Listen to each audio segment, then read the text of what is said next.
hose. It's 7 o'clock. Should I let him out? Or is it too early? It's a little early.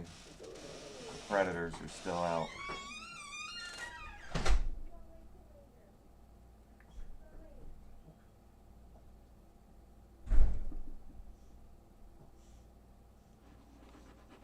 That's what you get for trying to help someone.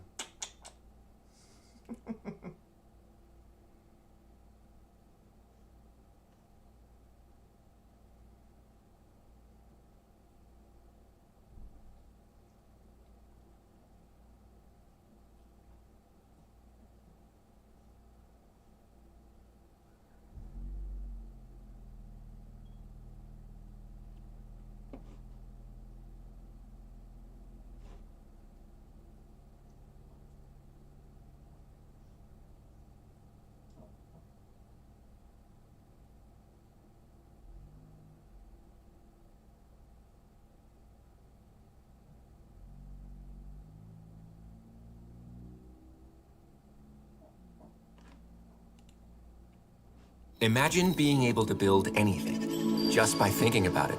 Meet Base 44. So if you look at modern religious Orthodox Judaism, or if you're part of the Jewish community for that matter, you'll notice something very interesting, which is that aside from the normal rabbinical tradition that does date back to the Second Temple period, obviously developments and evolutions along the way, but aside from the traditional rabbinic tradition and the rabbinic Judaism that we know of, there's also this other thing there, which today is so mainstream you don't even think of them as separate, and that is Kabbalah. Now, Kabbalah is kind of, in some ways, an overarching term used for any Jewish mysticism today. But it actually started in about the 7th through 11th centuries, slowly developing there. The concept of Kabbalah as we know it, which, through then the Zohar and Isaac Luria's teachings, the Arizal, what actually are Kabbalah are those traditions that evolved through the Jewish community over many centuries, slightly different than earlier Jewish mysticism. So what is Kabbalah, and is it actually Jewish? So that's the, topic for this video today. So there was early Jewish mysticism dating back to, obviously, throughout the Bible, there's mystical elements and things like that, the prophets and so on. And then there's early Merkava mysticism and other aspects of Second Temple period Judaism that are mystical in nature. Obviously, with the, the kind of language used by early Christians who were Jews, we see that kind of aspect to early Judaism. However, Kabbalah comes a little bit later, and it's very different than that. So Kabbalah was heavily influenced by Neoplatonism, by Gnosticism. This is stuff that you can actually look up, and it's very accurate from a scholarly perspective, although religious observant Jews will deny that it's not Jewish in nature, that it comes from other sources, but it is very clear that it does. It is a faith-based reasoning to think that it is authentic to Judaism, even though scholarly consensus would disagree, and I'll get into that as well. So Kabbalah starts to take root in the 7th through 11th centuries, and scholars like Maimonides actually rejected a lot of the early Kabbalistic teachings, and he's considered one of the greatest thinkers in Jewish history. So that's kind of interesting there, that one of the greatest thinkers in Jewish history rejected Kabbalah at the beginning. A lot of the rabbinical authorities along the way rejected the founding Kabbalistic ideas, but eventually over time it became mainstream in Judaism, and I'll explain how that happened. So in about the 13th century, a book is discovered. So a fellow by the name of Moses de Leon claims that he has found an ancient text, which he attributes to Rabbi Shimon Bar Yochai, who's this, giant of mysticism in Jewish mythical kind of context. And so he attributes this book to Shimon Bar Yochai. It's this book of what essentially is what we know as Kabbalah today. Actual Kabbalah, not just a generic term for mysticism, but what we know as Kabbalah.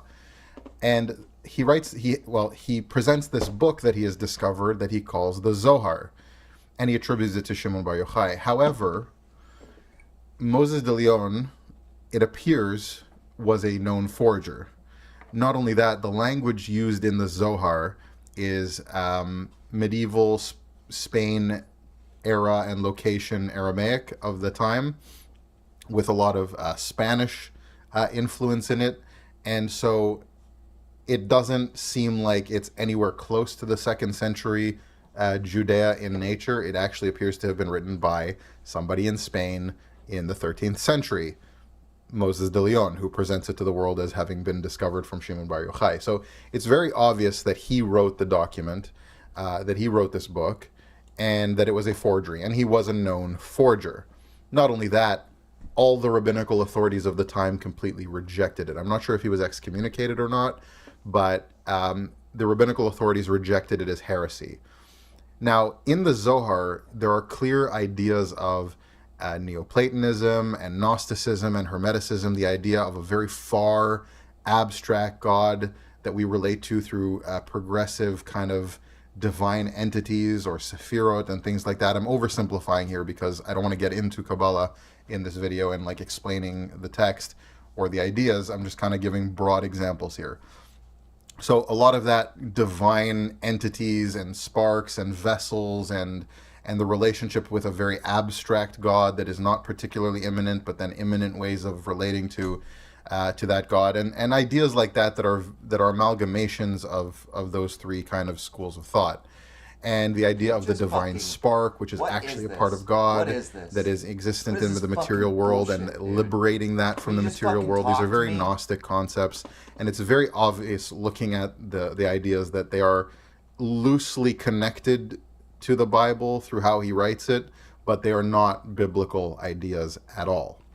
Now, what's interesting is that it was rejected completely at first. Now, it became popular centuries later when Yitzchak Luria, Isaac Luria, also known as the Arizal, created his system of Kabbalah based on the Zohar, and that's when it really took off, and over the centuries became very much embedded in Jewish culture, became very popular, culminating in things like the Hasidic Jewish movements, like Chabad, for example, that rests heavily on Kabbalistic ideas, and we'll get into that towards the end of the video as well.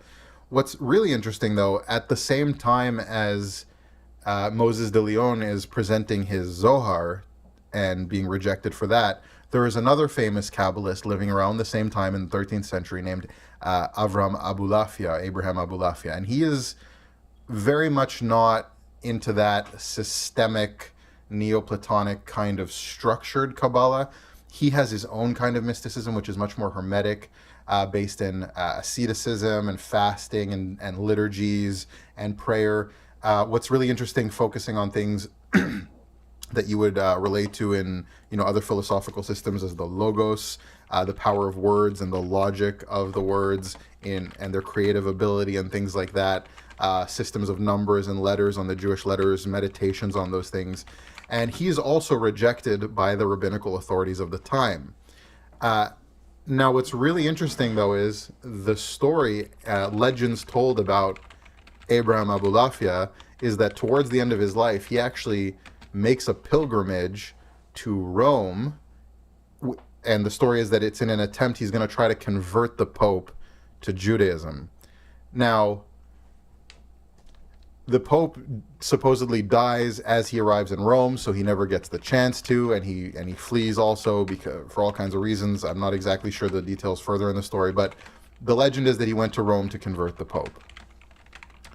Now, Judaism is a non-proselytizing religion. We don't go out seeking converts in Judaism. So, well, I say we, I mean, I don't practice rabbinical Judaism anyways, but Jews don't really go out seeking converts. It's not part of Jewish culture, tradition, or religion. In fact, when somebody does want to convert, Jews make it particularly difficult to do so. So it's really interesting, the idea that this mystic would go and try to convert the Pope to from a non-proselytizing religion, would go and try to convert somebody. Could it be that he was actually going to convert to Catholicism and become a Christian? Interesting food for thought. So the Zohar is originally kind of rejected, back to what we were discussing. Later on, Isaac Luria in Tzfat, Safed, his system becomes very popular. A lot of esotericism, meditations, things like that. And this Kabbalistic Judaism starts to take a hold in Jewish culture and starts to become more widespread and accepted. And then you have a few centuries later, the Chabad Hasidic movement starting, other Hasidic movements as well. I'm going to focus here on Chabad for a moment. The Alter Rebbe, the first Rebbe of rabbi leader of Chabad, of the Chabad dynasty, he rests his work heavily on the Zohar and Luria and Lurianic Kabbalah and these systems and Sefirot and divine worlds and all this kind of stuff and the divine spark in the person and so on. That is Shneir Zalman of Liadi. And then generations later, we get to the final Rebbe of Chabad, because there hasn't been one since, even though he passed in 1993. Menachem Mendel Schneerson was the last Rebbe of Chabad, and now it's a massive worldwide movement. Chabad has a very serious connection to Kabbalistic Judaism. Not that it supersedes the rabbinic traditions. Chabad takes those very seriously as well. And one could argue that the reason they're not considered heretical is because they still practice the fundamentals of rabbinical Judaism very devoutly. However, Chabad took a really interesting turn when not only are they very heavily focused in these Kabbalistic ideas, but the last Rebbe actually became a messianic figure in Chabad. And so it's a weird blend where this esoteric Kabbalistic Judaism in Chabad got blended with a very messianic, almost reminiscent of early Christianity, messianic type Judaism, and got blended together into this mix of spiritualism and messianism. And so Chabad, for large parts of the Chabad community, not only believe that that Menachem Mendel Schneerson, the final Rebbe of Chabad, is the Messiah, they will in many cases use terminology like he is a piece of God literally enclosed in a human body, that although he died in 1993, he's not really dead, and he is going to come back and redeem the Jewish people. And they worship him in some ways, in some communities, in a way that is almost deifying him. And again, thinking that he's not really dead, that he's going to come as the Messiah and redeem the people, and in some cases referring to him as literally a piece of God enclosed in a human body. Now, they use that terminology also to refer to Jews in general sometimes in a very broad sense, but specifically about the Rebbe it is emphasized, and they do see him as the Messiah. So that is a really interesting turn where you get this progression of Judaism through the rabbinic traditions starting to adopt Kabbalistic Judaism, which is sometimes very, very different than biblical Judaism. And then at the very end, bam, you got Messianism, almost like first century Christianity lobbed in there, however, with none of the claims that first century Christianity would have made about Jesus, any of the scriptural references or things like that, and you can believe that or not believe that, but not the topic for this video. But it's very interesting that was the final culmination of the influence on this spiritualism of Kabbalah on rabbinical Judaism. Because once you've accepted this whole divine spark in the human body kind of concept from Kabbalah, it's not a far leap to make the Rebbe the divine spark in a human body and see him as the Messiah and so on. So, Kabbalah, is it real Judaism? No, I would argue that not. Now, it has become mainstream in Judaism, and so you could say that it is Judaism now, but it is obviously a departure from traditional rabbinical Judaism. It was seen as such by most rabbinical authorities in its history, so Kabbalah being accepted so widespread is actually fairly new. So one could still make the argument that it is not inherently a Jewish thing, but it has infiltrated and become mainstream in Judaism. And now, is that a bad thing? I don't think so in general, because I think it has influenced a lot of good change in the Jewish community in terms of certain things like outreach and and community and so on, maybe taken a lot of people that would otherwise be very rigid in their thinking and given them some kind of spiritual practice to do that might be good for them.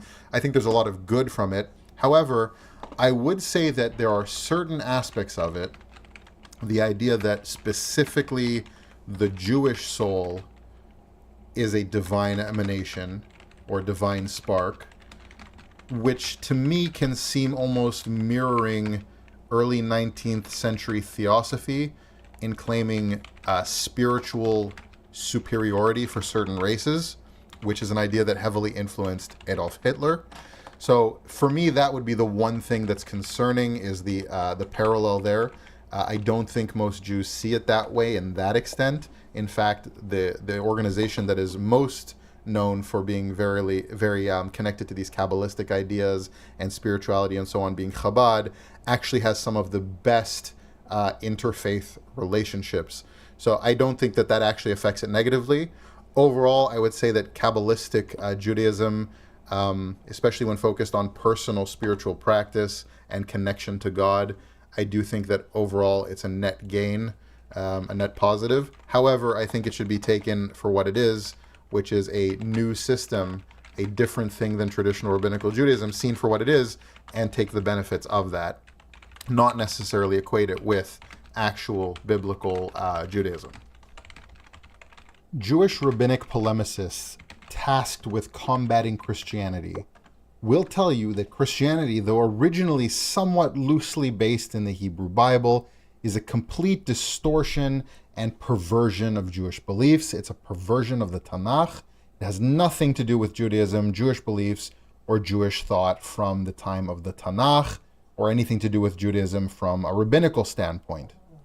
However, this is not true. And in this video, I'm going to demonstrate how not only from the Tanakh do you get a very clear path to Christian theology. I'm not saying you have to accept Christian theology, but that it can be derived directly from the Tanakh, but also from rabbinic and midrashic literature, from early Jewish thought prior to polemics against Christianity becoming a defining feature of Judaism. And I do want to point out that there was a shift from early midrashic and rabbinic literature around the time, maybe a little bit before, but Rashi, Rambam, and onwards. There is a shift where difference from Christianity becomes a defining feature of Judaism. And that's when you start to see Judaism rejecting ideas that were always part of Jewish beliefs because they validate Christianity. And again, this video is not going to validate Christianity. This is not for the purpose of showing that Christianity specifically is true, but rather that Christianity does in fact have a direct link not only to the Tanakh, but the Hebrew scriptures, but early Jewish midrashic thought as well, and that it's actually Judaism that is a further departure and has become spiritually or theologically impotent. How the rabbinic structure, as we know it today, has actually castrated the Jewish people of a foundation in theology rooted in the Tanakh. Now, through the course of this video, I'm going to slightly take some time to point out how the Tanakh can be a good source for how we see Christian theology as valid. However, I'm also going to delve into rabbinic literature. Now, I'm going to get some challenges from people about my use of midrashic or rabbinic literature, and I want to preemptively address those challenges because I have seen them come up before. The first challenge is, rabbis like Tuvia Singer will say, no, Christians or anyone fighting for Christianity or defending Christianity or even secular academic scholars don't use midrashic literature, don't use rabbinic literature, don't use the Talmud to validate Christianity. You don't believe in those things. You can't use those things. This is a foolish argument. These claims are not that the rabbinic authority in interpreting the law is valid, because all those people dismiss the need for following the law in that way anyways.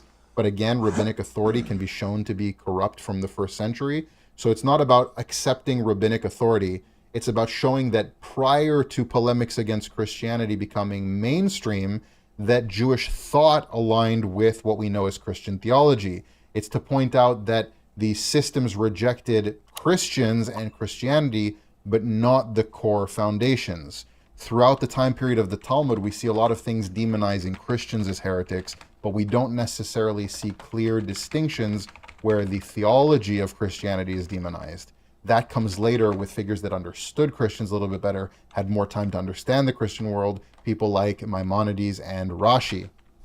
So the first challenge to this is absurd. The fact that someone does not accept rabbinic authority does not mean you can't point to rabbinic literature and show how their thought process aligns with Christian theology or beliefs. The second challenge is, well, in Jewish thought, there's the halacha side of it, the law, the actual following of the commandments, and that interpretation of the rabbis. And then there's the midrashic agada side, which is stories and allegories and things like that, of that nature, about the nature of God and the Messiah and so on. And those two things are separate. And we only really care so much practically about the halacha side, the law side. The midrashic side, there's all kinds of different stories there. It's not really telling us anything that is binding or important in that sense, the same way that halacha is. This is a later rabbinic tradition. Those rabbis in that time did not make a distinction. The two are woven together completely. The legalistic side and the midrashic agada side are told together in these conversations. And you see them going back and forth, sometimes going to a theological, agadic style discussion back to the legal side and validating each other.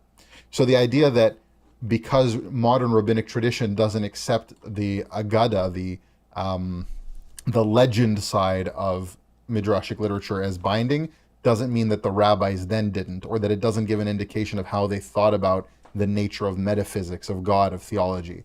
So that's the two challenges that usually come up with this kind of thing, and they are both incredibly foolish, as I have just discussed. Now, let's get into a little bit. So what I'm going to do here is I'm going to talk about how in the Tanakh we see things that validate Christian beliefs. We're going to talk about how in Midrash, in the time of the Talmud, Midrashic literature, how we do see things that validate certain Christian beliefs. And then I'm going to talk about why Judaism changed and how it became theologically and spiritually impotent as time went on, how Judaism got sucked of its theological roots as a polemic against Christianity. So starting off, in the Tanakh itself, you have countless ideas, countless portrayals of God in a physical form where people see God and say, I have seen God and I can't believe I've lived because I've seen God. You have times where there are figures like an angel of God telling people that he's God, people calling him God. We have countless passages of a spirit of God being referred to as God and the Redeemer. So we have various times throughout the Tanakh that God is portrayed in various forms, sometimes physical and seen. Sometimes he says he cannot be seen, but other times he is seen. So there's a seen God and an unseen God. You have various figures being portrayed as God, specifically three different consistent aspects. You have God, you have an angel of God that sometimes speaks on behalf of God, and then you also have sometimes a spirit of God that is given the nature of God or described as God. So you have a very consistent pattern of God being portrayed in several different ways. And then you also have a consistent pattern where God, though he says cannot be seen, is sometimes seen physically. So this gives us the impression that within God, there are separate aspects, one might call it persons, in Kabbalah, which is a pure perversion. It's taking this to a whole new extreme, not consistent with the pattern in the Tanakh, but its own made-up concoction. You also have that idea of multiple persons and a complex plurality and so on. So you have this described by the Tanakh, and then you also have God being seen. And obviously there is a God part that can be seen and a God part that can't be seen from the way that the Tanakh describes God, or how God describes himself in the Tanakh. You also have clear ideas of a divine Messiah, of a divine Redeemer. You have God saying, no one but me will be the Savior. No one but me will be the Redeemer. And then you go to passages like Isaiah 63, and this is obviously not the only place, but God saying, the Spirit will redeem, the angel will redeem. You have all these different parts where different figures, all identified as God, are redeemers. And then you also have God saying he's the only Redeemer, but then we have a messianic figure. We have a Messiah. And later rabbinic tradition puts this as a physical man who's going to wage physical battles. But in the Tanakh, he's described in divine sense. Even polemicists like Tuvia Singer will agree that Daniel 7 is about a figure of the Messiah who is essentially a divine figure. So the idea rejects, the early Jews who rejected Christianity, but they didn't reject the beliefs of Christianity. They just didn't accept Jesus. They didn't accept Christianity. Now, you'll get a response to this. And then we have God appearing, the prophets talking about how God will appear on the Mount of Olives. His feet will rest on the Mount of Olives, and the nations of the world will come and worship him. You have a physical manifestation of God standing with his feet on the Mount of Olives, and people coming to worship him. No mention of a third temple at all, anywhere there, but God standing there being worshipped in a physical form. Now, the only answer that I ever get to passages like this it's metaphorical. It's allegory. Well, here's the really, really big problem with that. If you say that these passages that are consistently told the same way throughout the Tanakh, of how God describes himself, if that's metaphor, if that's allegory, then what you've done is given license, and this is very awkward for a rabbinical stance to take, you've given license to say the entire Tanakh is allegory and metaphor. You've given license to say that Sinai is just a metaphor. That didn't really happen, right? This is a classic example of what I call Jewatheism, which is where Jews argue like atheists. If you say that God portraying himself throughout the Tanakh in these distinct ways over and over and over again, clearly giving us an insight into his nature, if that's allegory and metaphor, then anything in the Tanakh can be described as allegory and metaphor, even the revelation at Sinai, even the laws, even the story of Genesis, even, well, the entire thing. You could all just say it's a story that God gave us that never really happened just to teach us lessons. You would be dismissing all of Judaism along with Christianity. Now, the other thing that you'll have here is that some people will say that some of these passages, for example, about the Messiah, are not even about the Messiah. You'll have people like Tuvia Singer say that Isaiah 53 is about Israel, which if you actually look in the text, there's videos done on that. I'm not going to get into it. It's clearly not about Israel. It is clearly about the Messiah. And you have rabbis today who are anti-Christian missionary rabbis who condemn the other anti-missionary rabbis for engaging in dishonest polemics, because it is clearly the tradition of Judaism until some medieval polemicists came about. It was clearly the long-standing tradition in Judaism that Isaiah 53 is about a suffering Messiah. You see this in Midrashic literature, in Midrash Rabbah. You see this in the Talmud itself. This is the idea of the Messiah, that he is a suffering Messiah who will actually die for sins, or at least suffer for sins. And that is told over by modern anti-Christian rabbis who are condemning the other ones for being who are distorting Jewish tradition for the sake of their polemics. And the last kind of final thing that's really absurd about this allegory metaphor excuse, you'll have people say, well, God never ever reveals himself in a physical form. That's all metaphor, except at Sinai, because they can't dismiss Sinai. God's voice was actually heard. So there they have to say that God actually presented himself to the people, that his voice was heard, because otherwise you'd be dismissing the claim of the revelation at Sinai, and they'll say that God's voice was heard. Well, if we're really going to get nitpicky and say that that's metaphor and allegory, but this is literal, well, isn't a voice a physical manifestation? Does God have vocal cords but no other body part? Or can he present himself as having a voice and vocal cords? Or even a voice without vocal cords, which is a physical manifestation? Can he do that, but he can't present himself in a body standing on the Mount of Olives? Why not? Especially when it says, countless times I saw the face of God and lived. There are various people in the Tanakh that say they saw God after speaking with somebody who's saying he's God. So if you're going to make metaphor and allegory out of that, why not make metaphor and allegory out of Sinai? Why say that it's his actual voice? Well, because you can't dismiss the revelation at Sinai. So you have to pick and choose where you say it's metaphor and where you don't.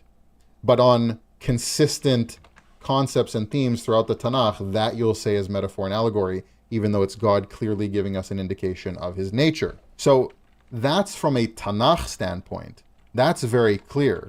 But what about early Jewish thought? Because I made the claim that before the polemics in medieval times, or getting there, started to become a defining feature, that even Jewish thought, even rabbinic Jewish thought and midrash lined up theologically on beliefs with Christianity. So let's get into that a little bit. I'm going to talk about a few different concepts here. The afterlife, specifically hell, I'm going to talk about the nature of the Messiah being a suffering servant as well as being a divine figure. And I'm also going to talk about, funny enough, Pauline theology, because this is a big one. This is where Jews will say, well, this would all be fine just believing in Jesus, but once you get to the theology, and especially changing the law like Paul did, which is a complete concoction, that's not what happened, but again, this is not the video for that. There are actually midrashic passages that validate the Pauline theology, as it's called in Christianity, the idea that the law, or the halacha, if you will, in modern terms, can't be enough to redeem the people of Israel, that there is no way to fully fulfill that, and that will actually be condemning. So let's get into those three topics. So first of all, you have an early midrash, and by the way, when you say Rabbah at the end of a name of a midrash, that just means like the big one. So when you say like Seder Olam Rabbah, that just means the big one of Seder Olam. So if you hear that, that's what that means.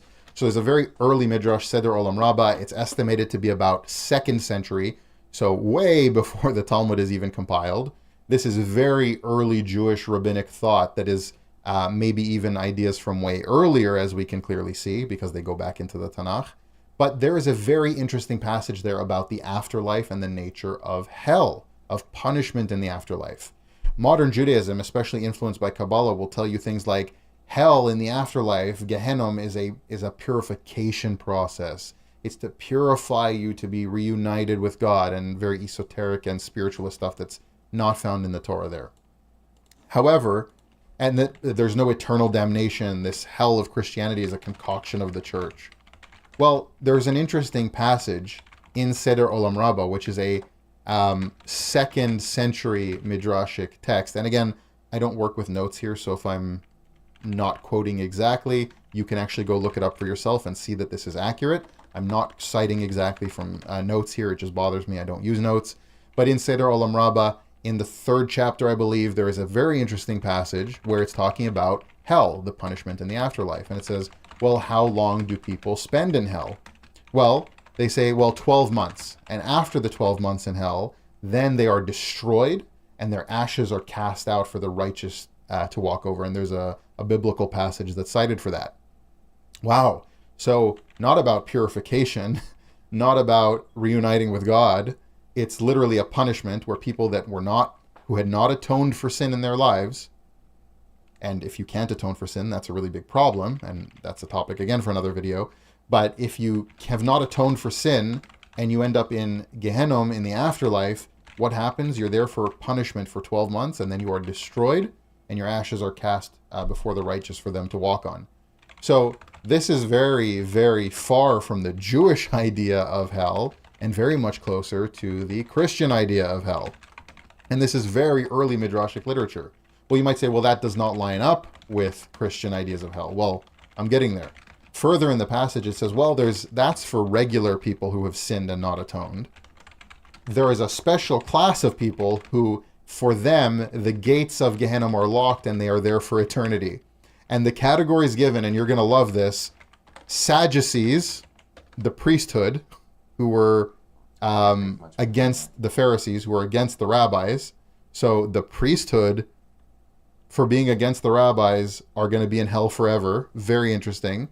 Heretics, betrayers, are we seeing some parallels here? And those that deny the resurrection of the dead. Those that deny the resurrection of the dead go to hell forever for that belief. Now, they're not talking about Jesus, obviously, here. But it's very interesting that those that would deny a concept of resurrection, which is not seen biblically, that you would be punished for that belief, in early Jewish thought, in midrashic literature, that is validated. The idea that somebody who denies the resurrection would go to hell forever. That's a very interesting parallel, and this early midrashic text actually lines up much more closely with the Christian idea of the afterlife than it does with anything we know as Jewish in the modern era. Now let's get on to the next topic, the nature of the Messiah. A suffering Messiah and a divine Messiah. Two things that modern Jewish polemicists try to ignore or dismiss because they are very Christian, they're fundamental to Christianity, but that are actually Jewish ideas at their core. You have, for example, in a midrash called the Pesikta or Pesikta Rabbati, You have a passage going over a discussion between God and the Messiah before creation.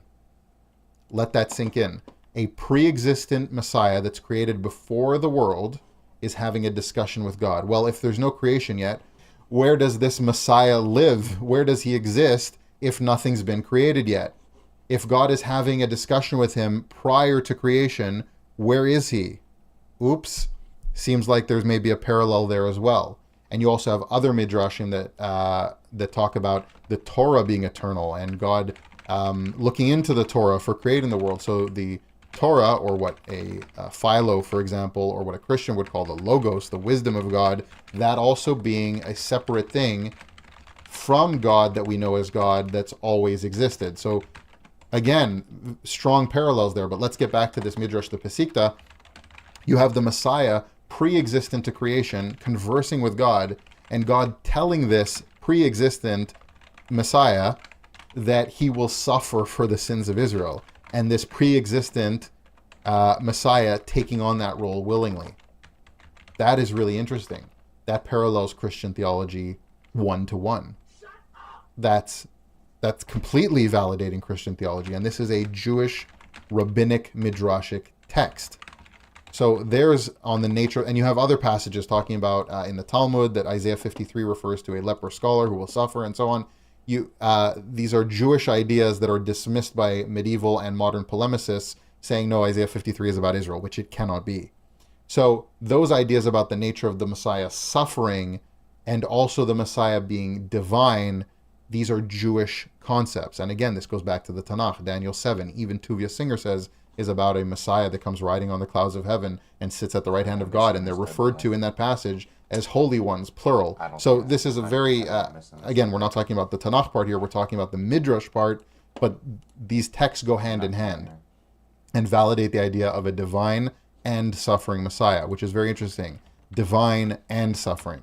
And this parallels passages from the Tanakh. And you see this again in the Talmud referring to what was created before the world. The name of the Messiah is created before the world.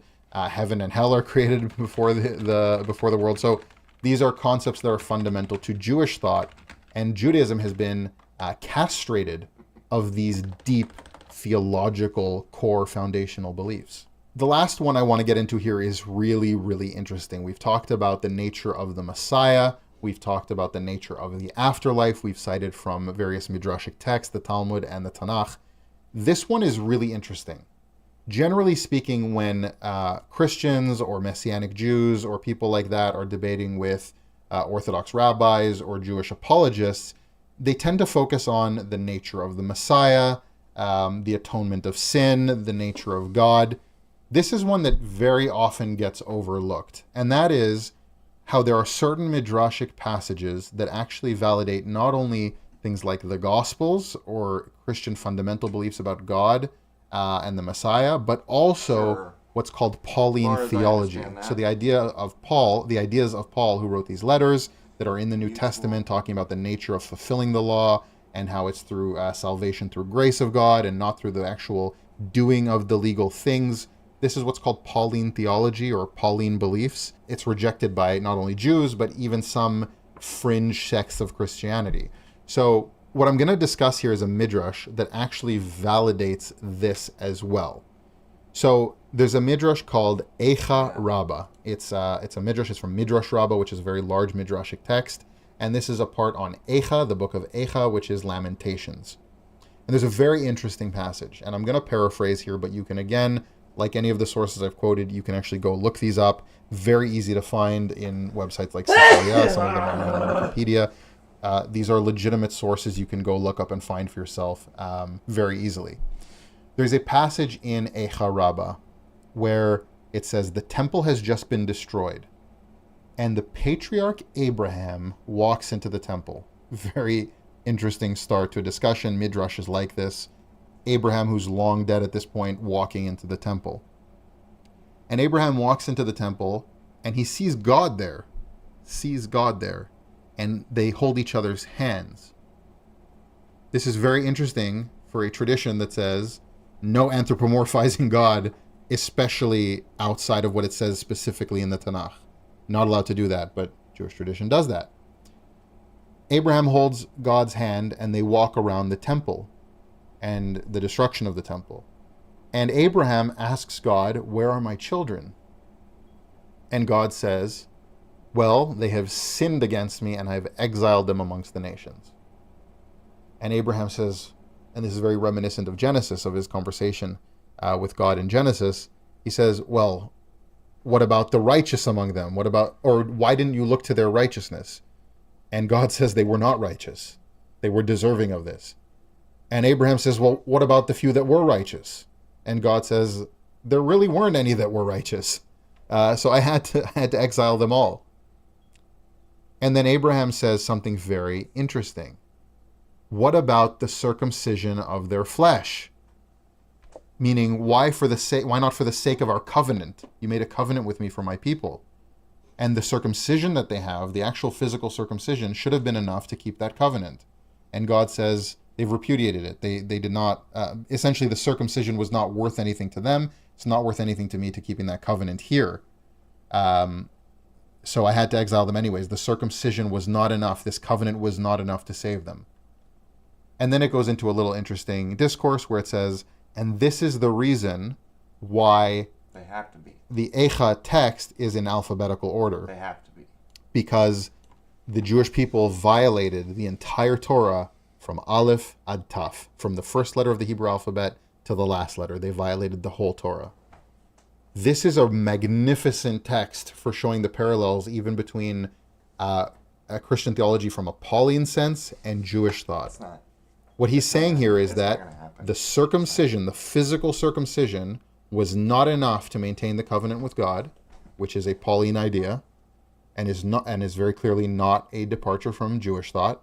And Israel was incapable of keeping the Torah. They violated the entire It's not thing. going to happen. This is what Paul talks about in his letters, that you can't fulfill the law. The It's not objective possible. world It would must be only real. be through the grace of God that you are righteous in any way at all. If left up to your own devices, you would violate the entire Torah, the entire law. And this is echoed in this midrashic text, that the Jewish people violated the entire thing. Not only that, Paul is saying the circumcision is not worth what you think it is. And people quote that as, well, Paul is distorting the idea of circumcision. Well, this midrashic text is echoing those same ideas. God tells Abraham, no, the circumcision was not enough to keep my covenant with them. No, I had to destroy them and exile them anyways. So this is actually a validation not only of God and the nature of God, or the Messiah, or the suffering of the Messiah, or the afterlife in Christian belief, but also the changes to the law, supposedly, that Paul is making. These ideas are echoed in Jewish texts from early on, before the polemics against Christianity become a defining feature. So, if these things are Jewish concepts at their core, why do we reject them today? Well, what happened was, at the very beginning, they did not reject these. And so that's why we see them in midrashic literature all the way up until about the 9th century.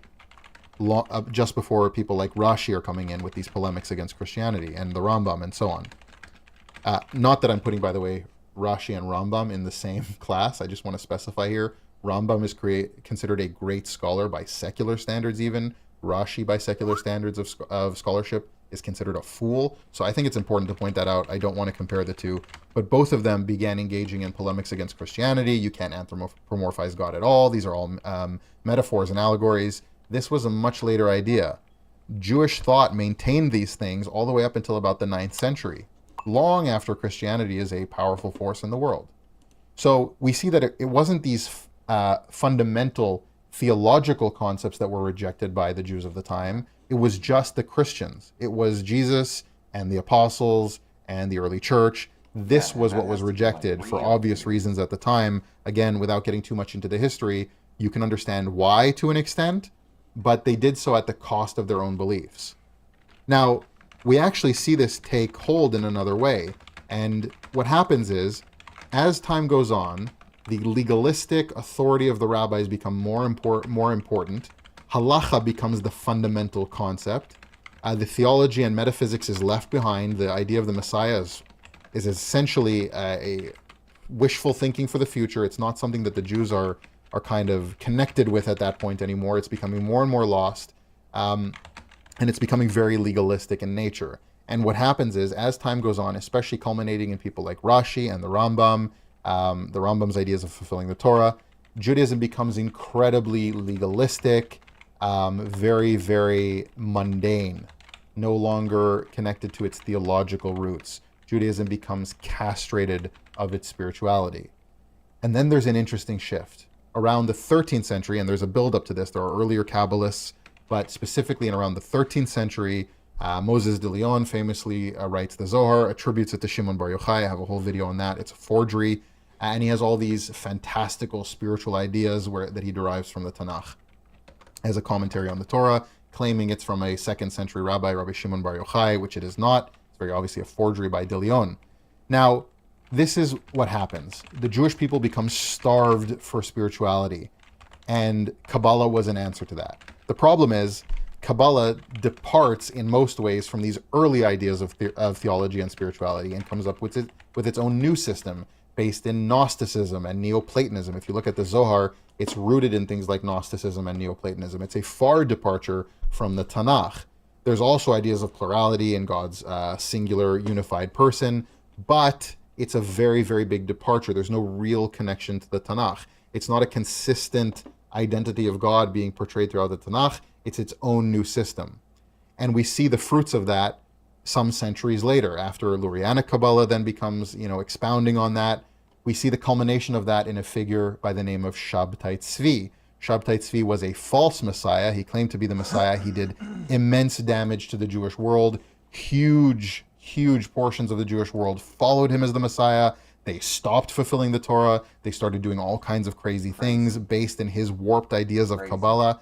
Eventually, he converts to Islam, and the hopes of, I think, millions of Jews at the time are shattered, and the Jewish community till today suffers from the wounds of that. And that was the fruits of Kabbalah. Now, one could make the argument, well, modern Hasidic Judaism is a more pure and honest rendition of that. It takes those Kabbalistic ideas, it ties it very well into the rabbinic Judaism, fulfilling the rules of the halachot, of the legal side of Judaism, specifically the Alter Rebbe, Shneir Zalman of Liadi, the Admor HaZaken, the first rabbi of Chabad, being able to write a legal Jewish text, his Shulchan Aruch, and also writing a Hasidic spiritual Kabbalistic text called the Tanya, being able to put those things together in practicality, where Jewish people can reincorporate these spiritual ideas, but also fulfilling the legal side of the halacha. One could make the argument that that is the ideal thing to do. But even then, the spirituality is tied to Kabbalistic spirituality, not earlier fundamental core beliefs of Judaism that go back to the Tanakh. So even there's a problem. And again, we see the fruits of that. Chabad starts that way, but in the modern era, there are many Chabad people that look to Menachem Mendel Schneerson, who was the last rabbi of Chabad, who died in 1990, I want to say 92 or 94. I know it was so I think in 1994, died then. And there are many people in Chabad that think he is either still alive or he's going to be resurrected as the Messiah, but that he is the Messiah. This is a core belief amongst many people in the Chabad community. And even going to the extent of calling him Chelek Eloka Melubash Beguf Gashmi, that he is a spark of the divine enclosed in a human body. So there are some factions of Chabad that not only see him as a Messiah, some that see him as a resurrected Messiah, but some that even see him as an embodiment of God. So we see the fruits of that as well. Now, you might say, well, Christians believe that. If Jews in Chabad really believe that, why aren't they rejected? Well, in many cases, they are rejected by other parts of the Jewish world, but things are done differently today. You don't have these warring factions of actual bloodshed like you did in the first century. So if a group strays today theologically, people are generally more concerned, well, are they still practicing the mitzvot, the halacha, the rules from the Torah? Are they still doing the legalistic side of it? Doing the prayer services, keeping the Sabbath, eating kosher. As long as they're doing that, you can believe whatever wacky things you want. So that's kind of where we are today. So the problem is not as much of a problem today because the rabbis did divorce the midrashic, agadic, theological, metaphysical discussion of Judaism from the legal side. So as long as you're doing the legalistic aspects of it, you get to keep your Jewness. Whereas with Christianity, because it's not only a heretical belief in their eyes, but because you're also dismissing the law and the halachic practices, that's also a fundamental problem. That's where we are today. Judaism, in response to Christianity, in the polemics against Christianity, actually removed fundamental core beliefs from early Judaism, from the Tanakh itself, from the Jewish psyche.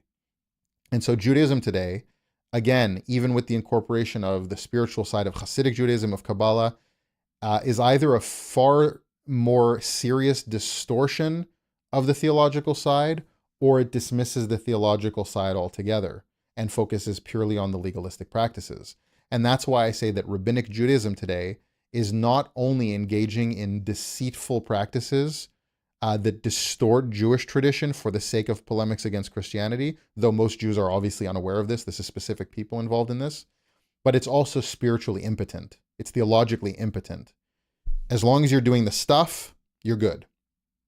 But we see from even Midrashic literature that that's not what God wants. It's not described that way in the Tanakh, and it's not described that way in early Jewish Midrashic literature. So in closing here, it is very clear that not only from the Tanakh, but also from early Midrashic literature, there is total validation that Christianity could be true. I'm not saying that this is a validation of Christianity. There are a lot of other conversations to be had about that. However, if you look to those early sources, you can't say that Christianity is a departure from Jewish thought in that way. You can make the claim that Rabbinic Judaism is a distortion or a departure from that early Jewish thought and from the Tanakh itself. That Rabbinic Judaism is actually missing the spirit of the Torah, even though engaging in trying to follow the laws, which again, topic for a whole nother video, but not even doing a good job of that. So I want to leave you with that food for thought. Please comment what you think about this. Is Judaism really fulfilling the spirit of the Tanakh? Is Rabbinic Judaism, does Rabbinic Judaism have some kind of fundamental theological belief that's held universally between Jewish people that can actually point the Jewish people in the direction of God, that may actually merit to bringing the Messiah and the Messianic era? Does Judaism actually have that today in its current iteration?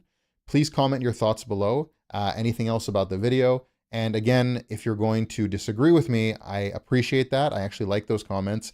Please do so respectfully. I respond matching energy for energy. So just take note of that.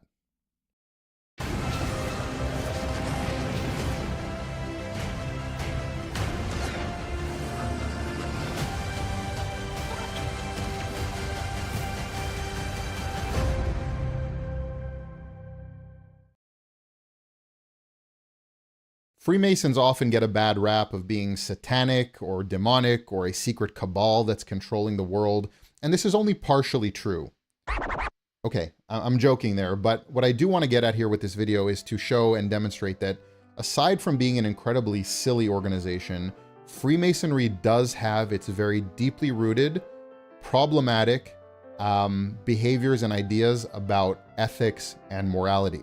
What I want to do in this video is take some ideas from Morals and Dogma, which is a book very prominent in Freemasonry written by Albert Pike in the late 1800s, a core document of Scottish Rite Freemasonry. I want to point to some of the ideas in Freemasonry from that book and demonstrate how these are incredibly problematic from an ethical and moral perspective, leading people to very bad ideas about morals and ethics, and how essentially it's also self-contradictory and essentially a very silly belief system. Let's start by briefly explaining what Freemasons claim Freemasonry is. So if you ask a Freemason what it is, they will tell you this: a peculiar system of morality veiled in allegory and illustrated by symbols.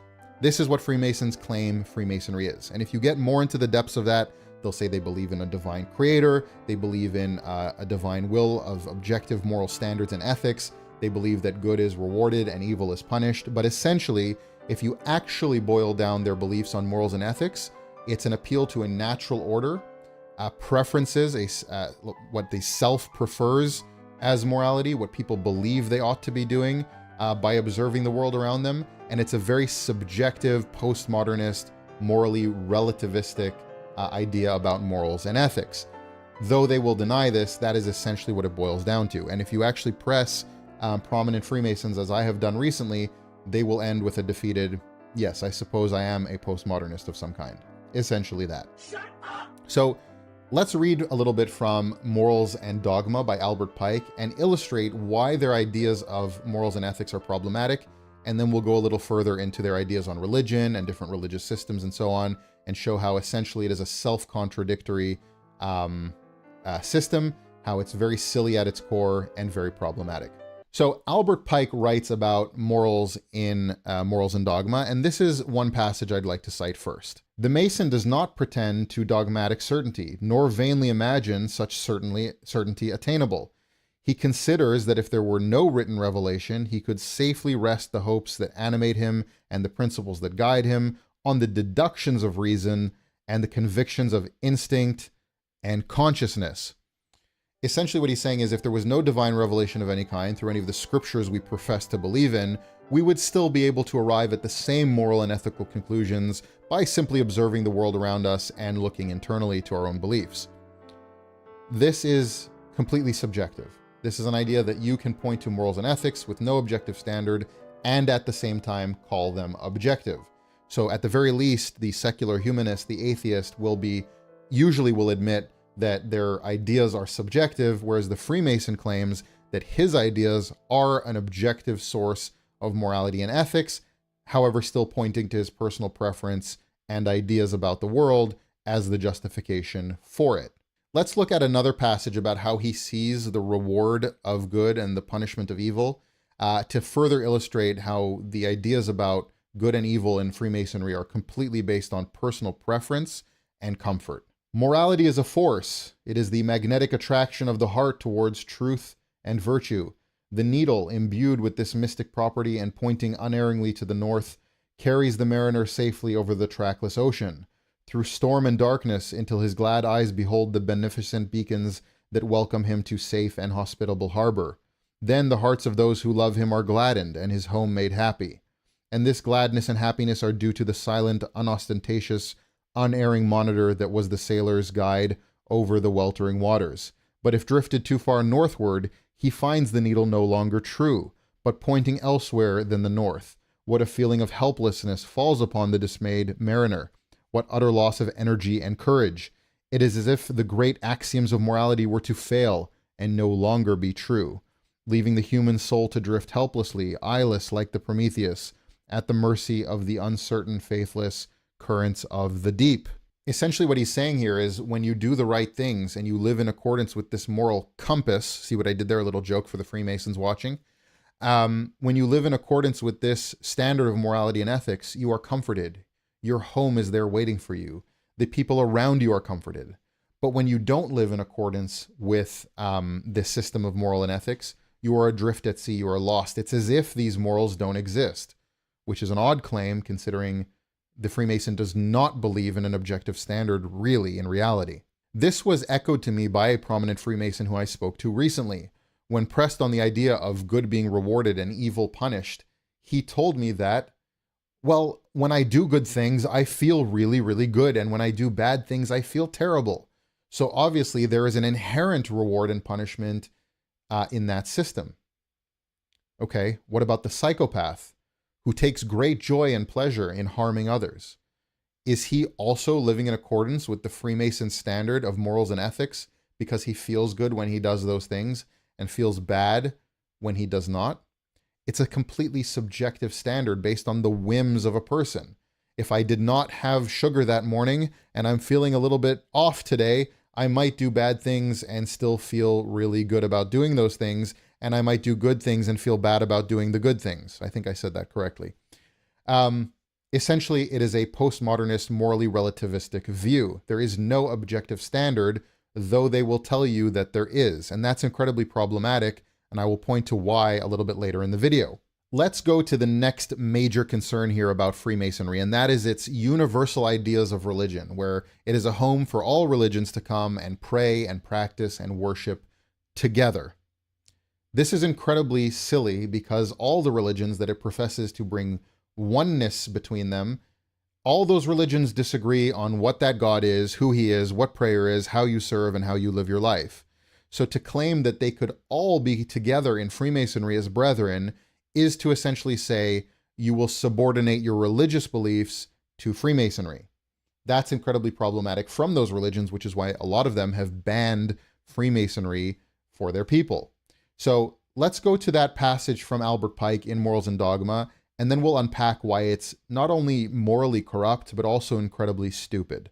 Masonry, around whose altars the Christian, the Hebrew, the Muslim, the Brahmin, the followers of Confucius and Zoroaster can assemble as brethren and unite in prayer to the one God who is above all the Baalim, must needs leave it to each of its initiates to look for the foundation of his faith and hope to its written scriptures of his own religion. This is really problematic. First of all, he's putting Christianity, Judaism, and Islam in a category with Zoroastrianism, and then saying that their one God together is above all the Baalim. But Christians and Jews would, of course, think of Zoroastrians as worshiping one of those Baalim, with their dualistic ideas of God, very pagan as far as Judaism, Christianity, or Islam would be concerned. So how can you lump those all together and claim they're worshiping the same God above all the Baalim when they disagree on who the God is and who the Baalim are? And then he also throws Confucius in there as if that's some kind of religious belief in one God like Judaism or Christianity. It's an incredibly stupid passage. It speaks to somebody who may have learned about these different things but did not investigate them to their depths. Very similar to the teachings of somebody like Helena Blavatsky around the same time, creating theosophy, another form of syncretism of religions. Funny anecdote here, just to digress a little bit. Albert Pike was a racist who believed that white men were superior to everyone else. Helena Blavatsky believed that the white European was spiritually superior in these spiritual pursuits. It's actually an idea that influenced Hitler. So something that's very troubling when you see this syncretism of religions and these people professing universal truth from all these religions, they tend to be incredible racists. Just something to take note of. But back to this idea that all these religions can be together as brethren in Freemasonry is obviously absurd. Let's look at what those religions actually say and teach, and you'll see why this is incredibly ridiculous.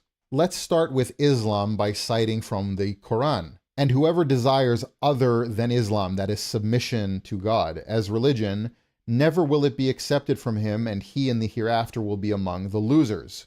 Islam is very clear. You can't practice other religions, other systems of morality or ethics outside of what has been revealed to you in the Quran by Muhammad. That's the will of Allah revealed through the Prophet. You can't go to outside religions, systems, programs for your beliefs on morals and ethics, which is why it is not permitted for Muslims to be Freemasons. Islam is the best example here to use for the absurdity in Freemasonry, because if somebody is a Freemason who is a Muslim, they have fully subordinated their being a Muslim to their Freemasonry. They have rejected their religion completely. So that's the first example. Let's look to Judaism. For you are a people holy to the Lord your God. The Lord your God has chosen you out of all the peoples on the face of the earth to be his people, his treasured possession. The view of Judaism, whether talking ethnocentrically or speaking even of converts, so anyone who's religiously Jewish falls into the same category, you are the chosen people with this covenant with God. There is no system outside of it. There's no place for you outside of it. This is a system that God has given to the Jewish people, ethnically Jewish or religiously Jewish, to be in a covenant with him. You cannot be Jewish and Freemason. It doesn't work on a logical level. Now, there are many prominent Freemasons who were also prominent rabbis. They have subordinated their Jewish principles of belief in God and the ethics of the Torah, they have subordinated that completely to Freemasonry. Now let's look to Christianity. You might think that Christianity would be the most charitable here. No, not at all. Let's look to what Christianity actually says about this. Jesus said to him, I am the way, the truth, and the life. No one comes to the Father except through me. That's John 14:6. Let's look to another verse. Nor is there salvation in any other, for there is no other name under heaven given among men by which we must be saved. That's Acts chapter 4, verse 12. There is no other name. There's no other version of this God. There's no one else to worship. There's no salvation anywhere else. To be a Christian and a Freemason is to be not a Christian. You can't be both. They are contradictory. Now, you might be thinking here, well, the Brahmins, the Hindus, the Eastern religions, this is where you're going to find that you can be a religious person and a Freemason. Nope. Same thing as Christianity, and let's look to those verses as well. Those who discard the injunctions of the scriptures and act according to their own whims attain neither perfection, nor happiness, nor the supreme destination. That's from the Bhagavad Gita. It's very clear from Hindu scriptures, you cannot look for enlightenment elsewhere. There might be a personal enlightenment and journey, but the scriptures are important. And you will not find happiness elsewhere, as Freemasons claim. You will not find purpose, perfection, or meaning elsewhere, as Freemasonry claims. And you will not find the eternal destination, whatever that means in Hinduism, heaven, enlightenment, connection with the divine. You will not find that elsewhere other than in what has been taught to you through your scriptures. Let's look to another verse on the Hindu front. It is far better to discharge one's own prescribed duties, even though they may be faulty, than another's duties. Destruction in the course of one's own duty is better, for to follow another's path is dangerous. Hinduism, in their scriptures, in the Bhagavad Gita, for an example, fully indicts this idea from Freemasonry that you can find any kind of path with other people that believe other things. They might have their way and their path to the divine. Hinduism might agree on that. You might have your path to the divine, but your path is not their path, and you have no business overlapping. Your way is to be your way. So to be a Hindu would also be contradicting being a Freemason. You can't be a Hindu and a Freemason either.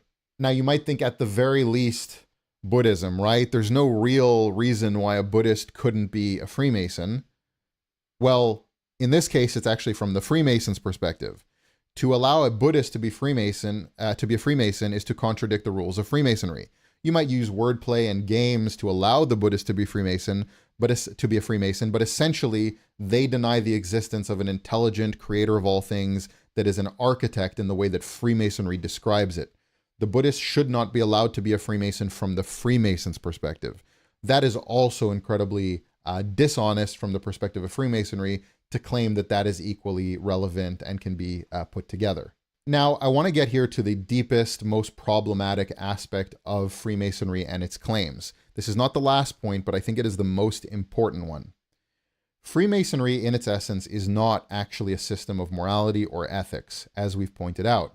What it is a hierarchical, class-based social club where you are an initiate and then you go through various rituals to go through the ranks and grow in your position in Freemasonry. Now, there might not be any kind of real power that comes with it, but that is the system in place. The problem here is that they're claiming to provide meaning and purpose to young people who will come to Freemasonry, providing them an ethical compass, see, I did it again, for these people to find a meaningful and purposeful life. However, they are self-admittingly doing the opposite in favor of protecting the social class in Freemasonry.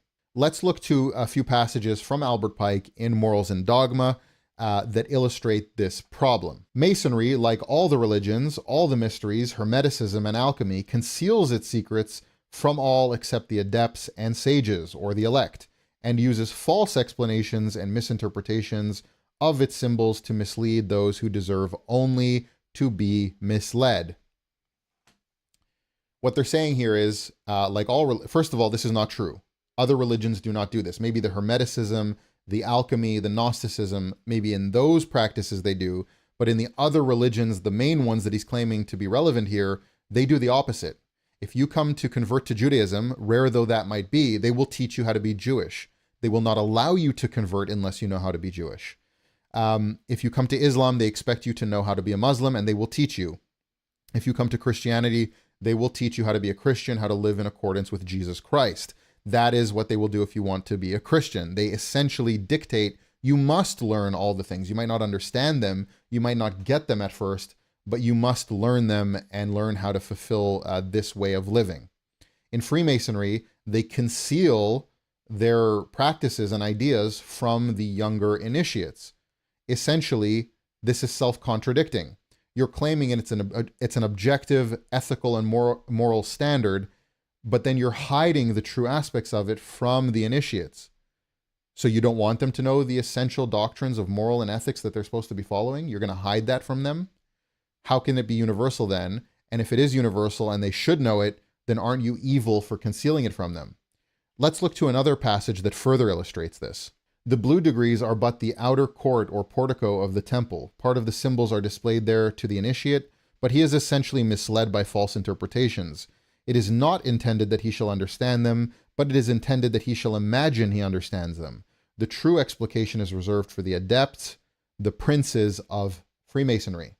The princes of Freemasonry. This is obviously a hierarchical social order. It's not about the morals and ethics, and if it is, it's subordinated to the social hierarchy. If you weren't trying to do that, why would you hide the essential moral and ethical doctrines and symbolism of it from the younger initiates? That is either self-contradictory, or it's morally corrupt, or both. So we see here the deep problems in Freemasonry. What's wrong with a social and hierarchical moral social society? There's nothing wrong with that. You want to be part of that, be part of it. But if you're claiming it's going to give purpose to young men, let's say, to guide them into a moral and ethical system that's going to bring meaning and purpose to their lives, and then string them along while you drag them through these degrees, essentially teaching them nothing of value along the way, you're actually corrupting their desire to be better people. And that is the fundamental evil flaw within Freemasonry. Now, I do want to touch on the Satanism part of things just a little bit to kind of maybe dismiss some aspects of it, but also validate another part of it. Freemasons don't worship Satan. They don't have satanic rituals where they sacrifice to Satan, hail Satan, but they are Satanists in the sense that they believe the same thing that Satanists believe. Satanists also, in the modern sense, don't sacrifice goats to Satan for the most part. They don't do satanic actual rituals. In fact, they profess that they don't actually believe in Satan. It's just meant as a way to combat religion. And that's where Freemasonry and Satanism are the same. They don't believe in an inclination to do evil things. It's all part of the grand architect's ideas, which you might be able to reconcile that to some degree with Christian or Jewish or Islamic beliefs, but essentially they're dismissing a main part of the theology there in favor of this idea that we don't actually have any real evil in the world. Let me point to a passage from Pike in Morals and Dogma that first kind of validates that he does see Satan in a biblical way, but then contradicts himself afterwards. Lucifer, the light bearer, strange and mysterious name given to the spirit of darkness. Lucifer, the son of the morning. For it is he who bears the light, and with its splendors intolerable, blinds feeble, sensual, or selfish souls. Essentially, Pike here is agreeing with a biblical stance on Lucifer, that he presents himself as an angel of the light, for example, in 2 Corinthians. And no marvel, for Satan himself is transformed into an angel of light. So essentially, Pike is agreeing with the biblical notion of Satan here, presenting himself as an angel of the light so that he may deceive you into the darkness, to prey on your feeble soul and guide you to darkness while presenting himself as an angel of the light. However, Pike then goes to completely contradict himself.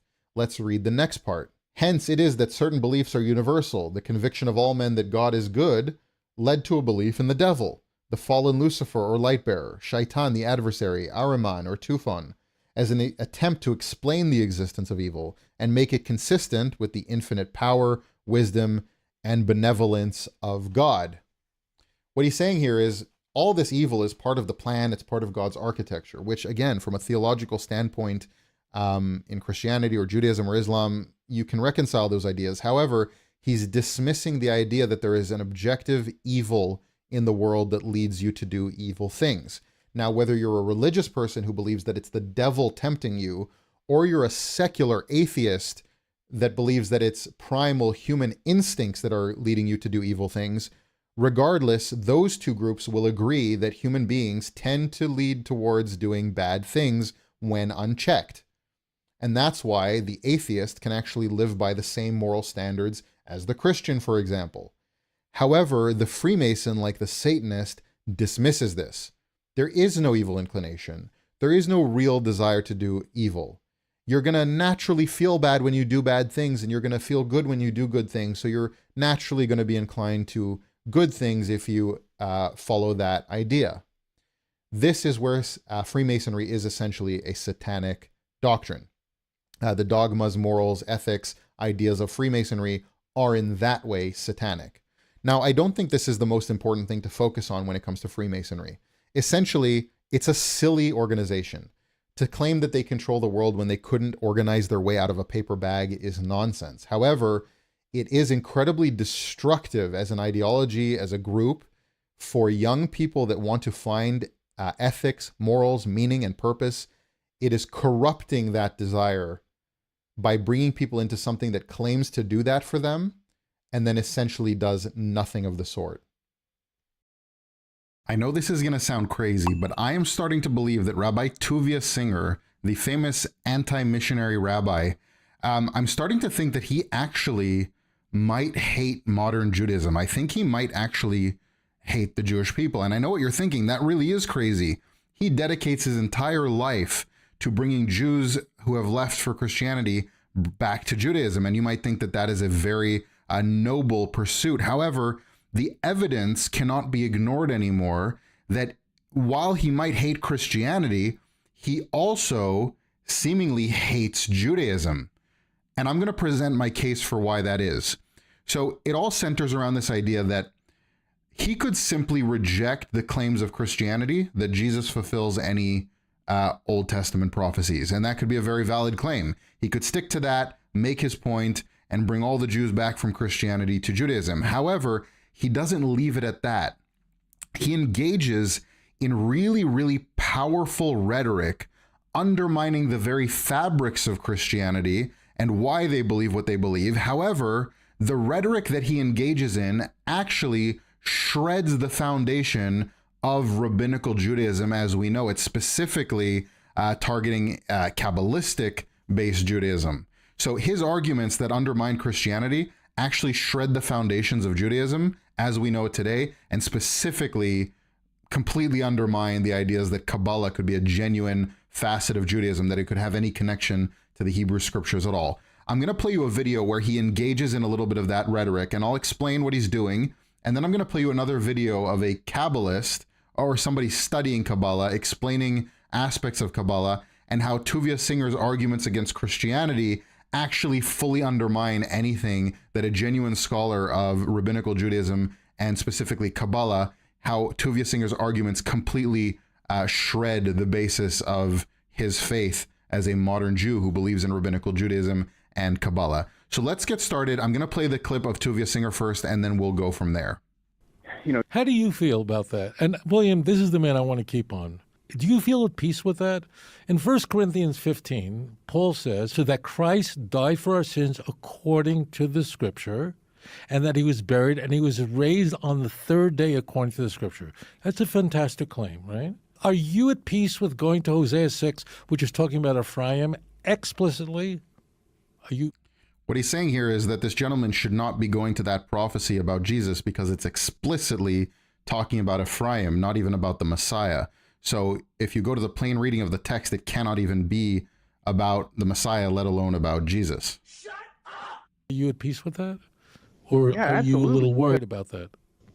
No. I'm absolutely comfortable with that because there's, and I'm sure you're completely aware of this, that Christians believe that the life and death and resurrection of Jesus is entirely alluded to through many things throughout the Old Testament. One example being how Jesus was killed on Passover, like as if he was the Passover lamb, in the entire story of Passover when they were in Egypt, with the blood protecting them from the angel of death being an absolute illusion. The question is, then what religion then could be dismissed? If Scripture is so elastic, here we have in Hosea chapter 6. He's saying if you can use scripture like that with these allusions to things and use that as proof, then you can justify anything. Scripture can't be that elastic, he says. Where it says, literally in context, it's talking about You'll Ephraim. notice the hypocrisy here in a What moment. does Ephraim mean? That's the lead tribe of the northern kingdom, right? And what happens to them during the first day, meaning the first, in this case, the first Commonwealth, the first temple, they're carried off. Who is Hosea speaking to? It says the first day. That means the first Commonwealth. So Rabbi Singer is using exegesis. He is inferring things that are not explicitly written from the text, which is very common in both Christianity and Rabbinical Judaism. And Rabbi Singer is engaging in that here, though I must say that he does it less so than Rabbinical Judaism in general does. That's not the main point of this video. I just wanted to point out the hypocrisy. He's saying you can't be so elastic to make inferences like that from Scripture when the plain reading says something else, and then he immediately infers something relating to the Messianic era, as you'll see, from Scripture where it's not explicitly written. Northern Kingdom of Israel. I mean, this is the context of Hosea, right? We have the first day, that means the first period, they're gone. And the second temple, they're gone. They'll return in the third Commonwealth. So it's clearly talking. It doesn't say that. It's a very ambiguous statement about after 2 days and then on the third day. It doesn't say anything about eras or generations or temples at all. This is a complete exegetical inference on the part of Tuvia Singer. It's not the plain reading of the text. He's adding his own interpretation and then accusing Christians of doing that. And this is very common in Rabbinical Judaism and Christianity. So I wonder why he has such a problem with this when it's foundational to both religions. But again, that's not even the main part here. I'm going to show how he shreds all of what we know in the modern world as Judaism. Ephraim. And if Scripture really is so elastic that you can take Jonah, who was in the belly of this marine animal for 3 days and 3 nights, and so will Christ be in the tomb, then what is impermissible? What theology then could be dismissed because it's not loyal to Scripture? Now,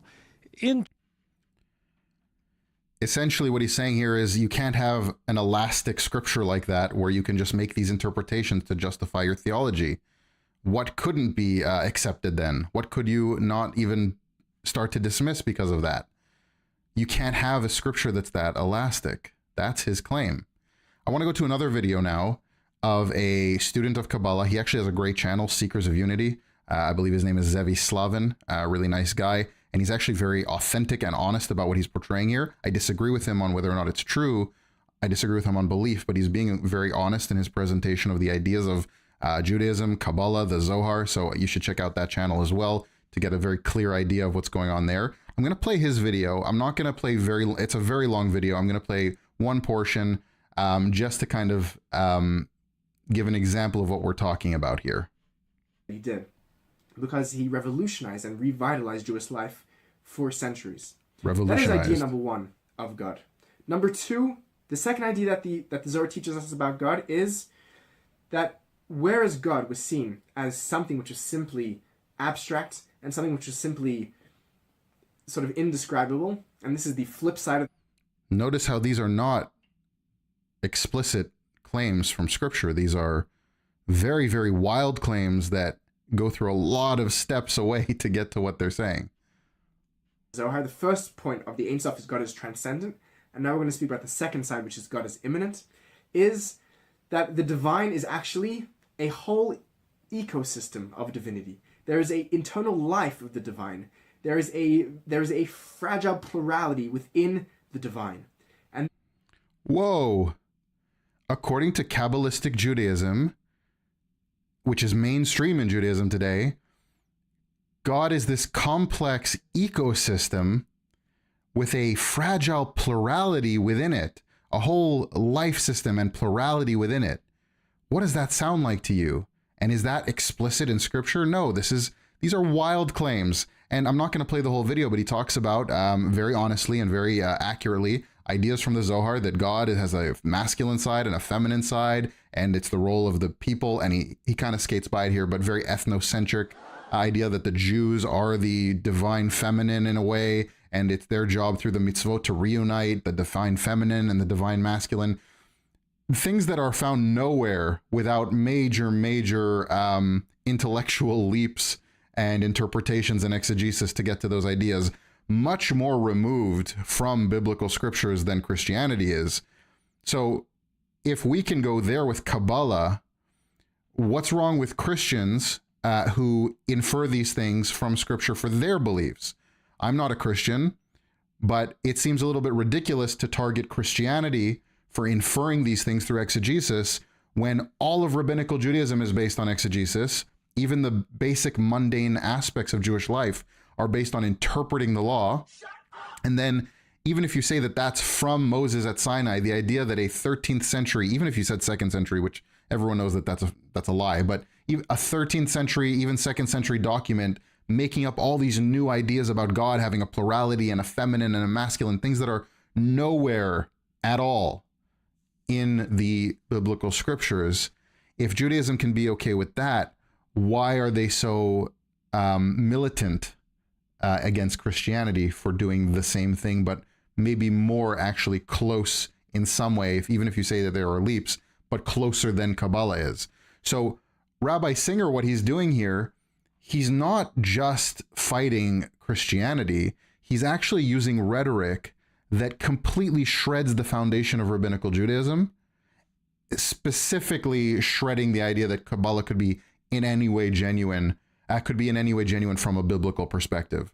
And this is not the only instance where he does this. He'll make claims about people's revelations being from madness or being mentally ill, but then you could turn those claims on all Jewish claims about divine revelation. So it's very odd the way that he uses rhetoric against Christianity that completely invalidates basically all of Judaism as well. And that's why I started by saying I think he might hate Judaism. Maybe he has some other agenda other than Judaism or Christianity that he's actually trying to fight for. I mean, obviously this is very speculative and I'm being tongue-in-cheek here, but he has very pro-Islam videos. The stuff he says never invalidates Islam, but it definitely invalidates Christianity as well as Judaism. And his claims about revelation and personal revelation would also invalidate a lot of Jewish claims about personal divine revelation.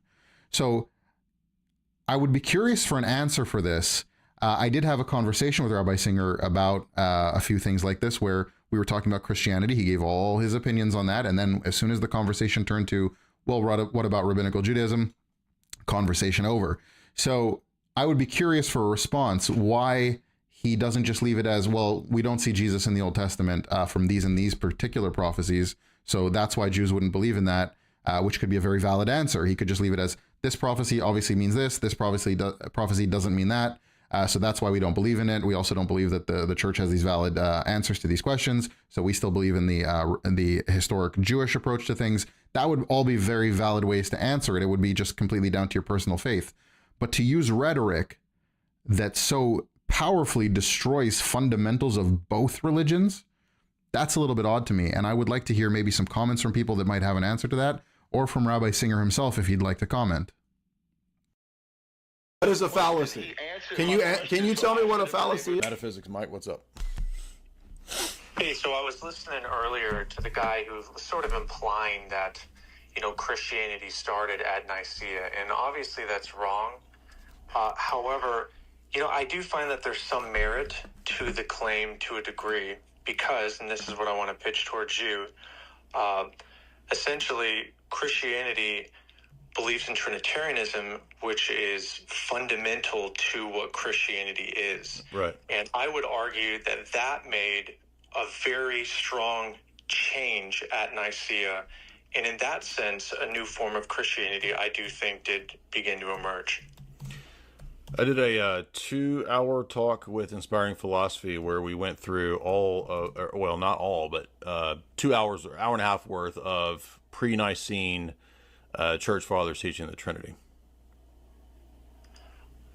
Do you know the name of that video offhand? Definitely want to write that down. Check it out. Yeah, I'm pulling it up right here. Okay. It's called Did the Early Church Teach the Trinity? And the channel is Inspiring Philosophy. And so that video is just us walking through everybody from like Justin Martyr to Irenaeus to Ignatius to even fragments of texts that are very obscure.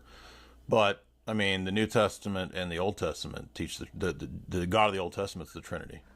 By the way, my Friday night catechesis class, so tomorrow, we're in the Father Pomazansky books on the Trinity.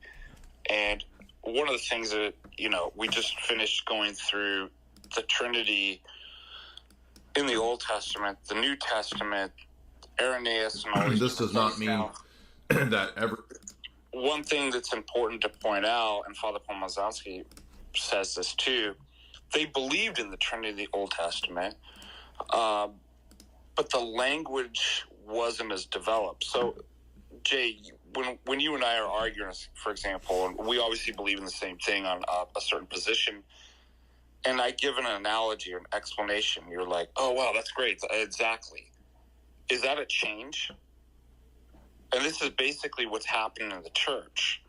And it's typically because people are coming up and heretics and stuff like that, that God begins to reveal himself more in terms of the language that's to be used. And we see this even with the Greek words, too, the fluidity of language to be able to be fluid enough to describe the realities that you already believe in. So that doesn't mean there's a change in Christianity, because Christians all the way going into the Old Testament, they always believed in this. You getting better at explaining it in light of certain circumstances and stuff like that is not a change or a development. Okay, so, I wanted to stick more to Nicaea, but I think that's a great point, so I will engage with that. So, do you believe that distinguishing between God's ousia and his hypostasis is necessary for the doctrine of the Trinity? It becomes necessary when the doctrine is in question. But no, it's not absolutely necessary in the sense of like when Abraham understood Yahweh, his angel, and the Spirit. No. So how do you describe a concept or believe in a concept or thing that you don't have the words to describe? Because the referent is the same. Yeah. And the referent. Could you explain that more? What do you mean? There's a word and then the thing that the word refers to. The referent. So, I want to agree, but historically, I don't see how that would line up. So I'm thinking, for example, like Tertullian, right? He, gave the una substantia tres personae, which would become like standard in the Western tradition. But substantia, when translates into Greek, translates to hypostasis, right? And this led to certain controversies like the Dionysius controversy and others where people were accusing each other of heresy. So I think that would be evidence that actually just saying they have the same referent can't be proven unless the language actually is the same. No. It's just simply you're confusing the referent with the meaning of the term in certain contexts. So because there's a debate later on about whether or not ousia and hypostasis has the same referent, which, by the way, it can. And after Nicaea, there was a group called the Old Nicenes who were confused and didn't like the idea about hypostasis referring to person and not to ousia, because at Nicaea, they talk about one hypostasis in God, right? Because hypostasis just meant instantiated nature.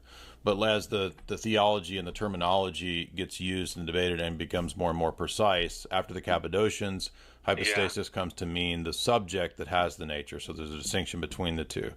But the concepts or the ideas can be there even if the terminology isn't there, because in the Old Testament you have the revelation that there's Yahweh, his angel messenger, and his Spirit, and yet there's one Lord.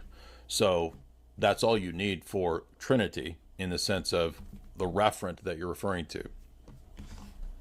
So again, there seems to be something just not adding up, though, with that. Because, take us, for example.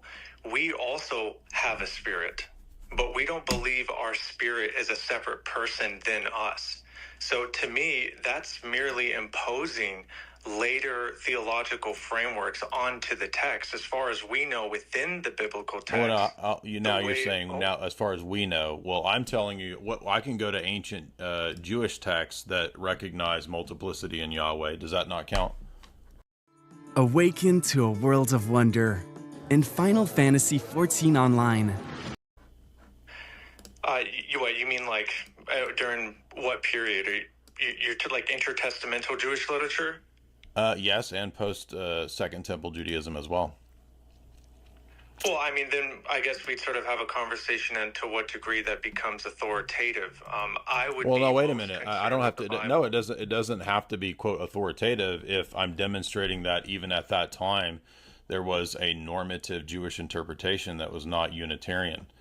And I can. Okay. No, I misunderstood you. All No, right. I can tell you. So, for example, when I debated Daniel Hakikachu, my first 15-minute opening statement was all the Jewish rabbinic sources that admitted and nowadays admit multiplicity in Yahweh, even in the intertestamental or in the post Second Temple period.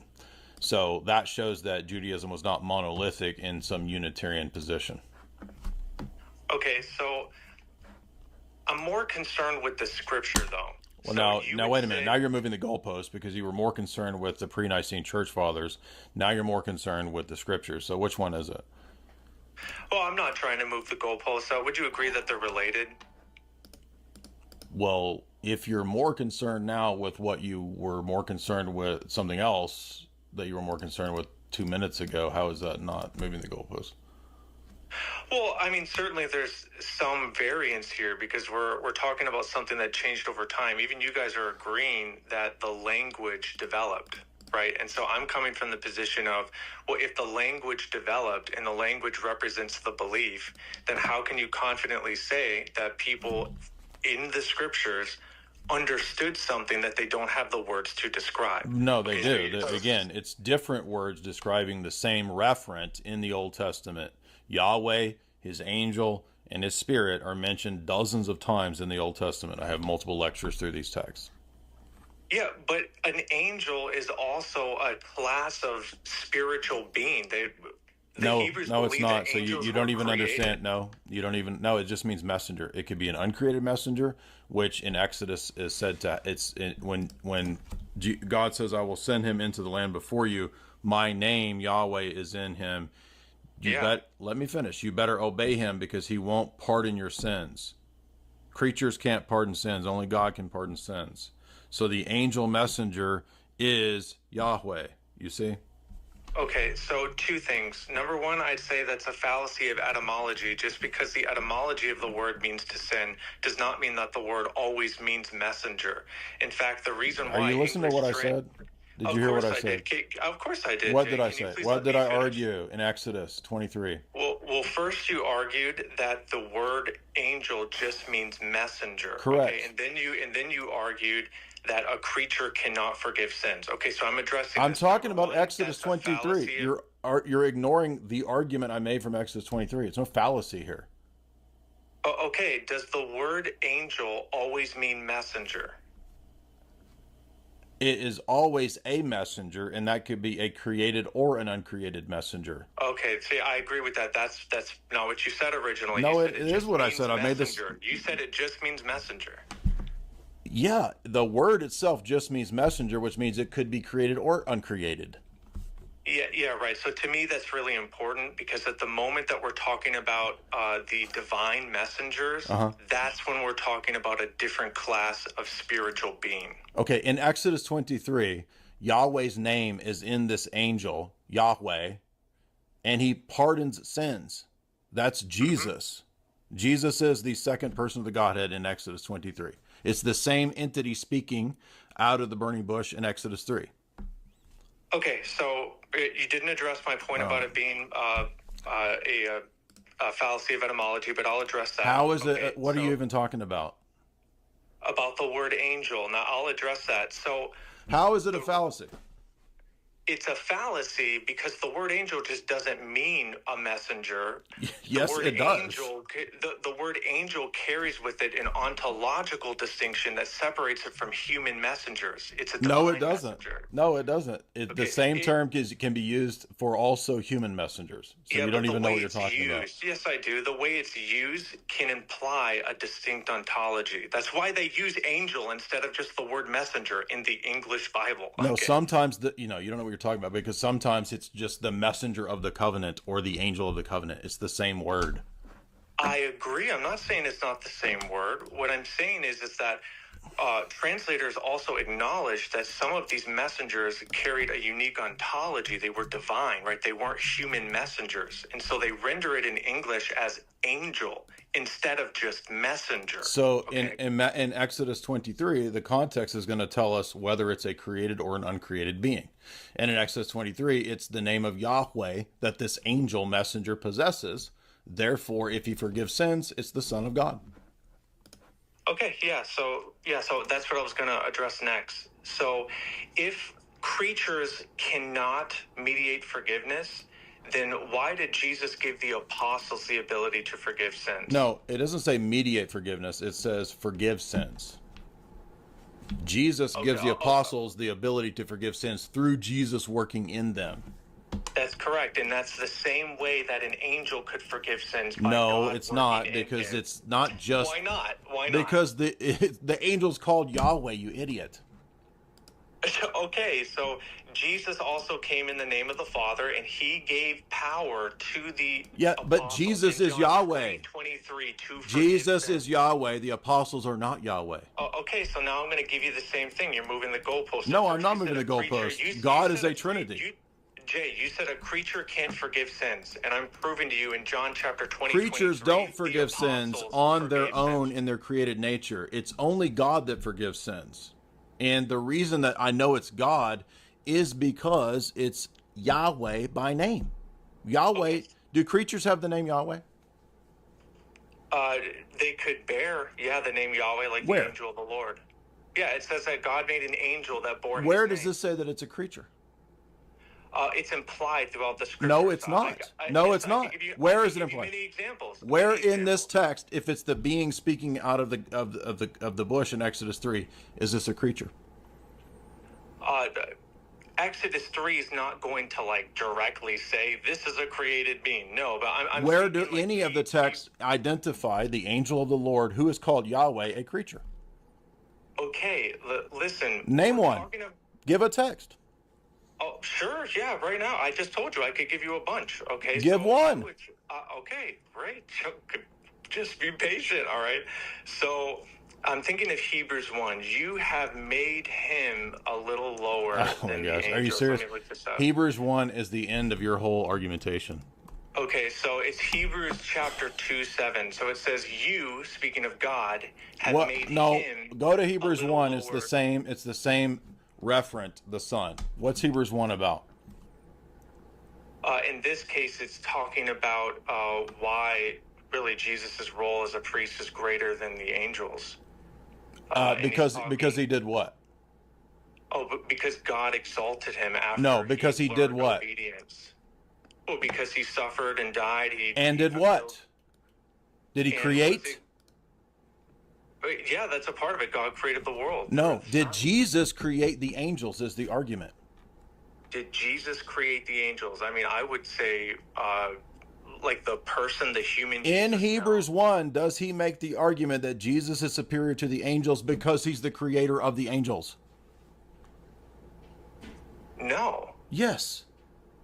Have you not read Hebrews 1? Of course. You Hebrews laid chapter 2. the foundations of the earth. Now, why are you going to 2 when it's talking about Jesus creating and being the creator? Listen, we can absolutely. Okay, so you're not address going to go to that Hebrews text. 1. No, of course I will. But I brought up Hebrews 2, right? I brought up. Why are Hebrews you going 2. to Hebrews 2? You first said Hebrews 1. Okay, John. Excuse me. I'm about to John, boot Jay. you if you don't stop changing. You can't just go to Hebrews 2 without the argumentation of Hebrews 1 because chapter 2 follows the logic of Hebrews 1. Hebrews 1 says, to the Son, he says, your throne, O God, is forever and ever. And you, the Son, laid the foundations of the earth. The Son is the creator of the angel and of the world and is the eternal God. That refutes you heretic. Okay, so all right, I'll just go to that. I only brought up Hebrews 2 because I was trying to answer that first question. Does right? Hebrews 1 say that the Son created the angels and is the eternal God? Yeah, I'll answer. Thanks, Jay. So obviously Hebrews 1:8 is quoting Psalm 45, where the word for God is being used for a human king. And so Hebrews is actually excellently quoting the word theos in Greek, referencing Elohim in Hebrew for a human king. To the Son, he says, your throne, O God, is eternal and forever. The Son is God. And the Son in verse 10 created the world and the angels. Absolutely. In the divine You said nature earlier right that he there. didn't. Okay, listen, let's stick with Did the Son create the world? He is the logos. Did the Son create the world? As God's word, the answer is yes. Is God's word not God? Are you your word? Is God's word not God? I'm not in the Don't same tu quoque sense, me. no. Okay, so there's different gods. You're a polytheist. How many gods are there? No, that's a formal distinction, Jay. Come on, you know that, please. In John 1, is the Son called God? Now we're in John 1. Yes, it is. Yes, he is. Okay, so you believe in multiple gods. No, I don't. Jay, You just said the Son is called God. Okay, please let me finish. The word God in both Greek and Hebrew has a semantic range which can be used for human beings and angels. So now the word God is multiple. It can be used for different types. But the deity in John 1, the deity in John 1 is the same deity that the Father possesses. Well, there's a lot of things going on there in John 1. What does that have to do with this point? Oh, well, because you just brought up John 1:1. Like, we can... There's a lot of things going on. What does that have to do with this? Is the deity in John 1... Where do you get levels of deity in John 1? I don't have levels of deity. You just literally said that he's not identical to the Father in terms of deity. No, what I'm claiming is that a human being could be called God. That's what I'm saying. So a human being was at the beginning of the world, creating the world. Okay, now this is changing. All right, the reason it's not changing. It's just showing how stupid your argument is. In John 1, the Son is. I'm about to. All right, you're done. All right, thanks for having me on. I appreciate it. John 1. In the beginning was the Word. The Word was with God, and the Word was God. That's the Son. It identifies the Word as the one that became flesh. Hebrews 1 says that the Son is superior to the angels because he is the creator. That was the stupidest argumentation I've heard, and it's just unreal. Like, people have a really hard time with words. It's so weird. Even that debate with that idiot feminist, people can't understand words and different references.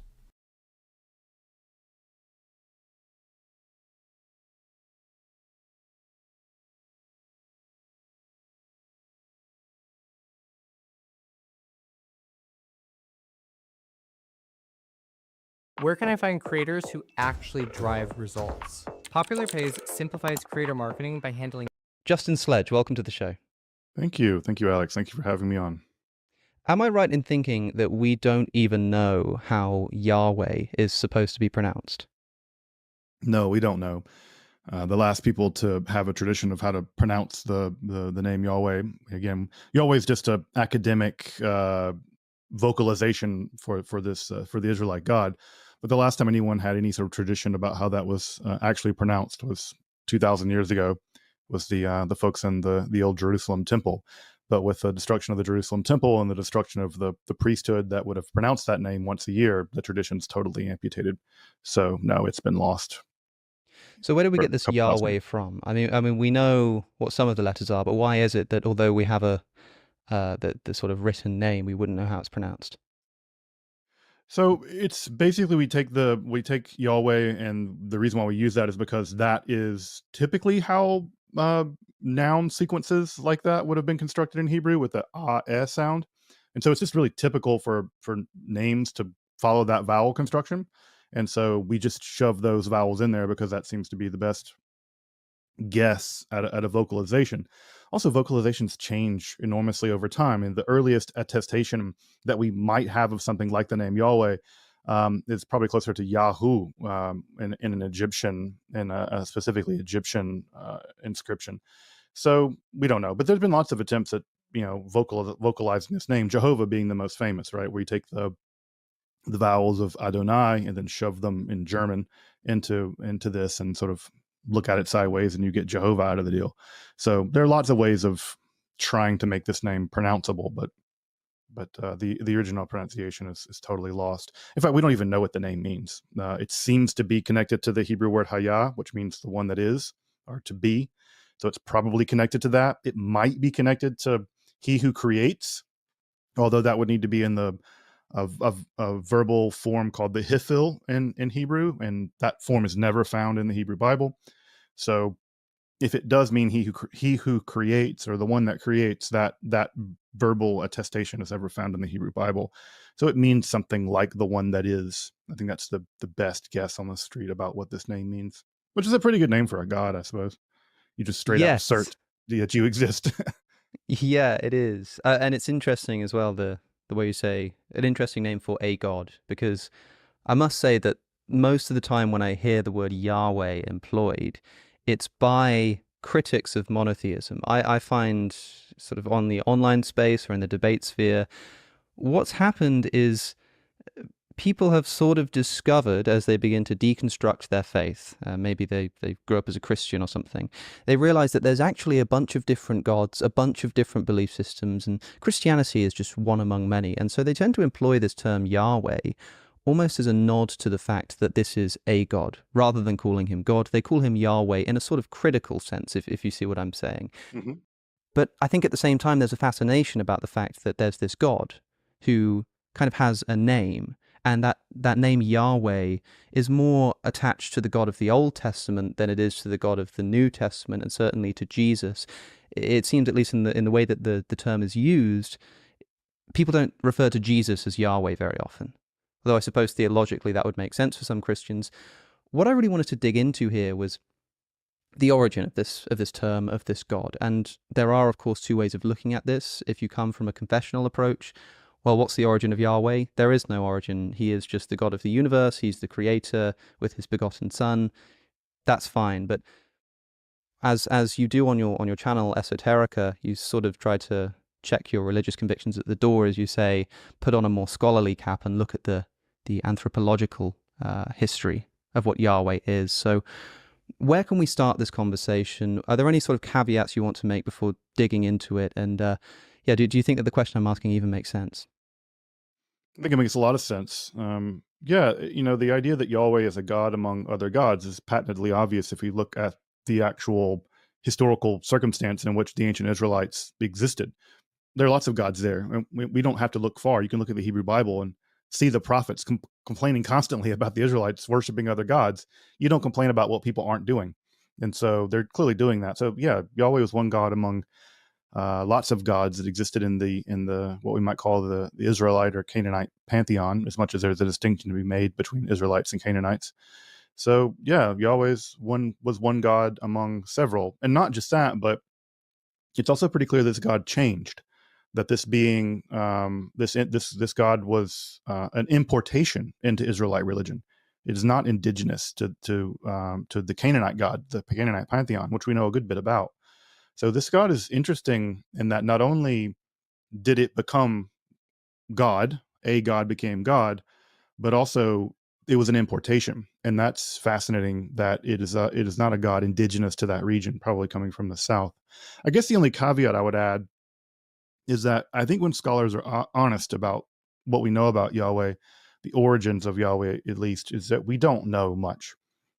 You can list the archaeological evidence on one hand, and when you really want to get into the Israelite narratives about Yahweh, what we get is a really complicated story about how this God is being imported into the area that we now think of Israelite territory, and this God is mutating, pretty rapidly mutating, which isn't unsurprising. That happens a lot when you see a god being removed from their geographical location and imported into a different cultic site. That's pretty typical of those kinds of mutations. Something similar happens to Osiris. Osiris is moved from one location to another and goes from being an agricultural god to being a god of the dead. That's a really interesting kind of mutation. Something similar happens with Yahweh. But the only thing I would say is that we don't know much about the origins of this god. It's one of the great ironies of history that this relatively obscure god has become God, and yet we can probably say in 10 minutes everything we know about the origins of this being, which just goes to show you, never doubt your origin. You might come from nowhere and really rise to prominence, and there's no greater success story in the history of theology than Yahweh. Well, let's try and exhaust that 10 minutes if we can. On that relatively optimistic note, what can we know about the origins of Yahweh? I mean, do we have an idea of the oldest attestations to this god that are still extant? Do we have old depictions of this god? Like, where can we sort of begin with the anthropological evidence? So the earliest attestation that we think we have of Yahweh is a mention of an Egyptian record of the 14th century BCE, where there is a group of people called the Shasu, and they're referred to as the Shasu of Yahweh. Again, we don't know how it's pronounced, probably closer to Yahoo at that time. But again, what's important to know is that in Semitic languages like Egyptian and also like Hebrew, Egyptian being an Afro-Asiatic language, what really matters is the consonants. The consonants are doing most of the grammatical work for you, and the vowels are often not written. They're pronounced, but they're not written. And those vowels and pronunciations change a great deal over time. So we think that the Shasu probably had as their god, this god Yahu or Yahweh. So that's our earliest possible mention of this deity. The other definite earliest mention we have is the Moabite stele, or the Mesha stele, and that is a victory stele where, interestingly enough, it's the Moabites, who are historical rivals to the Israelites, actually bragging about the fact that they looted some Israelite cultic objects, specifically maybe some temple artifacts, and they drug those before their god Chemosh. And so there we see Yahweh being spelled out for the first time in any inscription. So that it's probably the earliest. We see Israel, the term Israel, showing up on the Merneptah stele in the 13th century BCE. Yahweh's not mentioned there, but Israel is mentioned there. It's a great example of Egyptian propaganda. Mostly it's Merneptah bragging about having destroyed them, although they're definitely still there. So the destruction must not have been terribly complete. But that's it. I mean, in some sense, if you want to talk about the earliest archaeological evidence, we have this one mention in an Egyptian record, and we have another mention on the Mesha stele, and that's it. After that, we have to get several hundred years into the Iron Age before we get another attestation of this being Yahweh. I mean, it's amazing that we have anything at all, given just the unimaginable length of time that we're talking about since the events described here. But you say that, a few hundred years pass and we start to get a bit more information about this god. What kind of god are we dealing with at this time as well in the Iron Age? What is Yahweh? How much do we know about the kind of god that Yahweh was? So if we go from the archaeological evidence, we basically know nothing. We know that Yahweh was the god associated with the Shasu, who may have been proto-Israelites. So we don't know who the Shasu were. There seemed to be a sort of semi-nomadic, maybe kind of raiding culture, sort of nomadic raider people. The word Shasu in Semitic language ultimately becomes the word for to raid. So they were something like that, which is also maybe connects them to the Hyperu, the Hebrew, but what will become the Hebrews as we know them. And then we know they were the national god of the Israelites. So we know that from the Mesha stele. So that's it. That's what the archaeology gives us. The other side of it is that we could go to the surviving literature of the ancient Israelites, which is what we now know as the Hebrew Bible or the Christian Old Testament. But what's really important, if we're going to do that, if we're going to make that move, we have to separate off what we think of as the earliest strata of Hebrew language texts in the Bible. One of the things that people don't really realize when they're reading a Bible in translation is the Bible will sometimes, I'm talking about the Hebrew Bible, the Old Testament, the Hebrew of the text sometimes shifts. And we can see it shift in a way that we can tell, like, oh yeah, this language here is very, very archaic. This language is much more recent. In the same way that if you were reading along in a newspaper and it switched to Chaucer English, you would immediately know that something has happened. Like an English speaker would be like, I can hardly read that. And if it switched to Beowulf language, you would absolutely not be able to read it at all without specialized training. We can't read. Most of us can't read Old English, and a little bit of us can read Middle English, and obviously we saw Shakespearean English. We clearly know that there's some stratification happening in the history of the language. Right. The Hebrew Bible does that too. Now, Hmm. you don't see it in the translation because the translations obliterate all that. So there are sections of the Hebrew Bible where the language is incredibly archaic, maybe back to the very, very late Bronze Age, certainly by early Iron. And if we want to learn about Yahweh, what we have to do, the early history of Yahweh at least, is to go to those sections, because those sections represent the most archaic remnants of Israelite mythology. And those sections are going to give us our best glimpse into how those very archaic, primitive Israelites understood their God. And the two things that jump out from that literature are this being associated with storms, probably thunderstorms, and secondly, it's a war god. Almost all the literature we have from this early archaic period are war songs, two of which were attributed to women, by the way, which is interesting. There seem to have been woman war band prophets that were associated with this god. And so it's Devorah's song and Miriam's song, both of which are songs about successful conquest or successful warfare. So we're fairly confident this is a deity associated with warfare. And by warfare, we shouldn't think about, Game of Thrones, huge battles we should think about skirmishes at a raiding party level. You're talking 50, 150 guys engaging in basically skirmishes or sort of raiding parties, much more like desert Vikings than, kings of England or something like that.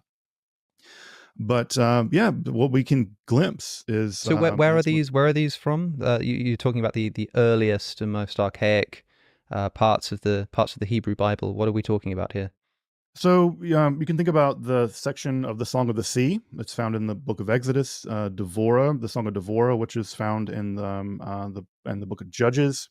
Psalm 18 also is quite archaic. Psalm 29, Psalm 68. These are some of the really archaic texts. They seem to largely have been composed somewhere in the area of like Shiloh, as people may know it in English. And that seems to be where the Yahweh cult originated, at least in that region.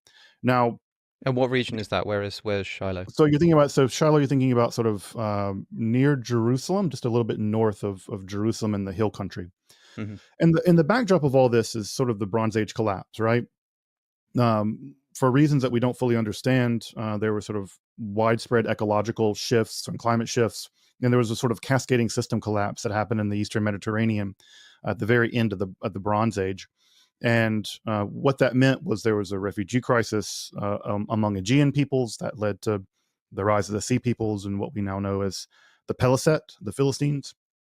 But also Egyptian hegemony somewhat collapsed in that region. Hittites totally collapsed.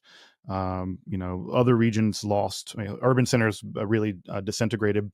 And it's in that power vacuum that small groups of small ethnic groups like the Israelites could actually get some political power, because the big kings at the time were having to deal with bigger problems. I mean, you look at that giant image of Ramses II having to deal with the Sea People. Sort of a mass movement of people he had to basically try to fend off from his territory. Though they did get a territorial foothold. They did occupy the coastal regions down by the Shfela. So at any rate, what we can tell, or what we can see from these early attestations of Yahweh, is that it seems like this god comes from the south. It's gods associated with Mount Seir, which is south of what is now Israel. So you can think about this as being the hill country, the sort of desert area, the Arava, in what is now the north section of what is now Saudi Arabia. So far as we can tell, Yahweh probably originated in that region, the region around Mount Seir, and eventually through caravan movement is imported eventually into what is now Israel. And that caravan movement is actually described in some of these more archaic these archaic poems that are found in the Hebrew Bible, especially the Song of Devorah. I would tell people, if you want a glimpse into this, go take those sections of the Bible and just read those. And just like forget about everything else, the Ten Commandments and all the other, and just focus on those sections, and you'll get a pretty good glimpse of what Yahweh was, at least to the earliest Israelites. That is just the most archaic parts of the Hebrew Bible or Old Testament. Thinking about the big questions in life can take a heavy toll on our mental health. I've definitely experienced existential anxiety in the past, and these kinds of topics are intimately tied to our psychological well-being. When we're experiencing these kinds of issues, therapy can be an invaluable resource for helping to get our heads in order. That's why I'm teaming up in a paid partnership with BetterHelp for this video. BetterHelp connects you with a credentialed therapist to give you helpful, unbiased advice. And starting face-to-face therapy can be a daunting process, so BetterHelp allows you to have your therapy session as a video call or a phone call or even as messaging if that's what's most comfortable for you. To get started, you'll fill out a questionnaire which will help assess your specific needs, and then in most cases you'll be connected to your therapist within 48 hours and can organize a session. And if the therapist you're matched with doesn't feel right, which can happen, then you can easily switch to a new person at no additional cost. Over 4 million people have used BetterHelp to start living a healthier, happier life. If you think it sounds right for you, then go to betterhelp.com/Alex O'Connor. Doing so will help support the channel and also get you 10% off your first month with BetterHelp. Now back to Justin Sledge. It's fascinating. There's so much to say about translation and the way that it works. It's one of the things that that's most interested me as I've begun to develop an interest in, I guess, the study of the Bible, is just the extent to which translation can completely destroy your interpretation, not just of the content of the text, but of the text itself and what it is and what it's doing. I mean, it's amazing. Yeah, and not just translation, but to know that the text is the result of a redactional history that's incredibly complex. I tell people that we should not think of the Hebrew Bible as a book. We should think about it as a library of Israelite literature, and it's a pretty haphazardly put together library. It's like a quilt, and often when you look at a quilt, there are patches sewn all over the quilt, and if you look close enough, you can see the stitching where something has been added. And imagine a quilt being composed over the course of 1,500 years. That's the Hebrew Bible, and it's incredibly complex. And we do get some sense of the seams of this thing. And what's interesting is it's clear that some of these really archaic sections, when they were added to the Bible as we know it, the editors didn't fully understand them. The Hebrew is archaic to them. It's the equivalent of you or I trying to add a quotation from Beowulf into a paper we're writing, and we only kind of understand Old English. Wow. It's something like that. So these texts were archaic even to the writers of the Bible, so much so that they didn't even know fully what they meant. Which is, again, it shows you that this text is incredibly complex, and often when we think we understand it, especially outside of really understanding it from a historiographical point of view and a linguistic point of view, you're not really understanding it. There's so much to ask. I mean, one question I have, I suppose, is how much we can identify, or maybe we should begin with this. Okay, we've got the sort of possibly desert god, localized, maybe worshipped amongst other gods. I don't know if that's the case with these sort of early small communities that you're talking about, whether it's one god among many, I'm not sure, but there's some kind of development that we get from this localized war god, desert storm god, to eventually being considered as God with a capital G. How does that happen, and when does that happen? So we can tell that by Iron 1, Yahweh has been imported into the area that we think of as Judea.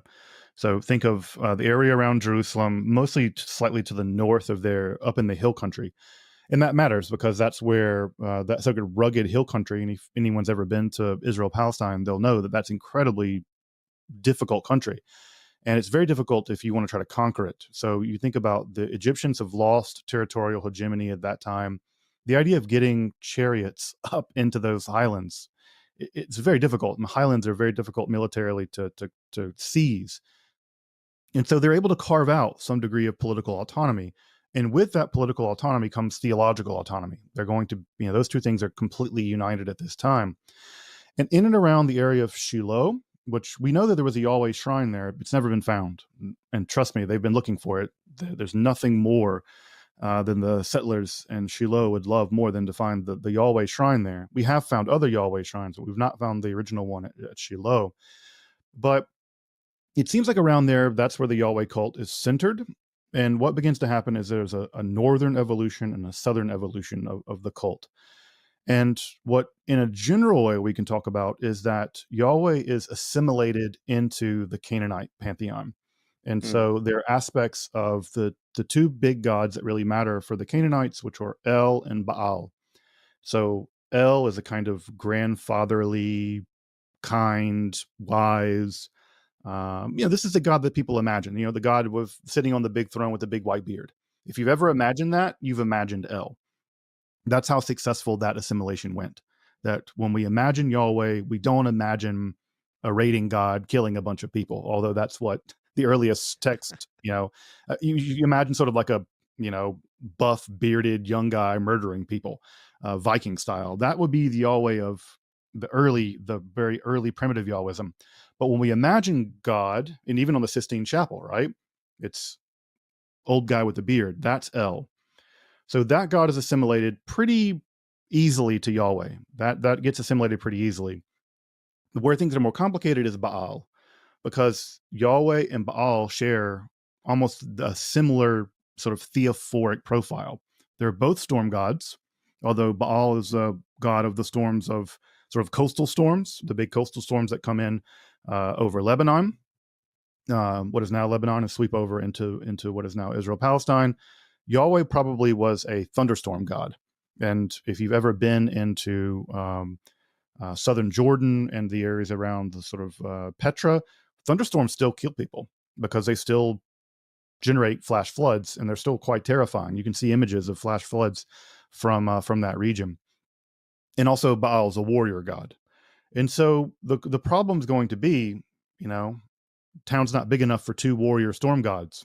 And if you've read the Hebrew Bible, you know that one of the big beefs, theological beefs, is between Baal and Yahweh, because they're competing over the same people, and they have very similar, for the average guy on the street, they're the same God in some ways. And so what's going to happen is elements of Baal and elements of El are assimilated to Yahweh. And what's going to happen is that largely Yahweh and Baal are going to be put at each other's throats in sort of theological duels, in fact, literally theological duels. And what's going to emerge is a degree of assimilation between these gods.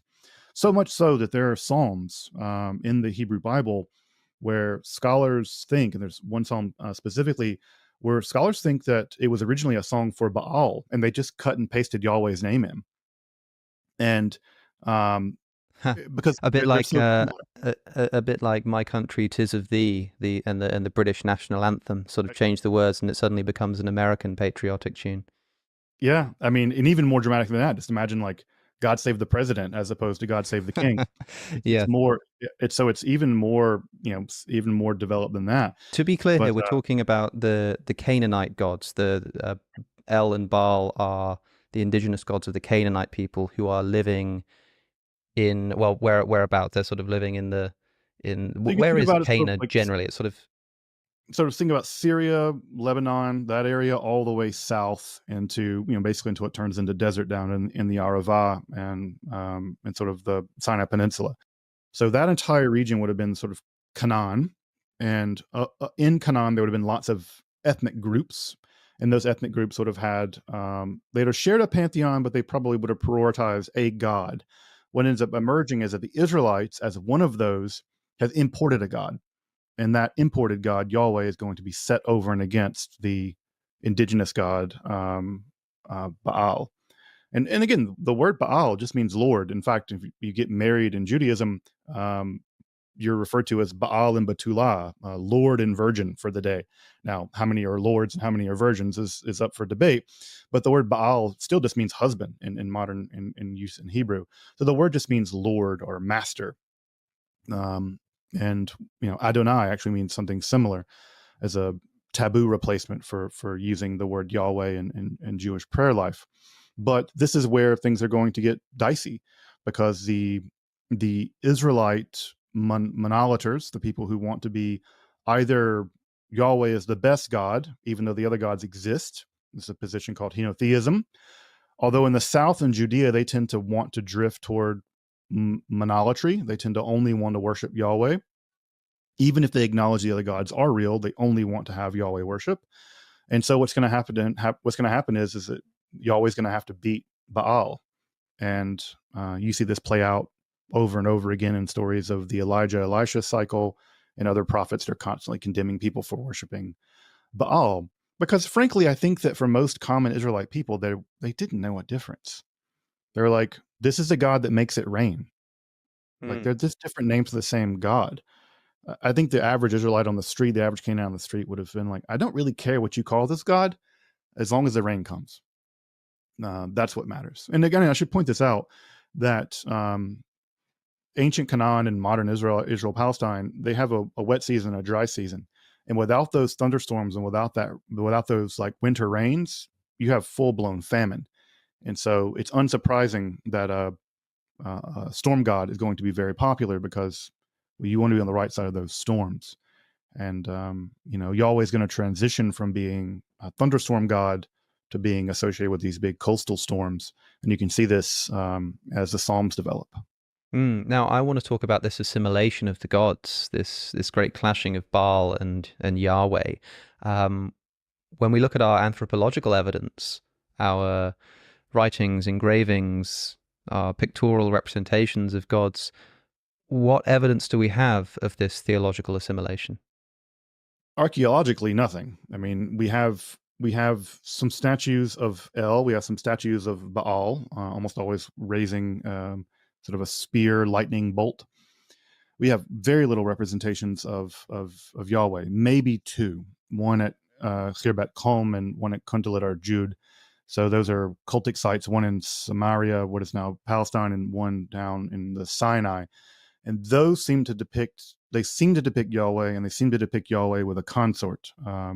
Although the grammar in that whole sequence is very strange. There's a bunch of debate about exactly what the Hebrew grammar is supposed to do there. But what ends up happening is that we see in those depictions, Yahweh's depicted something like a bull, which is, again, more assimilation. El is associated with bulls. And it seems like in the north, in Israel, they were pretty okay with this. The northern temples actually have bull imagery, whereas the southern temples are very, we call them aniconic. They don't like to represent Yahweh. But we do have two pictures of Yahweh. One, the most famous one at Kuntalit Arjud, depicting Yahweh as a bull-looking figure with a consort, Asherah, which we know from Israelite literature was sort of another goddess that existed in the Israelite Canaanite pantheon. We know that she was hated by at least the writers of the Israelite Bible, or the Israelite literature as we have it, but she was clearly popular because, again, they're constantly saying don't worship her. And so that gives us a good indication that people were.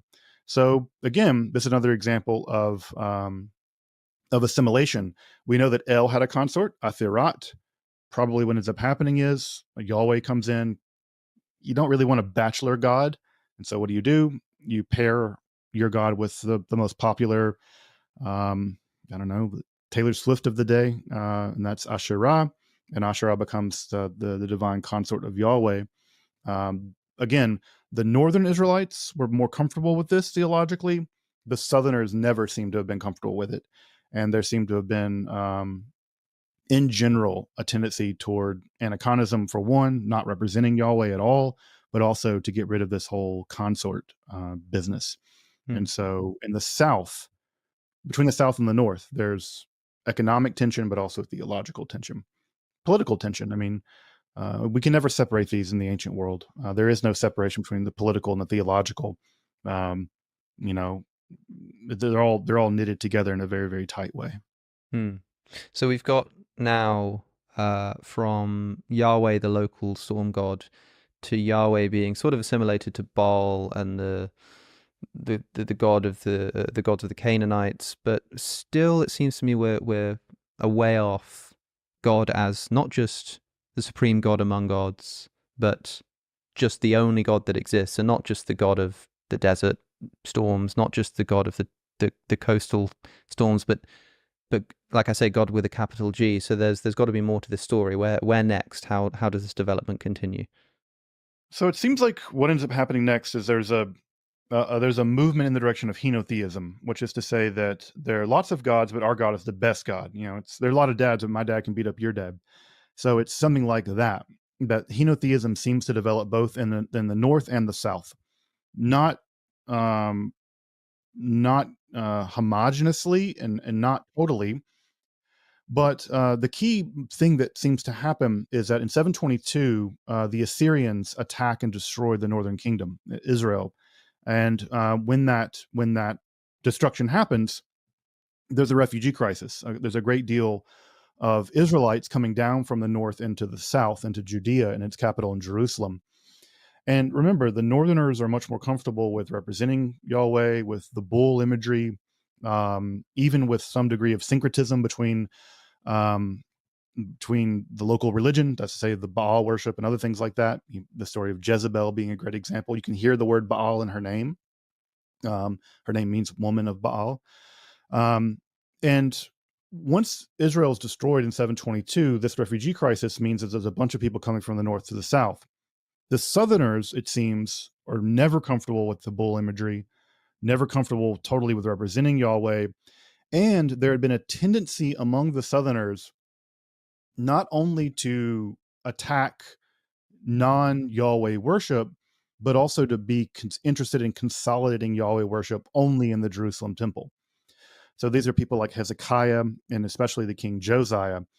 Josiah, we know, led something like an inquisition where not only were non-Yahweh sites destroyed, but even Yahweh sites that weren't in the Jerusalem temple were also knocked down.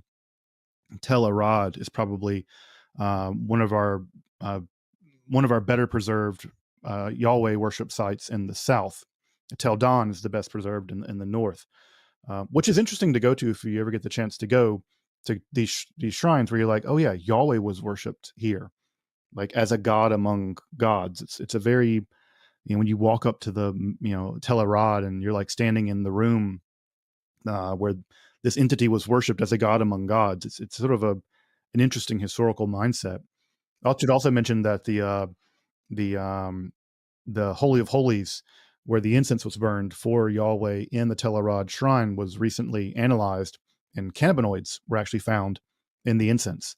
So really, so this is an interesting thing that it looks like at least some part of whatever they were burning as incense at the Tel Arad shrine did contain some degree of cannabinoids. Now, were they hotboxing inside of the Holy of Holies? I don't know. I can't say that. But, the archaeology is what the archaeology is, which is interesting to me that no one ever thought to test it. But how could you possibly know? Like, how do you discover the cannabinoids in such a sort of ancient location? So one of the great things about religious violence is that it tends to be pretty total. People get, when people are inspired by religion, they tend to, go all the way. And so when the Tel Arad shrine was destroyed, they literally pulled it down. And when they pulled it down, they buried it. And by pulling it down and effectively burying it, that's great for archaeologists because it seals that entire shrine in time. Israel, as I'm sure folks know, especially down in the south, is incredibly arid. It's incredibly dry. Tel Arad's, it's a very harsh terrain out there. Again, we're just south of Hebron here. When they tore it down, basically the altar came down this way and was face down. They flipped it over, and it's now in the Israel Museum. You can go see the altar in the Israel Museum. Well, those the kind of oils that go into making incense are pretty thick, pretty viscous oils. Think frankincense and mastic and myrrh and cannabis oil. And folks have ever seen cannabis oil, it's oily stuff. Well, if you're burning incense on this altar continuously, you're going to get a pretty thick layer of these oil compounds building up, especially in the cracks and crevices of these stones. They scraped it out and tested it with, I'm sure, a mass spectrometer or gas chromatograph or something like that, and you can see in this, the spectrogram, you check it against mark manuals and stuff, and you're like, those are cannabinoids, and that's frankincense. So what they were burning in this temple of worship to Yahweh might have been getting them high. Or it at least could have had some degree of psychoactive, effect on them. We don't know. I mean, all we can say is this is what the chemical compounds on the top of this rock are, and we know this room was this by this, and if you get some sense of how much incense they were burning, maybe. I mean, again, should we be very surprised given what we know about the world, the anthropological world of religion? Religion and intoxication are deeply connected to each other, and that they would be intoxicatory aspects of Yahweh worship should not at all be surprising to us. Well, I suppose slight detour from the main thrust of the conversation, the connection between religion and intoxication. What are you talking about? I mean, most religions have some degree of negotiated relationships with various forms of alterations of consciousness, whether they be alterations of consciousness brought on through breathing techniques, or alterations of consciousness brought on through the use of psychedelic drugs or alcohol or whatever. Coffee, again, we should always imagine and know that the Kabbalah, Jewish mysticism, and Sufism, Islamic mysticism, those late night vigils that gave rise to all of that kind of crazy mysticism stuff in the 17th century, those dovetail in the Ottoman Empire with the importation of coffee houses. So they're drinking coffee all night long. Yeah, there's a direct correlation, and I would say some degree causation, although it's overdetermined, that caffeine has played a huge role in the development of forms of Jewish and Islamic mysticism.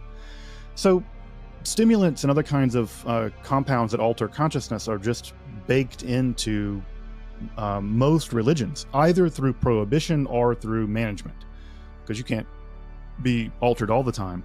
And even in the Hebrew Bible, there's a moment where we get the first king of Israel, Saul. There are these roaming prophets who are singing in some kind of ecstatic state.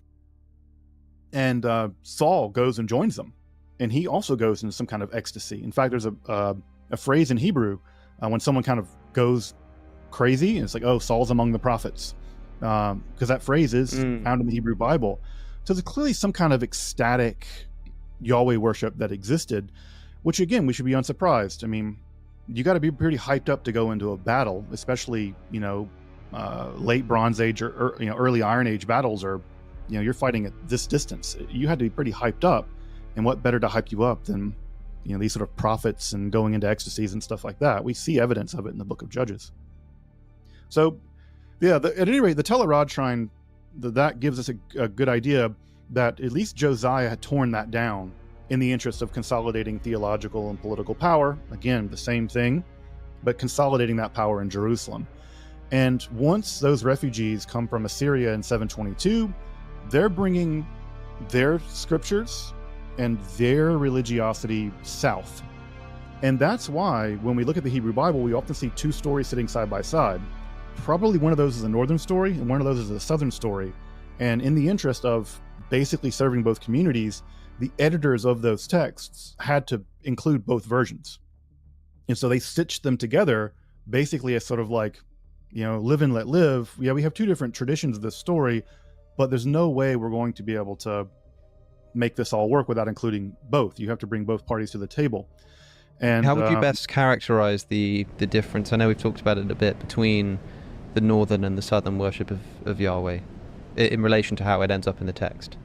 So I think that one of the things that we see is that there's an emphasis, like the hard Yahwism that we see where Yahweh really is emphasized. The Yahwist structure of the text is probably southern.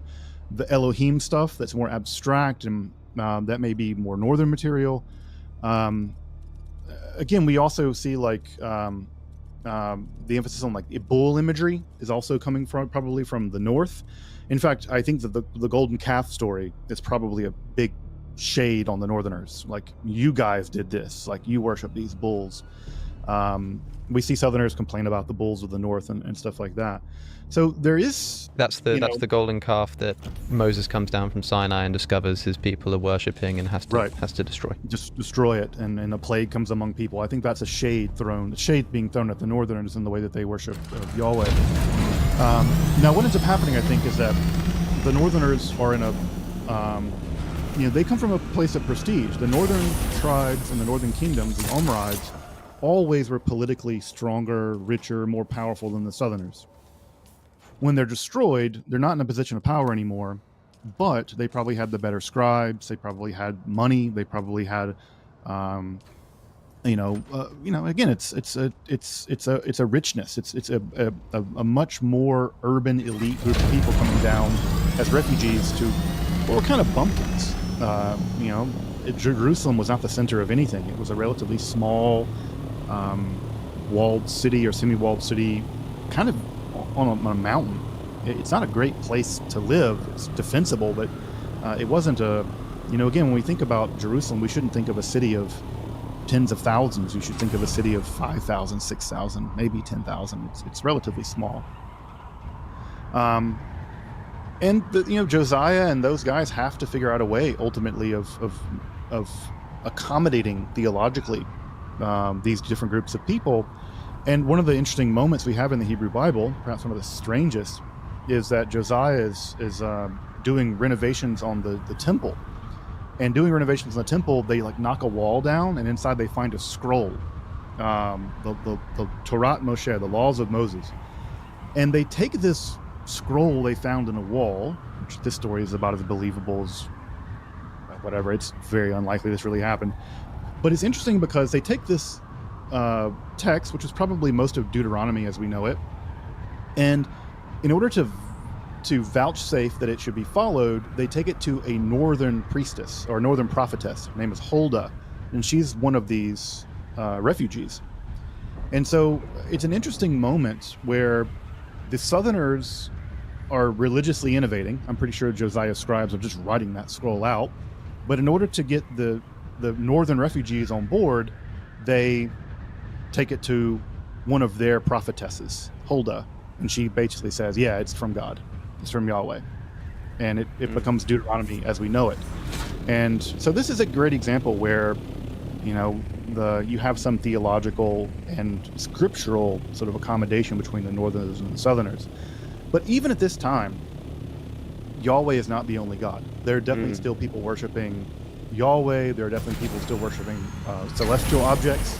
Prophet Jeremiah complains about this, that there are people worshiping the stars.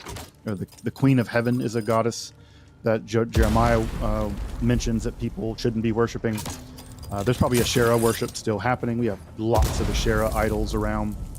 Baal is probably still out there to some degree, but basically between 722 and 586 BCE, when Jerusalem's destroyed by the Babylonians, what's probably happening here is that Yahweh monolatry is beginning to take shape. That the exclusive worship of Yahweh, especially in Jerusalem, and especially in shrines, other shrines are going to be destroyed. And then this is all interrupted, of course, in 586 when the Babylonians come through and just trash everything. And so that inaugurates the exile, the Judean exile. And the argument that I make, at least, is that Yahwism went into exile and Judaism comes back. And it's in that exile period for which we have, the data there is very meager and it's very confused. Talk a little bit more about it.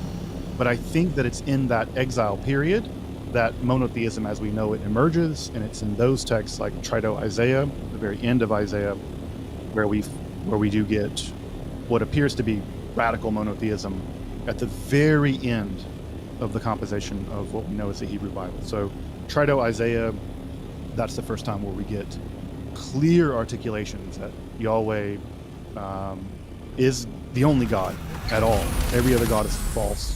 Yahweh is the only God.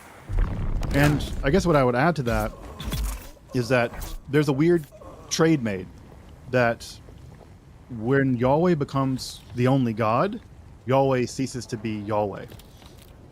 All of the defining characteristics that we would have recognized in the primitive period of Yahwism, storm god, raiding god, those kinds of elements.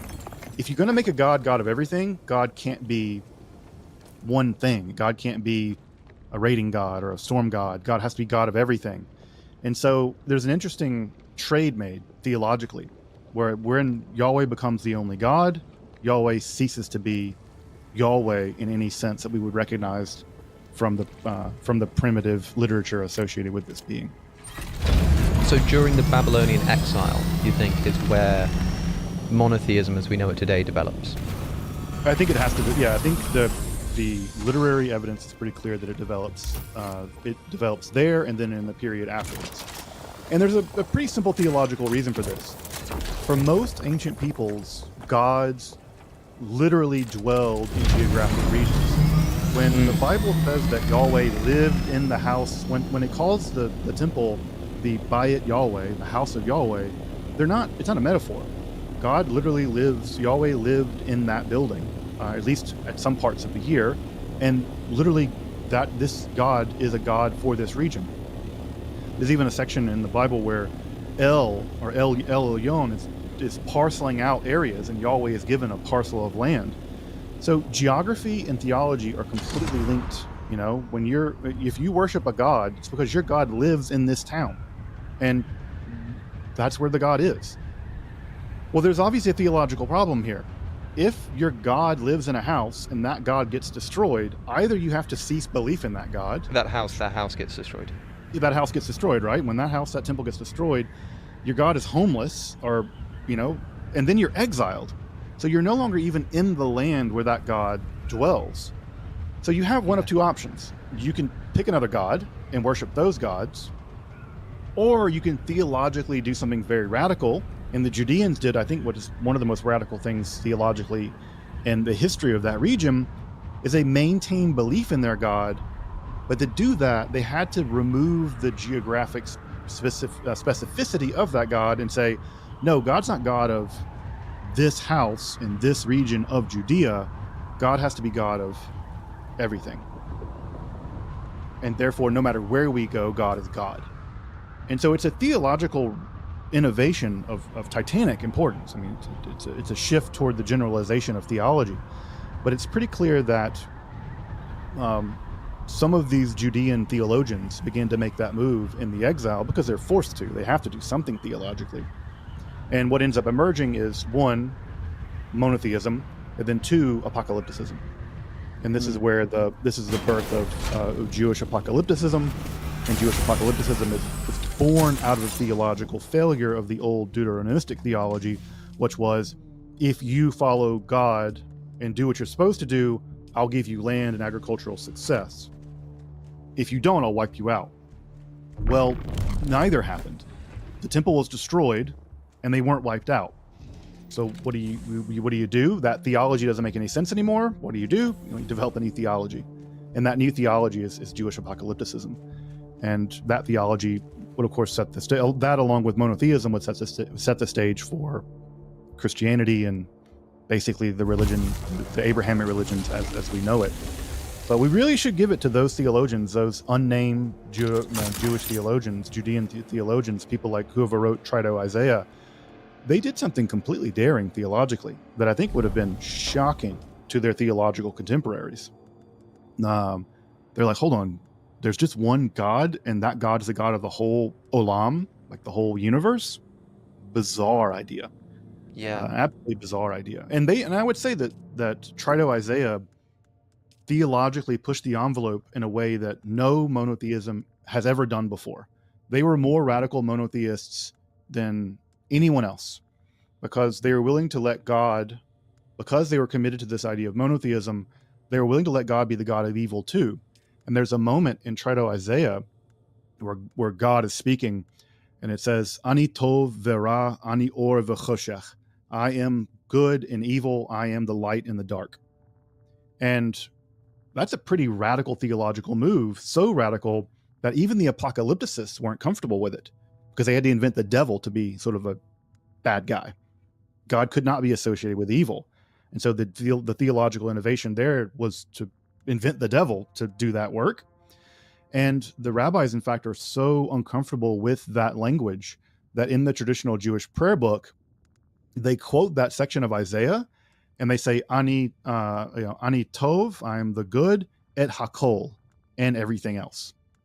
They will not put Ani tov v'ra, I am the good and the evil. So even Really? rabbinical Judaism is uncomfortable with the radical monotheism of Trito Isaiah. And of course, Yeah. Christianity it obviously is as well, because they invent the devil to do all the dirty work. Yeah. So really radical monotheism of Trito Isaiah. Before asking about that, what is Jewish apocalypticism? It's a very complicated topic. Jewish apocalypticism is a mode of religiosity that primarily has to do with the idea that God, often through mediaries, like angels typically, will reveal to people things about ultimate reality. The word apocalypticism is from the Greek apokalypsis, which means to unveil or to part the veil.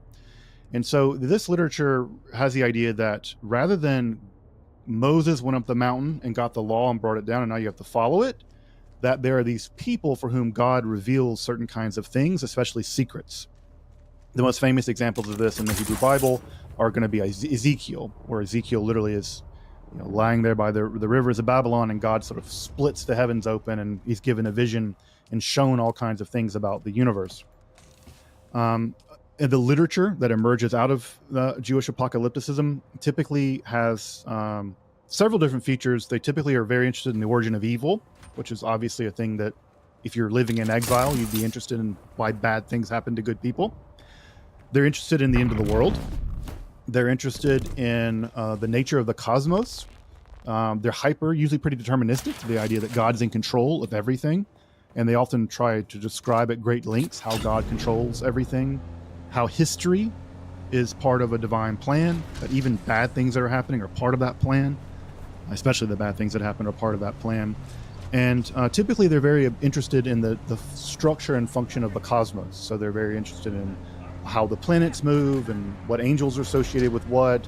They're typically associated with the punishments that bad people get. So Jewish apocalypticists often will shift Israelite eschatology. So as you probably know, there is no afterlife in Israelite religion. There's just Sheol. And Sheol is just a dark place of basically nothing. Well, that's not great if you want to know what happens to the good and bad people, right? Because we're good people and we got exiled by these bad people. What's going to happen to these bad people? Well, if we're all going to go to the same place, why in the world do anything? And so what happens? The apocalypticists, probably under the influence of some Zoroastrian religion, begin to develop a more robust system of the afterlife, and where we get heaven and where we get hell, and that is born out of Jewish apocalypticism. Also, apocalypticism is very interested in salvation and the ultimate end of things, and typically messianic ideas are born in the apocalyptic mode of Judaism. So in many ways, like I think I said earlier, Israelite religion, Yahwism, goes into exile. What comes back is apocalyptic Judaism. Now, Judaism set the stage for rabbinical Judaism, Islam, Christianity, and things like that. Yes, so, one of the big, one of the important shifts here is this preacher from Nazareth who shows up and seems to change the story a little bit. And I think that we're going to have to sort of get there at some point, right? We've got now to this idea of Yahweh as God, this idea as the one God that's worshipped, the God without location.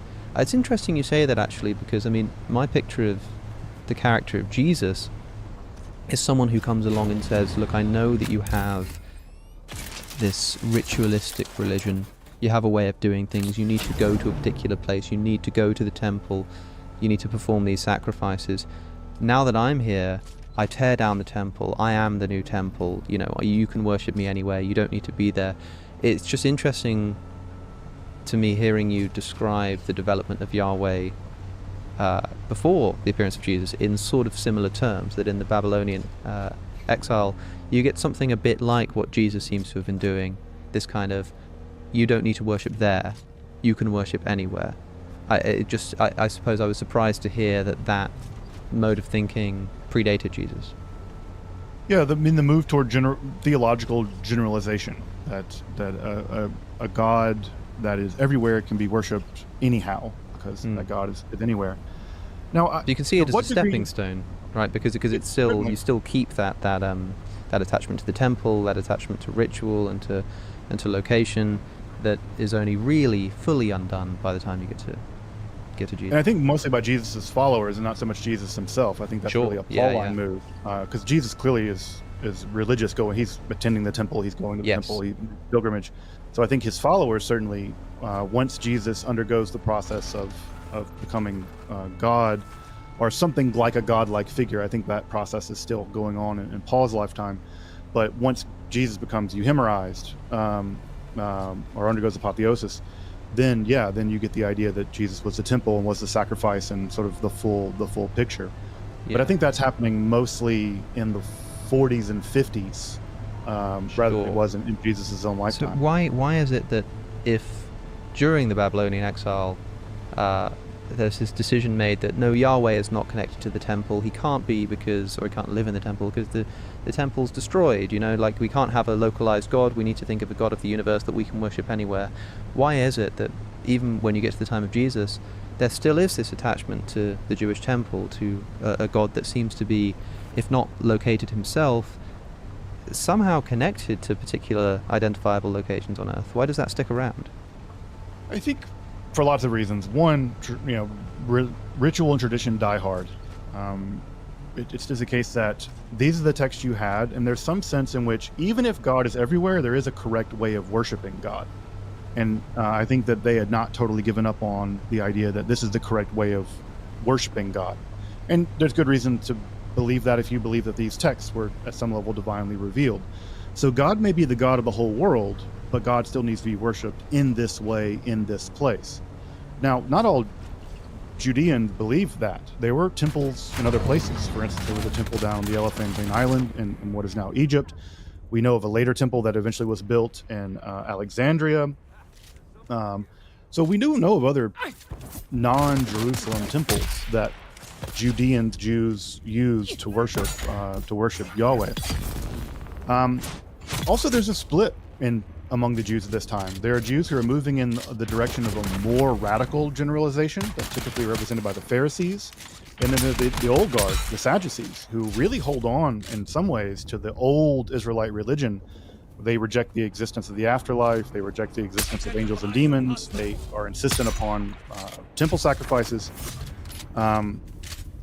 In fact, the rabbis of the time were already envisioning a kind of post-temple theology, not a post-temple worship, but a post-temple theology, where the home becomes the center of religious life and the dinner table becomes the center of religious life in many ways.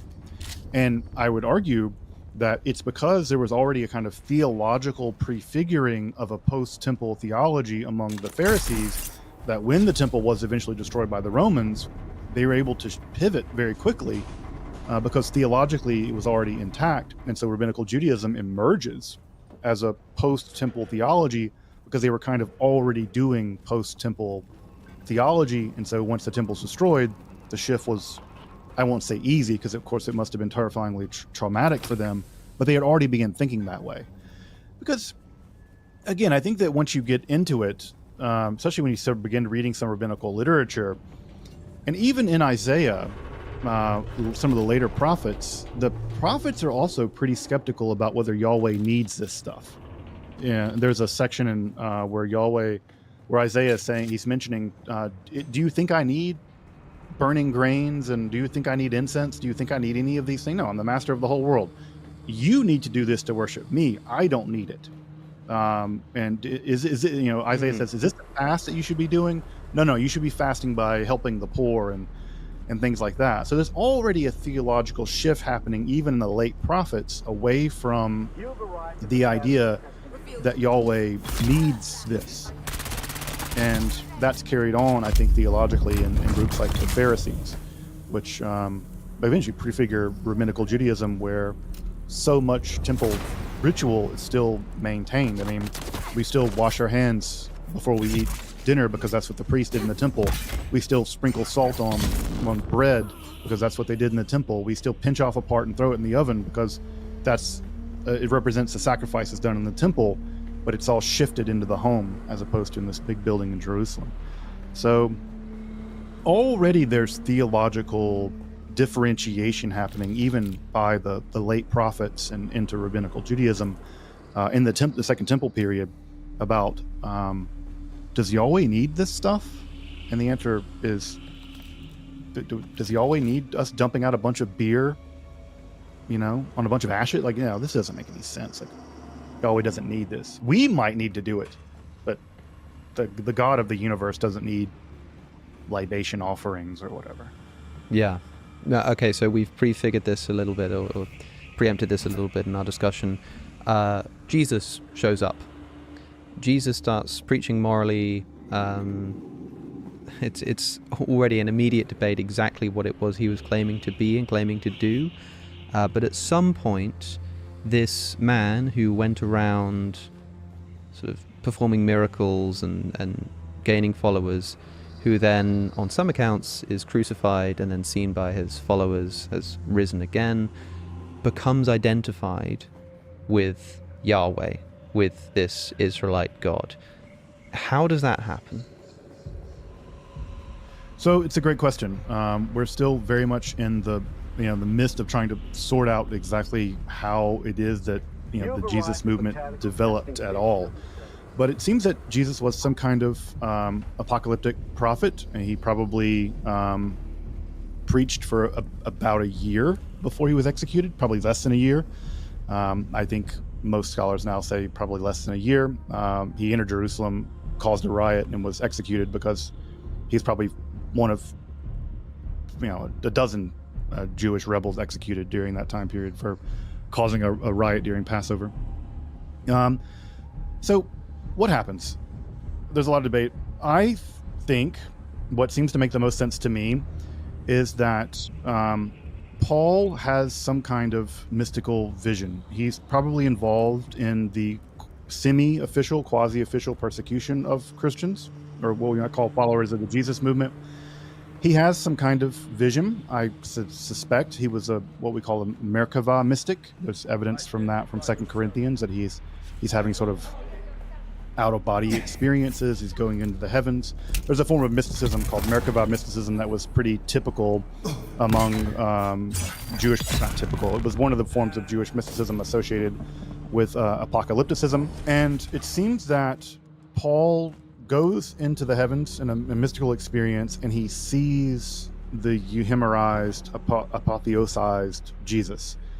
And we know that Paul believed that physical bodies could be transformed into something like angelic bodies, and we think that Jesus managed to accomplish this. And Paul seems to believe that because Jesus has accomplished it, we can all accomplish it, and we can all go live in glorified bodies forever after we die. And that Jesus sort of led the way. I think that's the earliest forms of the Pauline theology. Well, I think what ends up emerging in this is that already in Judaism at the time, there was an emergent theology, heretical theology, called what we now refer to as Jewish bitheism, or the so-called two powers in heaven, where there was already the idea that there was some kind of Deus absconditus, some kind of God beyond all knowing. But that God, in order to be knowable, made some other version of itself that people could know. In one version of the story, it's the angel Metatron. Sometimes in the literature, the apocalyptic literature, the angel Metatron is referred to as Yahweh Katan, the little Yahweh, which is just shocking for a religion that had, just recently adopted radical monotheism. Now bitheism emerges, where you have a greater Yahweh and a lesser Yahweh. And this theology was around, and I think what happens is that Paul, having had a mystical experience of the apotheosized Jesus, links it with this emergent Jewish bitheism, and Jesus becomes that Yahweh Katan. And for other forms of Jewish bitheism, it was the angel Metatron, it was the kavod, the divine glory there's the revealed glory and the kavod nistar, the hidden glory. And so there are lots of versions of this Jewish bitheism around at that time. And I think that Paul, at some level, takes his mystical experience of the resurrected Jesus and then combines it with this nascent Jewish bitheism, and Jesus basically becomes Yahweh Katan. But Christians will listen to this and say, "Oh, hold on, no, Paul. We know Paul had an idea that Jesus was just God.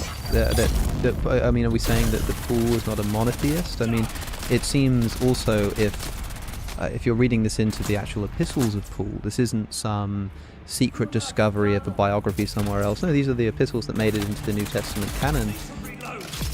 What's a Christian going to think listening to this? How should they respond to this idea that you're reading into that scripture a completely different theological idea to the one that they're used to? I think it's less reading it into it, but more putting Paul into the world of his Jewish contemporaries. So if we take Paul out of his Jewish contemporaries and then read Christian history back into him, then we can say, yeah, Paul always believed that Jesus was God, or at some level God. Yeah, if you want to read Jesus back through the history of Christianity, I would suggest that the more historically accurate way of reading Paul is to put him among his Jewish contemporaries and the Jewish theologies of the time, and then we'll realize really quickly, oh, Paul looks a lot like the other Jews that we know of. The same thing is true of Jesus. If you take Jesus as an apocalyptic Galilean miracle worker, yeah, that story sounds a little weird if you've only heard the Christian story that he was a unique God figure who was able to raise the dead, until you read other Jewish literature where there's lots of these Galilean miracle workers that are able to work miracles. We have at least 3 or 4 of them that we know of that were somewhat contemporaries with Jesus. So I would suggest that it's better to take Jesus and Paul, for that matter, and to put them into their historical theological context, and then try to understand their life and writings, in the case of Paul, in that context. And it turns out he makes a great deal of sense in that context, without having to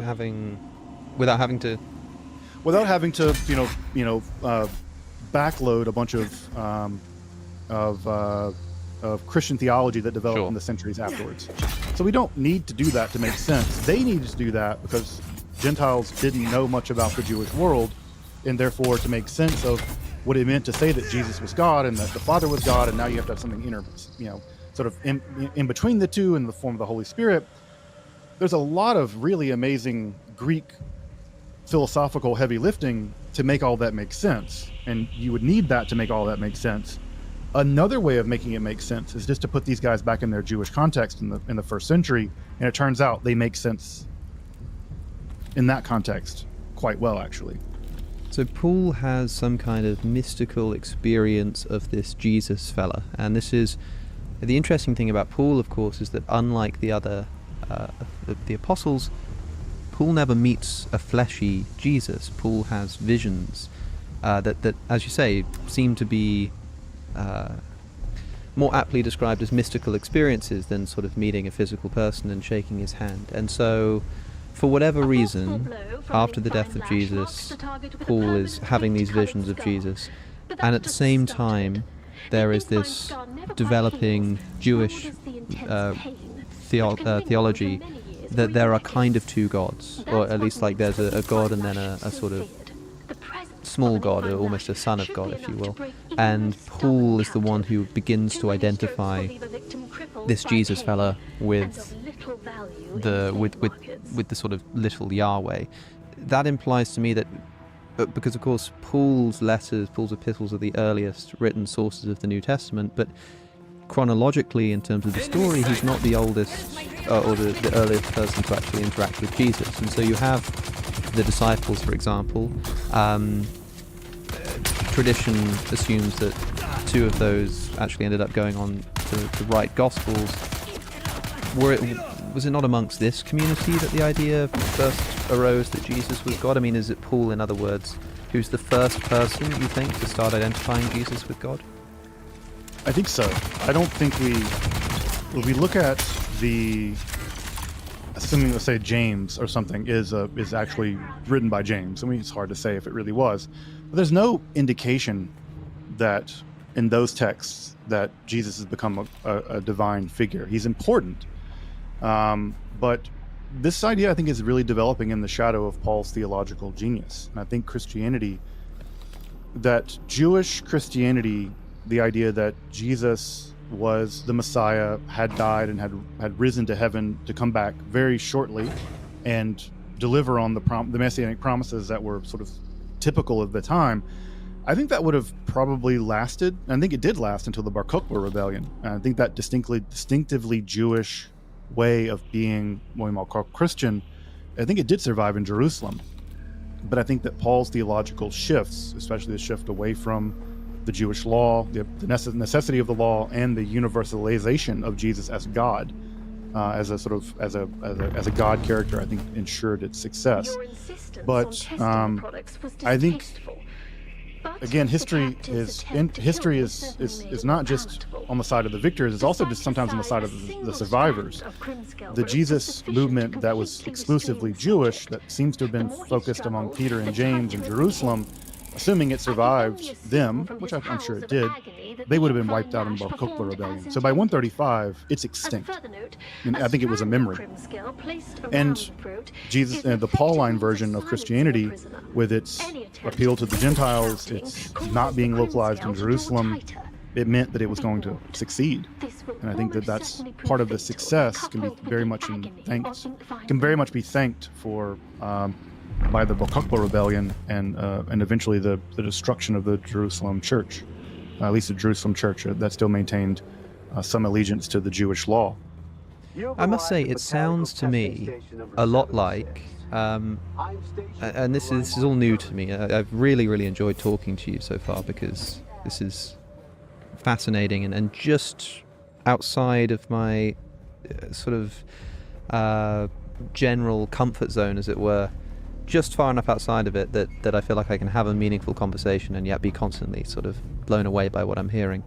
It sounds to me, as I'm hearing about this, the big God, the little God, Jesus identified with the little God, the mystical, it's all sounding a bit Gnostic. It sounds like this is sort of laying the groundwork for an idea of Jesus as a divine being but separate from the God of the universe, or there are sort of different gods all competing, sort of doing different things. One is a bit more material, one is a bit more mystical, and yet within practically no time Gnosticism is condemned as a heresy, and we end up with this idea that Jesus is Yahweh, not little Yahweh, not a different kind of Yahweh, not a friend of Yahweh or a different kind of God, but it's the same God. What happens there? Because, I mean, am I right in saying that this interpretation of the early Paul is maybe a bit Gnostic?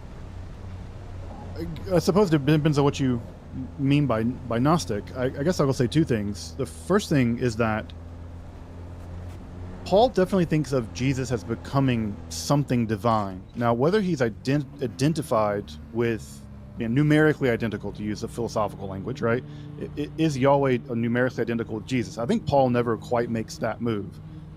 And because he never quite makes that move, they're going to maintain their distinction. So Jewish bitheism is maintained. Now, there's a theological and philosophical problem about what is the relationship between these two beings, and that's where you get the Holy Spirit as sort of the Trinity that links them together. And so they're of the same substance, homoousios, but they're distinct. The Father, the Son, and the Spirit are God, but the Father is not the Son, is not the Spirit. That sort of classic triune Athanasius stuff that you get a few centuries later. But what made Christians was that they all believed that Jesus had come to this world, had taught something unique, had died in a meaningful way, and had beaten death, had survived somehow, and that something salvific had happened. That's the sort of what unites the members of the Jesus movement and ultimately unites early Christians. Now, that he died and that he did something salvific, everyone agreed on. What that was, in the details, no one agreed on. Not even Paul. It's fantastic to see this, that even Paul is still figuring out what it meant for Jesus to have saved people. Did it mean that he opened the door to people to be transformed into these sort of glorified bodies after they die? Is that it? Or is it some other thing? And then you get this sort of theology of sacrifice where Jesus has become the last sacrifice, freeing everyone from the necessity of the Jewish law. Even exactly how Jesus saved people is interesting, because the early theory seems to have been what's called the ransom theory, where Jesus literally went into hell and tricked the devil and then was able to extract all the souls from hell as a kind of double agent going into hell and tricking the devil. That would seem to have been the earlier theology that eventually was abandoned for the sacrifice theology, that Jesus had become the final sacrifice and had freed everyone from death that way. So not even in the New Testament is the theology of what any of this even means totally worked out. And as you can imagine, if it's not worked out in the New Testament, and it certainly isn't, by the time that various communities begin to accept the salvific event of the Jesus movement, you have 1,000 stories about what exactly has happened. And some of those stories are the Pauline story, some of those stories become the Orthodox story, some of those stories become the Gnostic story, of which there are several different versions of that. And so, to Bart Ehrman's point, we shouldn't think about there being a Christianity. We should think about there were Christianities, and there still are Christianities. And those Christianities tend to differ on what exactly it meant for Jesus to save us by dying and rising again. And lots of communities came up with a wide range of answers for that. One answer for that was Marcion's answer. Marcion's answer was, yeah, Jesus came as the true God to basically show that the creator, Marcion never calls the creator a god, that's a mistake, but the creator of this world is bad. That's the Old Testament God, and Jesus is the actual God. And Jesus came here to liberate us from that creator God. Creator. Even I made the mistake. And so Marcion sets the stage for that sort of what we now call Gnostic interpretation of what it meant for. And of course, Marcion also develops the first canon as we have it. He's the first person to give us a list of texts that are authoritative, and all that kind of jazz that we would now think of as very important to the history of Christianity. Marcion's eventually condemned. So it's important to point out that what Jesus is, in terms of his apotheosis, is contested theologically. What his death and resurrection meant and what salvation meant was by no means agreed upon by early Christians, and it wasn't even agreed upon even in the New Testament. There's no coherent theory of any of that, even in the New Testament.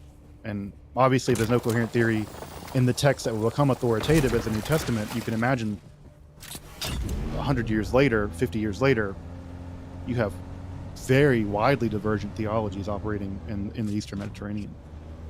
But if you ask a Christian today, who is Yahweh? They might just say to you, oh, Yahweh is Jesus. They're one and the same. When does that happen? Because I agree with you. I mean, it sounds like in early Christianity, it's all over the place. Who knows who this Jesus guy is? Who knows what his connection is to the God or creator of the Old Testament? But now it's as you say, a sort of a numerical identity. When does that emerge? So at least in Orthodox circles, it never does, right? So Yahweh becomes the Father, Jesus is the Son, and right. So when does the Trinity in that kind of language begin to emerge? I mean, as early as like Origin. In some sense, it's already being packed into the New Testament.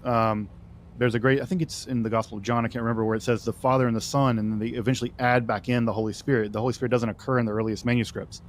So already the manuscript tradition itself is being theologically manipulated to build some of these ideas back in. But I don't think you get a really rigorous sense of the Trinity, or what we might, I'd rather not say the Trinity, but sort of a divine economics and sort of like there are entities that are the Godhead, and those entities relate to one another in some kind of dynamical way, whether that's a Trinity or a bitheist position or modalism or whatever kind of version you want to pick. There are 1,000 Trinitarian theologies, supersessionism or whatever.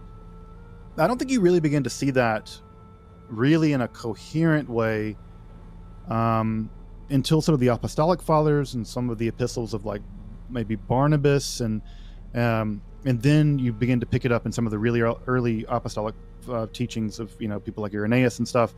But I think the most first real systematic attempt at getting a coherent theory of how all this is supposed to work is going to be Origen on first principles. Now, Origen is a tragic character in the history of Christianity because in many ways he's the first real theologian to systematically use Jewish scripture and Greek philosophy to make sense of what all this meant. but ultimately he's thrown under the bus. Origenism is ultimately condemned as heresy. Origen is kept at arm's length and never condemned, but Origenism is ultimately condemned in the rise of the sort of Athanasius version of the Trinity. But I would say it's not until a couple centuries later that we get a real theologically, philosophically coherent idea of this. And I would say, I could teach a whole class, and I would teach a whole class if I ever had the chance, where one could take the concept of the Trinity and the debates around the Trinity, and you could teach all of Greek philosophy through those. Because the great genius of making the Trinity work is that you had to bring to bear Aristotelian logic, Stoic metaphysics, Platonic forms, all of the machinery of what we would recognize as middle Platonism, or at least the philosophy of the Hellenistic world. All that had to be brought to bear to make the Trinity work. And in many ways, the Trinity is the crowning achievement of Greek philosophy. And I would say that if people want to, all the people who really want to tout their Greek philosophy, Greek philosophy duds or whatever, go read Athanasius's book on the Trinity. It's a tour de force of bringing to bear, like I said, Stoicism and Aristotelian philosophy and Platonism, Middle Platonism specifically, to make that system work. And and then on top of that, to have mastered the Hebrew Bible in such a way to make it hermeneutically all work. It's a real work of genius. I mean, now it being a work of genius doesn't make it not crazy or true, but genius it still is. I still awe when I read the works of someone like Athanasius. It's still mind-bogglingly amazing. I think it's all nonsense, but ingenious nonsense. Ingenious nonsense. It's funny. I had this idea of starting to ask podcast guests for book recommendations, and not so much. I could never tell whether I should ask sort of something relevant to the conversation, or just if you could have people read one book, what would it be? And I keep forgetting to do it, so I'm quite glad that you've mentioned that. In other words, but just before we go, I wanted to ask you about the concept of the demiurge. Because a lot of what we've been talking about so far, the idea of there being this mysterious creator who's separate from this God of Jesus, I've heard this kind of conversation before, and I've heard this creator described as a demiurge, and that term sounds like it's sort of something out of Dungeons and Dragons or something. I wouldn't know, I've never played that game. What is the demiurge? So the demiurge is an entity that emerges first in Plato's Timaeus. It just means craftsman. So the demiurge is, in Plato's Timaeus, the entity that created the world. And so you can think about the world of the forms, you can think about the demiurge, you can think about the world of matter. And what the demiurge does is take the world of the forms and impress them into matter, creating our world. And our world, because our world is material and not infinite and unchanging and perfect, it can only imperfectly take those forms, and therefore our world is, the material world is a world of change and imperfection. That's Plato in the Timaeus. Well, when you take Hellenistic philosophy that basically accepted the idea of the demiurge, and they stoicize it a little bit, and it becomes the logos, and it becomes a bit more, like I said, stoicized by the time of Christianity. But you take this Platonic Stoic idea of the demiurge, and then you try to hammer it together with the Hebrew Bible, well, you get an interesting kind of sparks that fly. And one of the sparks that fly out of all of that is, well, one answer is Philo. Well, the demiurge just is Yahweh, right? And the Genesis is just a story of Yahweh's making of the world. That's one story. Another story is that if you take a good look around, the world's pretty hellish. It's bad. The 3rd century was especially bad. And if you look around, we live in these cages of clay. The world seems to be a place of intense suffering. Good people die and are persecuted for no good reason, and bad people flourish. The world's pretty bad. And so, what if the God that made this world were evil? And that Jesus, not being the son of that God, in fact, there's a great hermeneutical move made in the Gospel of John, where Jesus even says to the rabbis, like, oh, your God is not, like my God is not your God. Your God is the father of Satan, is what the text says, depending on how you read the Greek. And there's something really weird that happens, where it seems like, for very complicated reasons that we should talk about another time, the God of the Hebrew Bible, for some Christians, becomes identified with the demiurge, but is now made malevolent. And these are what are called malevolent demiurgical traditions, or sometimes we refer to them as Gnosticism. And you can see this most famously in the Apocryphon of John, where the God that makes this world is a result of a kind of primordial mistake. And that primordial mistake gives rise to an idiot, violent, rapacious God.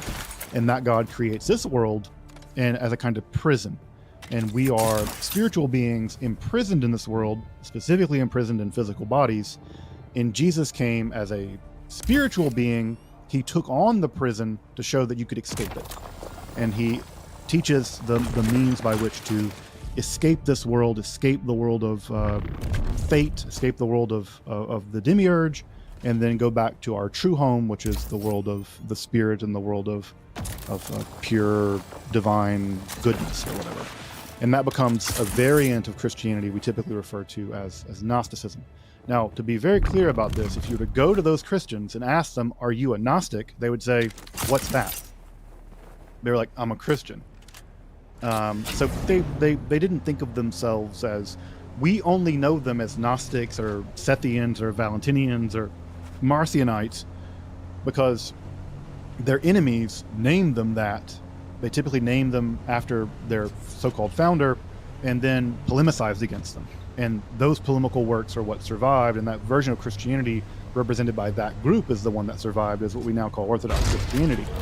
But they would have just called themselves Christians simply. Yeah, and for the longest time, the writings of their enemies were essentially the only knowledge that we had of these Gnostics and their traditions. It was in like the 1940s that we really start to discover at Nag Hammadi the Gnostic texts themselves. I mean, it always stuns me to really reflect on how recently it is that we've discovered these Gnostic texts. And I mean, 1945 seems like a long time ago, but in the scheme of scriptural tradition, if you're talking about a text that's written 100 years after events, that's considered to be nothing. Or if you're looking at the commentary of early Christians who are writing 100, 200, 300 years after the death of Christ, we think, wow, how close to the source. And that's sort of how close we are to the discovery of these texts. So there's still so much more to discover and so much more scholarly research to be done.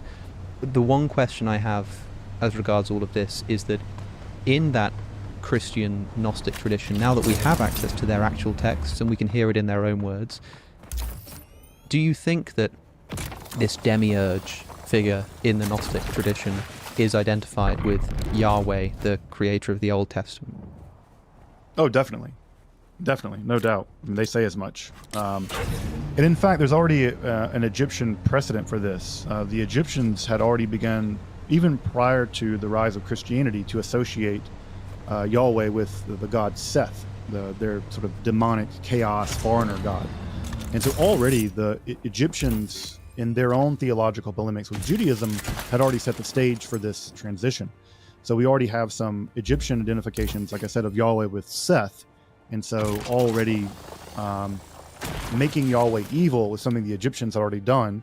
And then when Egyptian Christianity adopts this demiurgical tradition, they fuse all that together. And what emerges is sort of Gnosticism as represented by texts like the Apocryphon of John or the Gospel of Truth, although Valentinus is a bit more moderated in his dualism than the Apocryphon of John. But yeah, the development of what we call Gnosticism and the demonization of Yahweh had already begun to happen by 2nd and 3rd centuries BCE. And then by the 2nd century of the Common Era, we could begin to see these malevolent or evil demiurge traditions emerging in the theology of what appeared to have been largely Egyptian Christians, and those became the Gnostics as we know them. In early Christianity, you sort of have this concept of Yahweh, this God of the Old Testament, of the Hebrew Bible, And some Christians say, well, this is the God of the Old Testament, this is the creator, and thus, if Jesus is in some way divine, they must be in some way the same figure. Yahweh morphs into the Father, Jesus morphs into the Son, and they're both God. In the other sort of strand of this tradition, well, yes, Yahweh is the creator of the Old Testament, but clearly Jesus is a totally different entity, and therefore evolves this concept of the demiurge that is not the God that we should be worshipping, and is actually a totally separate entity to Jesus. Jesus is the real God, and Yahweh becomes the demiurge. So in one case, Yahweh becomes the Father, in one case Yahweh becomes the demiurge, and it's essentially a case of historical contingency that the demiurge is condemned and heretical, and Yahweh the Father is the Christianity that we've inherited today. One can wonder to what degree it's surely a matter of historical contingency and why one camp won and the other camp didn't win, or to what degree both camps kind of won. I mean, people still say things like, "Oh, the God of the Old Testament is mean and about rules and justice, and the God of the New Testament's like hippy dippy Jesus." It's still kind of there, and you still kind of hear people in sort of an amateur theological way recapitulate this sort of quasi-Gnostic, quasi-Marcionite position. So, but yeah, these represent pretty divergent Christianities, theologically divergent Christianities. And again, we know that Valentinianism survived in the East until the 6th century at least. We even have warnings in the 6th century of Orthodox priests telling people, hey, when you go into a new city, don't ask to go to the Christian church. Make sure you ask to go to the Catholic Church, because you'll likely end up in a Valentinian one. So they survived for quite some time, and I think that it's the Game of Thrones. I mean, who got the throne? Well, the Orthodoxy. What became the Orthodoxy ultimately became the official religion of the Roman Empire. That's the recipe for success. When you become the imperial cult, well, I mean, the minority religions aren't going to do so well, or the minority variants, especially when there's already 2.5 centuries of beef. I will say one thing about the Apostolic Fathers and the early Church Fathers, to their credit. When we did discover the Nag Hammadi library, and we were now able to read some of the major texts in the actual language and words of the so-called Gnostics, it's amazing how close Irenaeus and Hippolytus and Epiphanius were. They did not misrepresent their enemies. They did stretch things, but in many cases, it's often shocking to realize that Irenaeus, I'm thinking of specifically, was pretty accurate. He really tried to not straw man them. He really did, and I think this is an important lesson we can all learn in debate culture, where steel manning your enemy is a far better, and being sympathetic to your opponent is a far better tact historically to actually winning the debate than straw manning them and winning the debate. I will say that Irenaeus really did do his due diligence, and we can see that when we compare the texts that we've recovered, which are some of the same texts he was looking at when he was composing his book. Which, again, I feel like it's important to give credit where credit's due, and that to me is an interesting historical moment. I suppose that given the popularity of Gnosticism at the time, it would have also just made strategic sense for Irenaeus to not straw man, in part because people would know that he's sort of bending the truth, and also presumably he also wants to reach some of these Gnostics, or some of the people who are tempted by the Gnostic philosophy, and that's never going to be successful if you straw man your opponent. Another lesson to learn, I suppose, is that even just strategically, I think, if I'm trying to convince people to join my side on a political or theological dispute, if I just quite obviously either don't understand or misrepresent the other side, it's not only like unethical or whatever, it's also just going to turn people off to my criticism, because I end up criticizing something that they don't even believe in. So I think you're quite right. There's a lot to learn from that tradition. I must say that the more I learn about Gnosticism, and it's always been like adjacent to the stuff that I've been doing, but I've never really done a deep dive, but I've been trying to learn as much as I can recently about it. The more I hear about not only these, and my friend recently said to me that a lot of this is interesting for the same reason the Da Vinci Code was so popular. There's this sort of secret, knowledge, and you sort of have to resist a little bit against that, because it is a bit it is a bit fun. It is a bit sort of radical and interesting. But I must say that also realizing that there were some significant Christian communities who believed this. This wasn't some kind of crazy heretic who gets condemned. These are like communities of people who really think this is the way to interpret the existence of God and Jesus. I must say that it seems to me a much more attractive prospect than the Christianity that we've inherited. I mean, a lot of my criticisms of Christianity, and one of the reasons why I would say that it doesn't make sense to me as a worldview, have to do with things like the problem of evil and divine hiddenness and pointing to Old Testament atrocities. I talk about this kind of stuff all the time, and all of that kind of melts away if you can just attribute all of that to a creator demiurge and say that Jesus cuts through. I think that's it's fascinating and troubling and really interesting, and hopefully to those listening who have been interested in this little bit at the end here, it's something that we'll be diving into a lot more in the coming weeks and months. It's an attractive, Gnostic dualism in general is an attractive solution at first. I think it creates more problems than it solves, or it creates another set of problems where now the world is evil and human bodies are bad, and can you have an ecologically positive idea about saving the planet or taking care of your body if all matter is fundamentally evil? It generates another set of problems, and in fact, even other pagans didn't like Gnosticism. Plotinus wrote a whole book against them because he thought they really missed the mark. It does solve at least the problem of evil. It does provide an elegant solution to the problem of evil in a way that feels much more tactile than Augustine's solution, that evil is just a privation, it's not really real. That doesn't, go tell someone that, who've been violently attacked that what they're experiencing as a privation, it's not going to really land. But the Gnostic solution does give some better chops to it. And, to your point earlier, these are big communities. I mean, Irenaeus wrote his book because Valentinus nearly became the Bishop of Rome. Yeah, Valentinus, that is the sort of the Gnostic, the sort of classic Gnostic writer and thinker. He nearly, Marcion also tried to kind of bribe his way to becoming high up in the church. Ultimately took his toys and went home. But Valentinus, and again, we should not overstate what it means to be Bishop of Rome in the 2nd century. It's not like the Pope in the same way that the Pope is the Pope now. But it wasn't nothing. And the fact that Valentinus had a real shot at becoming the Bishop of Rome in the 2nd century, in the 140s, I think, that should tell us that these are not one-off, weirdo people, secretly scribbling crazy stuff in by themselves and in their houses. No, these are whole communities of people for whom these stories were theologically important and meaningful, and it's a form of Christianity that, and again, I don't have a dog in the fight of which Christianity I'm rooting for, because I'm not rooting for any of them particularly, but I do think that a history that leaves out the mess isn't really a history. History is messy, and we should be unsurprised that the history of Christianity is actually quite messy.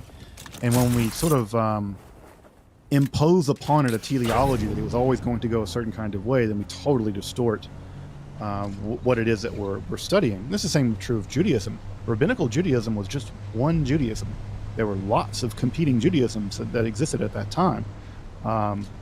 And so the accident of history that one managed to become the hegemonic normative form of Judaism or Islam or Christianity is no indicator of its correctness or philosophical goodness or theological correctness or any of that. The accident of history is much better a guide to why we are in the boat that we are than some, cunning of history a la Hegel or something. Well, we've mentioned one already.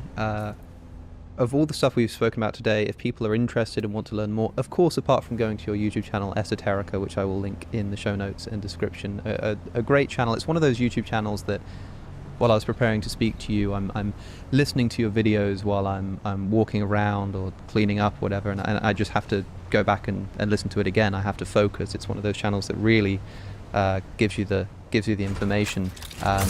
But yeah, you've got to focus. It's real. It's the real stuff, So I would recommend anybody go and check that out. But outside of that, what kind of books could you point people to if they were interested in any of the material we've been talking about? So I think if, particularly the Yahweh stuff, if folks are really interested in the Yahweh stuff, the best books are going to be by Mark Smith, who has the most boring name, but it's the most important scholar in this field. The Early History of God by Mark Smith is going to be very important, and the Origins of Biblical Monotheism are going to be the two big books that you're going to want to read them. I will be honest; they're pretty specialized. He's going to quote stuff in Hebrew, and it's just going to be in Hebrew. And so sometimes it'll get translated, and sometimes it won't. So you're going to have to do that kind of. It's going to take some heavy lifting. The Gods and Gods of Canaan is also a really important text for situating Yahweh and the development of Yahweh in the larger theological landscape of sort of late Bronze Age, early Iron Age, or early Age Israel. Canaanite myth and epic are really great because that's more Cross's book. It's great because it situates the Hebrew Bible in the larger literary landscape of the myths of that world, and the sort of theological and mythical landscape of that world as well. Folks are interested in archaeology, like where we are archaeologically vis-a-vis all this material. I would say that I don't know, has archaeology buried the Bible? It's probably the best go-to. It's sort of the most diplomatic analysis of what we know about the relationship of archaeology to the biblical text. I don't always agree with it. I tend to be a bit more of a minimalist, but I will say that he represents both minimalists and reasonable maximalist positions. I mean, there are a lot of unreasonable maximalisms that everything in the Bible happened or something like that. But he represents the minimalist and the maximalist position diplomatically. And Beyond the Texts is also by Dever, also really good. That's really specialized. That's a tome. But so these are the kind of books you want to get into. They're not easy, but they are the standard. Again, they are the sort of the standard kind of consensus of the community of people who are thinking about these questions. If you're interested in the Gnosticism stuff, the best text there is what's Van Blottels, I would say. Gnosticism and Myth and Religion. I have to look it up, but yeah, I'm happy to send you a link to some of the books, some of the best books of Gnosticism. The Bentley's collection, the Gnostic Scriptures, are the best. Yeah, if you send over those books and links, we'll just put them down below, so if people are interested, they can go and check in the description or the show notes if they're listening. And okay, so they're heavy lifting and difficult to read, but that's why we're so glad to have people like you making the information accessible. It's been a wonderful 2 hours that we've spent together today. I'm really excited to see what people make of this. I've learnt a lot, and I hope that our listeners have too. Justin Sledge, thank you for coming on the show. Yeah, thank you, Alex. A wonderful conversation, and appreciate you having me on. If you want to get access to these videos early and ad-free, as well as supporting the channel, then go to patreon.com/AlexOC. Watch more videos by clicking the link on your screen, subscribe if you want to, and I'll see you in the next one.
State your business.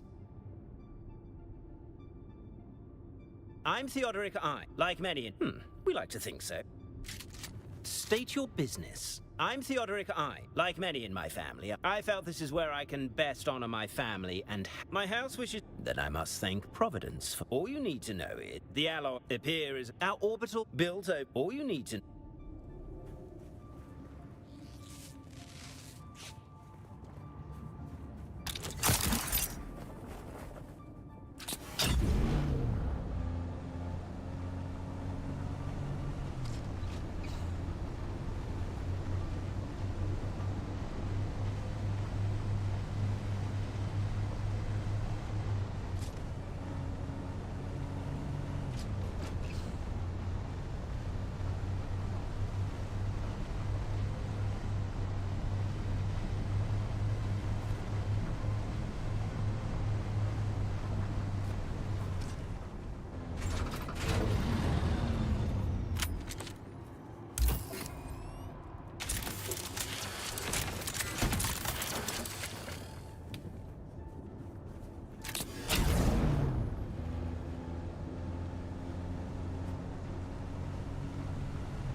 Sponsored by NordVPN.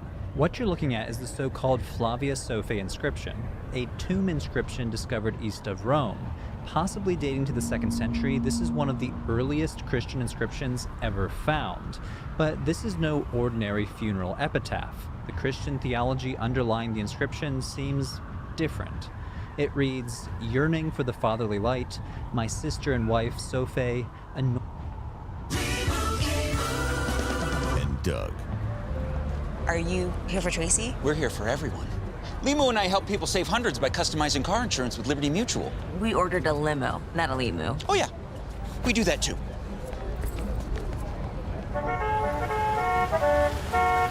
The limo?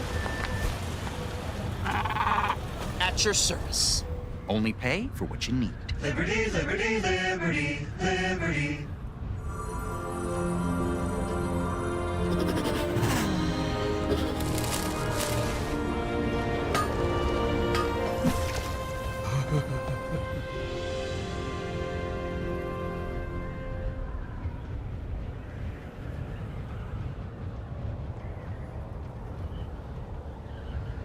Quarterback rankings, but before we do that, summer sports are in full swing, and whether you're all about baseball under the lights, golf on the green, or high-stakes soccer action, FanDuel is the best way to make every game more exciting.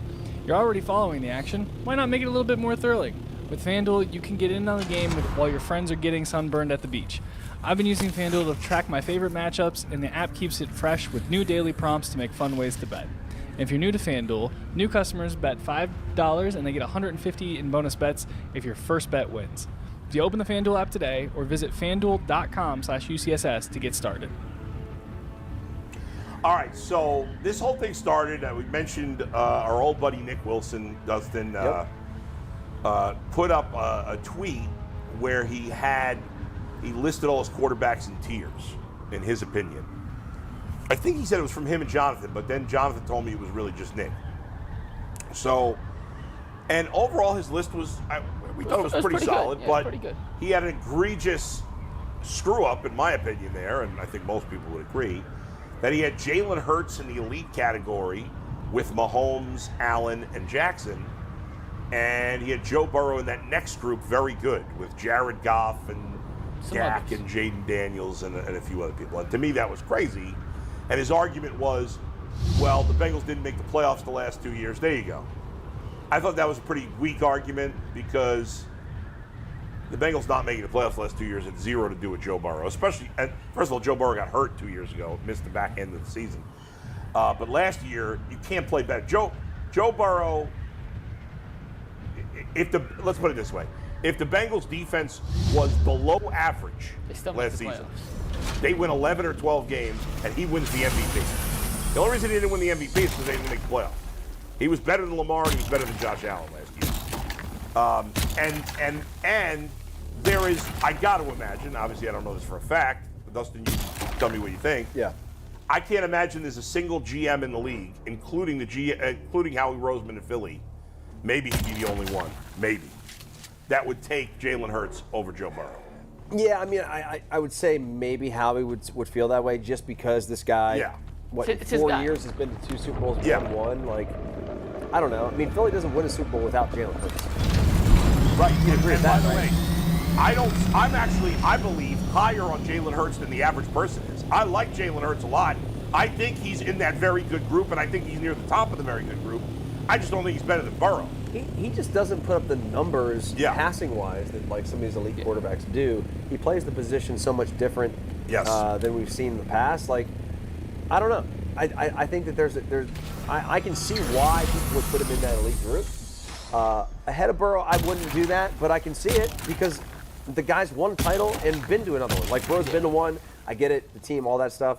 But, like, what Jalen Hurts is able to do with his ability to lead that team and also, I mean, the guy carries the football like 15 times a game. Yeah. You know, so I think there's a lot on his plate. There is, and I could even live with him being in the elite category. But I'd still put him below Burrow in that elite category. To me, I just don't. I don't see how, if you're looking at it fairly, and not that Burrow doesn't have talent around him. Obviously, on offense, the Bengals have as good a talent as anybody. But if you look at the whole team, I mean, Philadelphia is way better than the Bengals. I mean, defense is not even close. The Bengals have maybe 2 players that can play on that Philly defense. 3 at the most. So, it's not a completely apples to apples thing. But so we decided that we would make our own. Now, Mike sent a text message to our entire team. And we mentioned it on the show to G and mentioned it on the show to G and Tyvis. And we asked everybody on the show to send their 32 quarterbacks ranked in order. We asked Earl, we asked Dustin, we asked me, we asked Mike asked himself. We asked Jay, G, Jason, and Tyvis. And only me, you, and Earl sent in. And Anthony, sorry.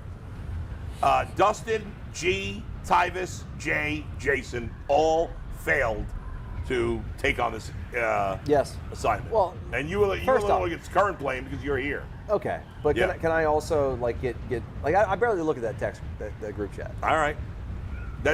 If you need something from me, I need a side text. You have said that. I'll give you that. I need a side text. It was also in the rundown. So this morning, just so you know, I usually get the rundown. Too late.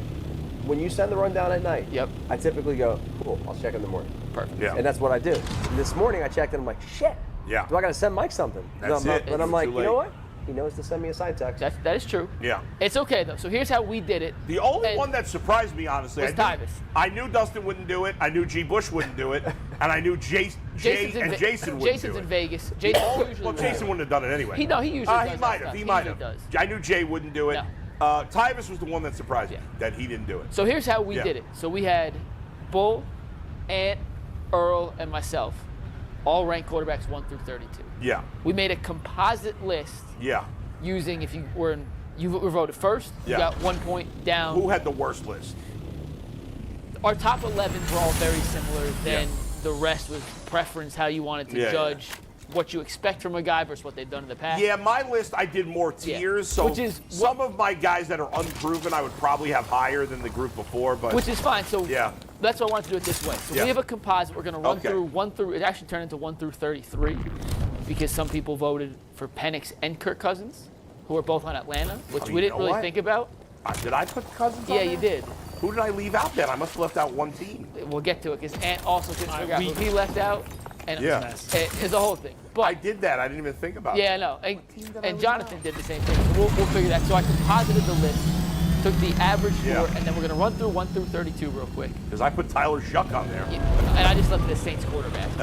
And then we're going to go through and figure out where the tiers. So based on our cumulative 4-person composite list, where we would draw the tier lines and what you don't want to start from the bottom. We're going to show you the whole thing and then we'll discuss. And then we'll tier. All right, let's bring it up, Anthony. And this is separated 1 through 5 just for graphic purposes. Yeah, all right. So it's 1 through 5, 6 through 10. All right, Mahomes 1, Allen 2, Burrow and Lamar tied for 3. Dead same points. All right, Jalen Hurts 5. Okay, that's good. Pretty much what I had. All right, 6 to 10. Jaden Daniels, Justin Herbert, Matt Stafford, Jared Goff, and C.J. Stroud comes in number 10. All right, Baker 11. I think that's where I had Baker at 10 or 11. You had Baker at 11. Yeah. Jordan Love 12, Dak 13, Tua 14, Brock Purdy 15. Okay. Trevor Lawrence 16, Kyler Murray 17, Geno Smith 18, Bryce Young 19, Bo Nix 20, which is interesting. Sam Darnold 21, Kirk Cousins 22, Caleb Williams 23, Drake May 24, Justin Fields 25. Aaron Rodgers 26, Michael Penix Jr. 27, Cam Ward 28, Russell Wilson 29, Joe Flacco 30, J.J. McCarthy 31, Daniel Jones 32, and Tyler Shuck 33. So what? We had 2 quarterbacks from. We had the Falcons. Oh yeah, Penix. Who did I leave out? Cousins. McCarthy. I don't know who you left out. I just know Maybe I had 33. I don't even remember. No, you had 32 because Earl had 33 and his list was 1 longer than yours. And I missed Cam Ward because I took him off to move him and never put him back on. Yeah. So.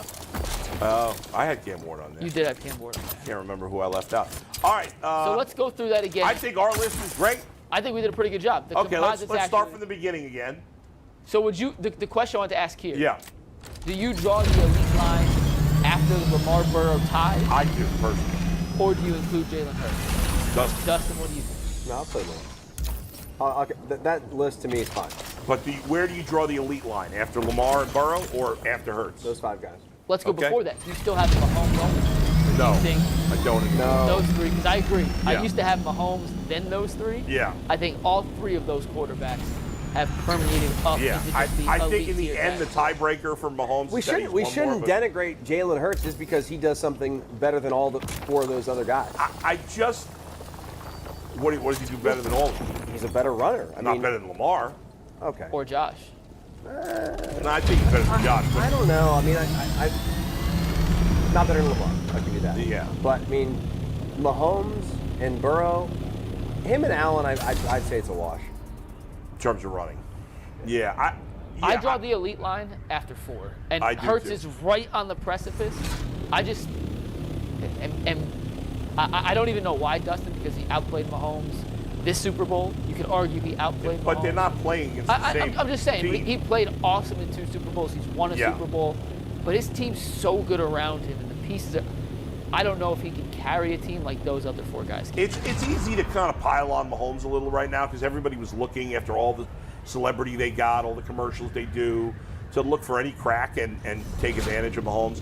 The truth is, though, like, especially since Tyreek Hill left, He's had no weapons. he has had limited weapons. I mean, Kelsey's shot. Yeah, besides Kelsey. And Kelsey's clearly in decline now. Yeah. Clearly. It wouldn't shock me if Kelsey went off the cliff this year, or No. certainly by the end of this year. All right, so nobody would change it. I mean, whatever. I'm fine with the exact order that it's in now. Let's go to 6 through 10 again. So our second tier would be the very good, close to elite tier. It's hard to know where to put Daniels exactly because he's only done it for 1 year. That 1 year was special. So awesome. Right, but C.J. Stroud was amazing his rookie year and not as good as took a second step year. back, yeah. And what if the same thing happens to Daniels? That's why I had him a little lower on my personal list. Yeah. We had 2 votes for him at number 5, Yeah. ahead of Jalen Hurts. But Jalen Hurts ended up with a higher aggregate. If Daniels follows up this year with as good or better than he did last year, then he's going to go up for me. Yeah. Do you have any issue with this 5 ranking, or would you consider all of these guys in the same tier? I would not. I draw a line at 8. I do too. And I would have Stafford ahead of Herbert. Obviously, Herbert's younger, but for like 1 year, I'd still take Stafford over Herbert. For me, I don't know about you guys. I would not, but it's close. I think I'd put Goff over Herbert. I think I did. I think you did. Jared Goff's not better than Justin Herbert, I don't think. But Talent-wise, probably not. I mean, Goff has proved a lot of doubters wrong. he has. Listen, I think I had. Where did I have Goff? 9 or 10? 8, 9, 10. Did I have him ahead of Baker? I think I did. I could tell you. I mean, it's hardly an insult to say the guy's. I mean, for all the crapping I've done on Baker, I still had him 10 or 11. You had Goff at 4. You had Goff at 9, which is where he was. And then who did I have? Stroud and then Baker? Stroud and Baker, yeah. Okay. But I think these guys, Stafford, Herbert, Daniels, and Hurts are in that very close to elite, Yeah, just slightly tier 2. below. That's and then how I I put feel. Goff, Stroud, and the next couple guys in tier 3, and my own personal tier ranking. Dustin, what you got? Any beef with this? Would you have been in any different order? I mean, different order, maybe a couple. If you had to rank these 5, and would you have Baker ahead of any of those guys? I would. Ahead of who? I'd have Baker in there ahead of Stroud, and I'd have him in front of Stafford. Really? Yeah, I think so. Baker's 11 on this list, by the way, so he I know, is I know, the next. I know he's right. That's what I'm saying. I know But you he's got right. him 9. Right there, yeah. I'd have No, him I'm 9. just reminding people out there who are only seeing this Yeah. and maybe not remember It's the like list. we don't have him that far out of this window. No. He's literally next. Literally next. So you would have. So I you might have, even put him ahead of Jaden Daniels just because it's 1 year last year with Jaden. Oh man. So would you have Herbert 6 then, Baker 7, Daniels 8? Sure. What about Goff? Dude, these are so close. Like, Yeah. I mean, we're acting like the difference between 6 and 10 is this crazy. Yeah, thing. I They're know. all but they're all awesome. That's the exercise. You gotta put them in order. Let's go. Stop sitting on the fence. All right, you mean put this in order right there? Yeah. All right. Well, then I'll go Herbert. And you can add Baker in wherever. Yeah, I'll go Herbert, Goff, Baker, Daniels. Who do I miss? Stroud and Stafford. Stroud, Stafford. All right. Let's see 11 through 15. Yeah. All right, so we'll take out Baker because we got it. I obviously nobody thinks Baker should be lower than 11th right now. Nope. The thing with he actually was 11th, by the way, on 3 of the 4 ballots. Like he actually was. Who had him somewhere else? I can pull it up. I don't have all 4 in front of me, but Yeah. he was. You had him 11th. I had him 11th. I had Baker 12th. So there's the one. Behind who? Behind Jordan Love, Herbert. You're Stafford. nuts. Yeah, he can't. I listen. Nobody's criticized Baker more than me. I can't put Jordan Love ahead of him. No chance. Baker last season was better than any season Jordan Love has had. And really the last 2 years, I mean, he's been better than Jordan Love. I think we may have Jordan Love too high, honestly. If I knew Dak and Tua were going to be healthy, I would definitely have them both ahead of Love. And I probably, the more I think about it now, and I know I put Purdy lower, I might put Purdy ahead of Love too. But definitely, if Tua and Dak, if you guaranteed me they were healthy, which you can't do, obviously, I'd have. They're both better players than Jordan Love. Earl and Am both had Love at 11 on their list. At 12 on their list, excuse me. Which is why he ended up at 12, despite. Yeah. Where did I have Love? If I had 4 phones to have all 4 of your lists in front of me, this would be a lot easier. Well, I could look at my own. Text me your list or. You know what? I'll bring up. You had Love at 4, 10, 13. You had him at 16. Yeah, I had Love way lower than you guys. I would have put Prescott lower if I could have, but everybody else I thought was a little Well, bit but Dak's been a great player in the league. Health the regular season, sure, but. What do you mean regular season? What has Jordan Love done in the playoffs? What has Baker Mayfield done in the playoffs? What has Tua done? Tua done? What did any of these guys? Most of these guys haven't done anything in the playoffs. I mean, now you could argue. Well, you could say those guys are younger, but I mean, most of these guys have not had playoff success. Earl straight up said he wouldn't put Dak on the list if he didn't have to. So yeah, that's what we think about Dak. Earl is the #1 Dak hater. That's ridiculous. People are.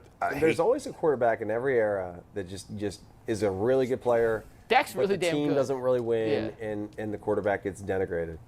Yeah, that's Dak. Everybody. Dak's that guy. People hate the Cowboys, which I get, and people kind of use that against Dak. I mean, has he been that bad in the playoffs? Let me see his playoff. He actually hasn't been that bad in the playoffs. Dak's played 7 games in the playoffs. Completion percentage 64.5. That's not amazing, but not bad. 14 touchdowns, 7 picks. I mean, that's good. It's not bad. I mean, listen, some of it might have been garbage time. Who knows? He hasn't been amazing in the playoffs. But, again, Lamar Jackson's been pretty bad in the playoffs. And nobody's taking him out of the top 5 because he's awesome. Dak was hurt last year. When he's been healthy, he's been a top 10 quarterback every year. The only one on this particular 5 grouping that. Yeah, I had Jordan Love way lower. You had him lower. You guys are way over the top on Jordan Love. I had Tua lower. Tua scares it's all health with Tua. I know. I couldn't put him any higher. He was one of the guys that had the biggest variance of range in this group. Yeah. He just scares the crap. You must have had Jordan Love higher too. I had Jordan Love at 13. Yeah, what has Jordan Love done to be that high? He played good for like half a season. I'm looking at it. I had him above Purdy. I would change that. Yeah, I did. I had Jordan Love 16, Purdy 17. That was wrong. I would change that in hindsight. Yeah. I did this in about 10 minutes this morning. Oh, here come the excuses. I think I'm looking at my list right. It's the only one I would swap so far is Purdy and yeah, Love right now. Love should be lower. I'd be okay switching Love lower as well. All right, go ahead. Let's see the next group. Trevor Lawrence, who knows with him? I feel like we have these quarterbacks for the most part in the right groups. Yeah, sure. You can nitpick a couple of spots. Hey, swap Kyler Murray and Bryce Young, whatever. I mean, I think we're on. Where the guys are at. I think for the most part we did a pretty good job. We're a little unfair to Bo Nix, maybe. He did have a great year. And like the thing about Lawrence, Murray, I don't know. Murray and Smith, they are what they are. Like, you kind of know what you're getting from them. It's not great, but it's not, it's... Same with Geno Smith. Yeah, right. Murray, I'm sorry, that's what I meant. Bryce Young, I love his upside. And Bo Nix obviously has upside. It's probably unfair to have, coming off the great rookie season that he had, have him that low. But all right. I'm the highest on Nix. I think I had 18. Yeah, I think I had Nix a little low. I'm a little lower on Knicks too. Yeah, go ahead, Anthony. Next group. Yeah, and Kirk Cousins should be lower. I mean, he looked finished last year. Now, maybe a year off the surgery. I would definitely rather have Caleb Williams or Drake May than Kirk Cousins. Honestly, Caleb Williams and Drake May should be ahead of both Darnold. I think Darnold was an anomaly for most of the regular season. I think he's fraudulent, and personally, and I think, he went to, where is he, Seattle? Seattle. I think Kirk's way too high. Caleb and Drake, statistically speaking, decent rookie years, but new systems now for both with Ben Johnson in Chicago. They're tough to rank. This is where the categories work better than the 1 through 32. Right, because they fit into the. Yeah. I like the upside, but I don't exactly know what we have yet. Grouping better than 23. Yeah. Overall, I think we got a decent order. I think Kirk Cousins is too high though. Yeah, Williams and May should be ahead of certainly Cousins and probably Darnold. But go ahead. Darnold did have a really good year last year. He did. Though. If we're going to give Bo Nix and some guys credit for 1 year. I know Darnold's later in his career. Yeah. Go ahead. He did have the best season, a better season than Bo Nix. Yeah, he did. Yeah, but we've seen more bad than good from him. A lot more bad than good. Yeah, go ahead. 26-30. Rodgers, Penix. Yeah, I mean, rating a rookie is hard to do. I had Rodgers as my lowest. Yeah, he put Rodgers. I can't have him lower than Russell Wilson and Joe Flacco. Ant did. I mean, that doesn't make any sense. I dropped them all. And I can't stand Rodgers, but how can he be behind Kirk Cousins also? That doesn't make any sense. Can't. I didn't have Cousins on my list, to be fair. I mean, Rodgers was not great, obviously, for the Jets last year, but he wasn't terrible. He was, he was all right. And, I know it's a lot of Steeler hate, but come on. Below Russell Wilson and Joe Flacco? Yeah. I just think he's going to get even worse this year, so I had to put him lower. But are Russell Wilson and Joe Flacco going to get any better? I don't think Russell Wilson's going to play. I think they're going to start somebody else for the Giants. They might. He's projected. He's the projected starter right now. But as of now, and then Flacco at 30. And then what do we got? Earl had J.J. McCarthy 33. Oh, okay. Which is our final one here, if you want to take the last graphic here, Steve. But McCarthy, Daniel Jones, and Tyler S. in New Orleans. I think I had Daniel Jones last. You had Daniel Jones last year. Yeah, I mean, he's trash. Yeah. The Colts have a bad quarterback situation. So do the Saints. So do the Browns.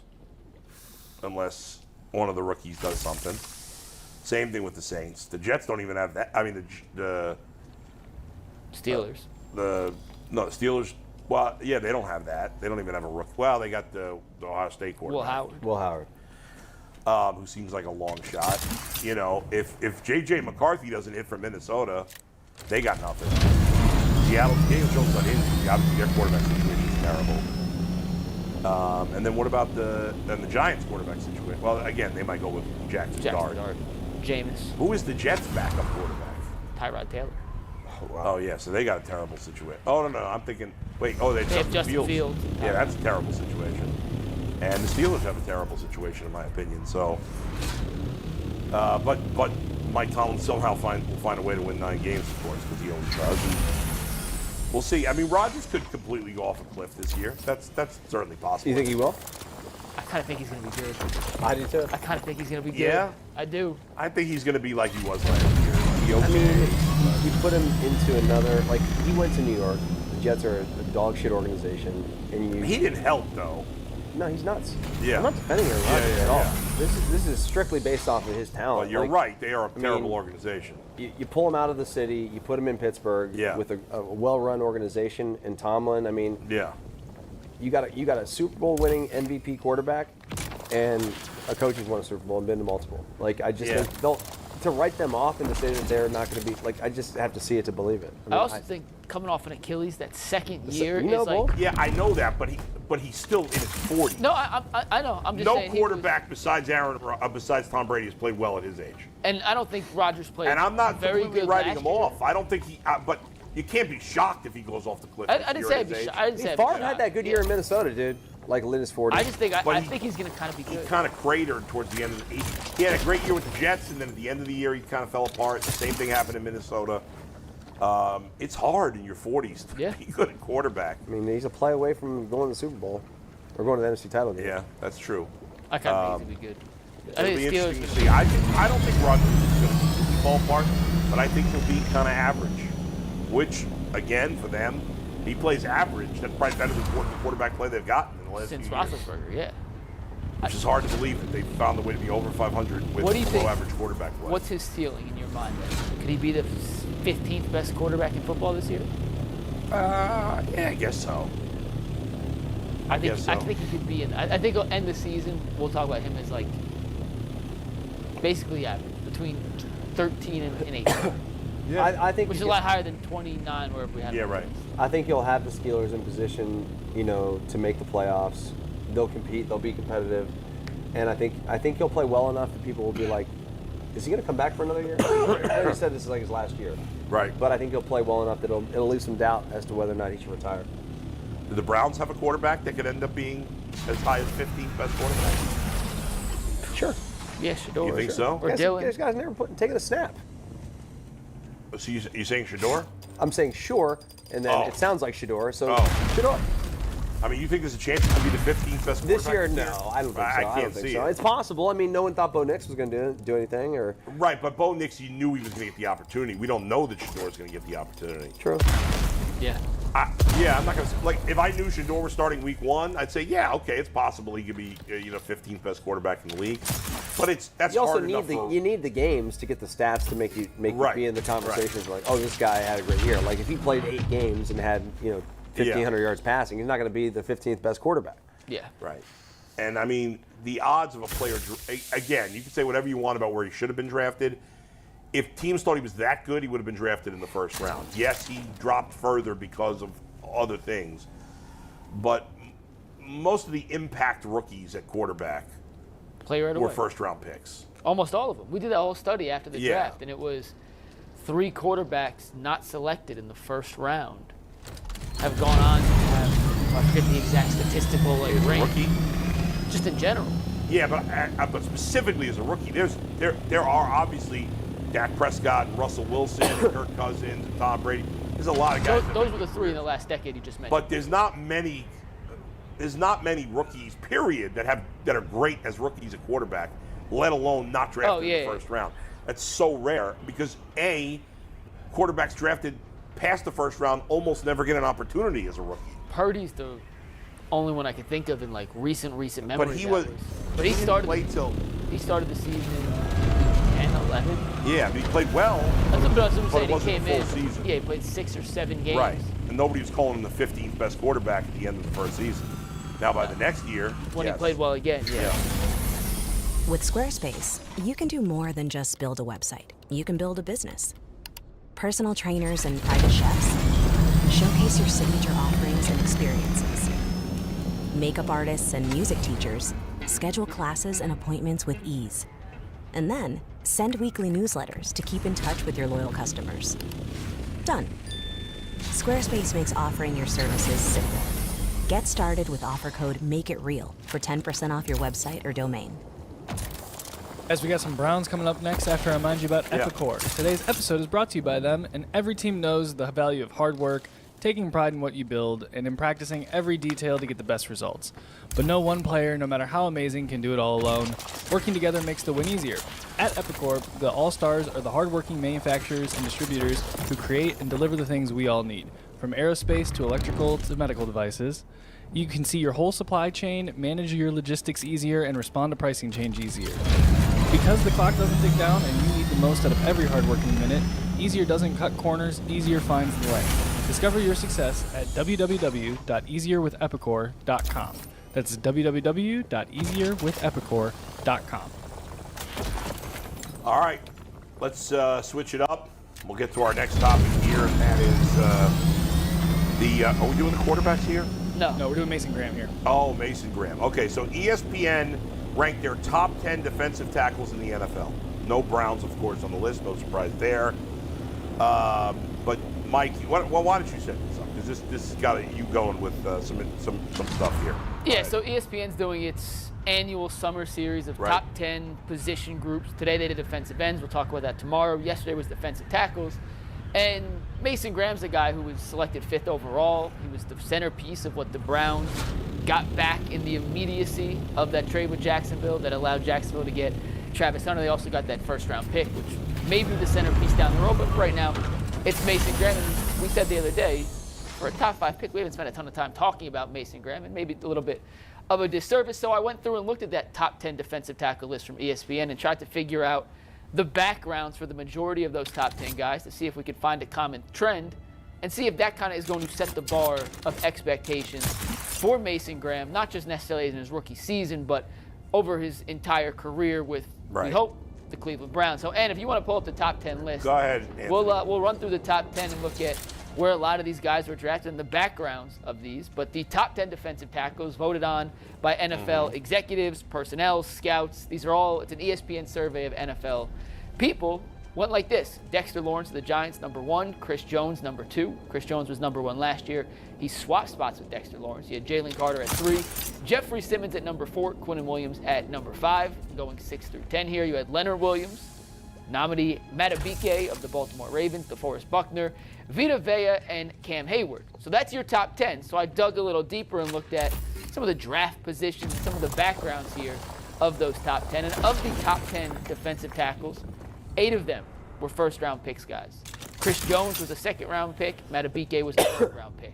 Of those 8 first-round picks, 7 were top 20, 4 were top 10, and Quinnen Williams was the lone defensive tackle taken in the top 5 of the 4 that were taken in the top 10. So to me, before I open this up to you guys to give your 2 cents, there just aren't that many guys built at that size with that coordination and that athleticism. And when you get that combination in a prospect, they oftentimes go quite high because they're such a rare breed. And because of that combination of size, skill, athleticism, coordination, and talent, typically they have translated. Not all. There have been first-round defensive tackles that have absolutely missed. There's been quite a few in Cleveland. But Dustin, 8 of those 10 were first-round picks. 4 of them were top 10 picks. And to me, that says Mason Graham better turn out to be a pretty damn good player. Yeah, I think that the expectations are there for him to become like a top 10 player at the position. I don't think there's any reason why he can't become that good of a player. I mean, a very talented guy. He played a lot of college football at Michigan. You know, 2-time All-American. Just doesn't happen very often. And, you know, he plays a position that's not that sexy. And so the numbers don't really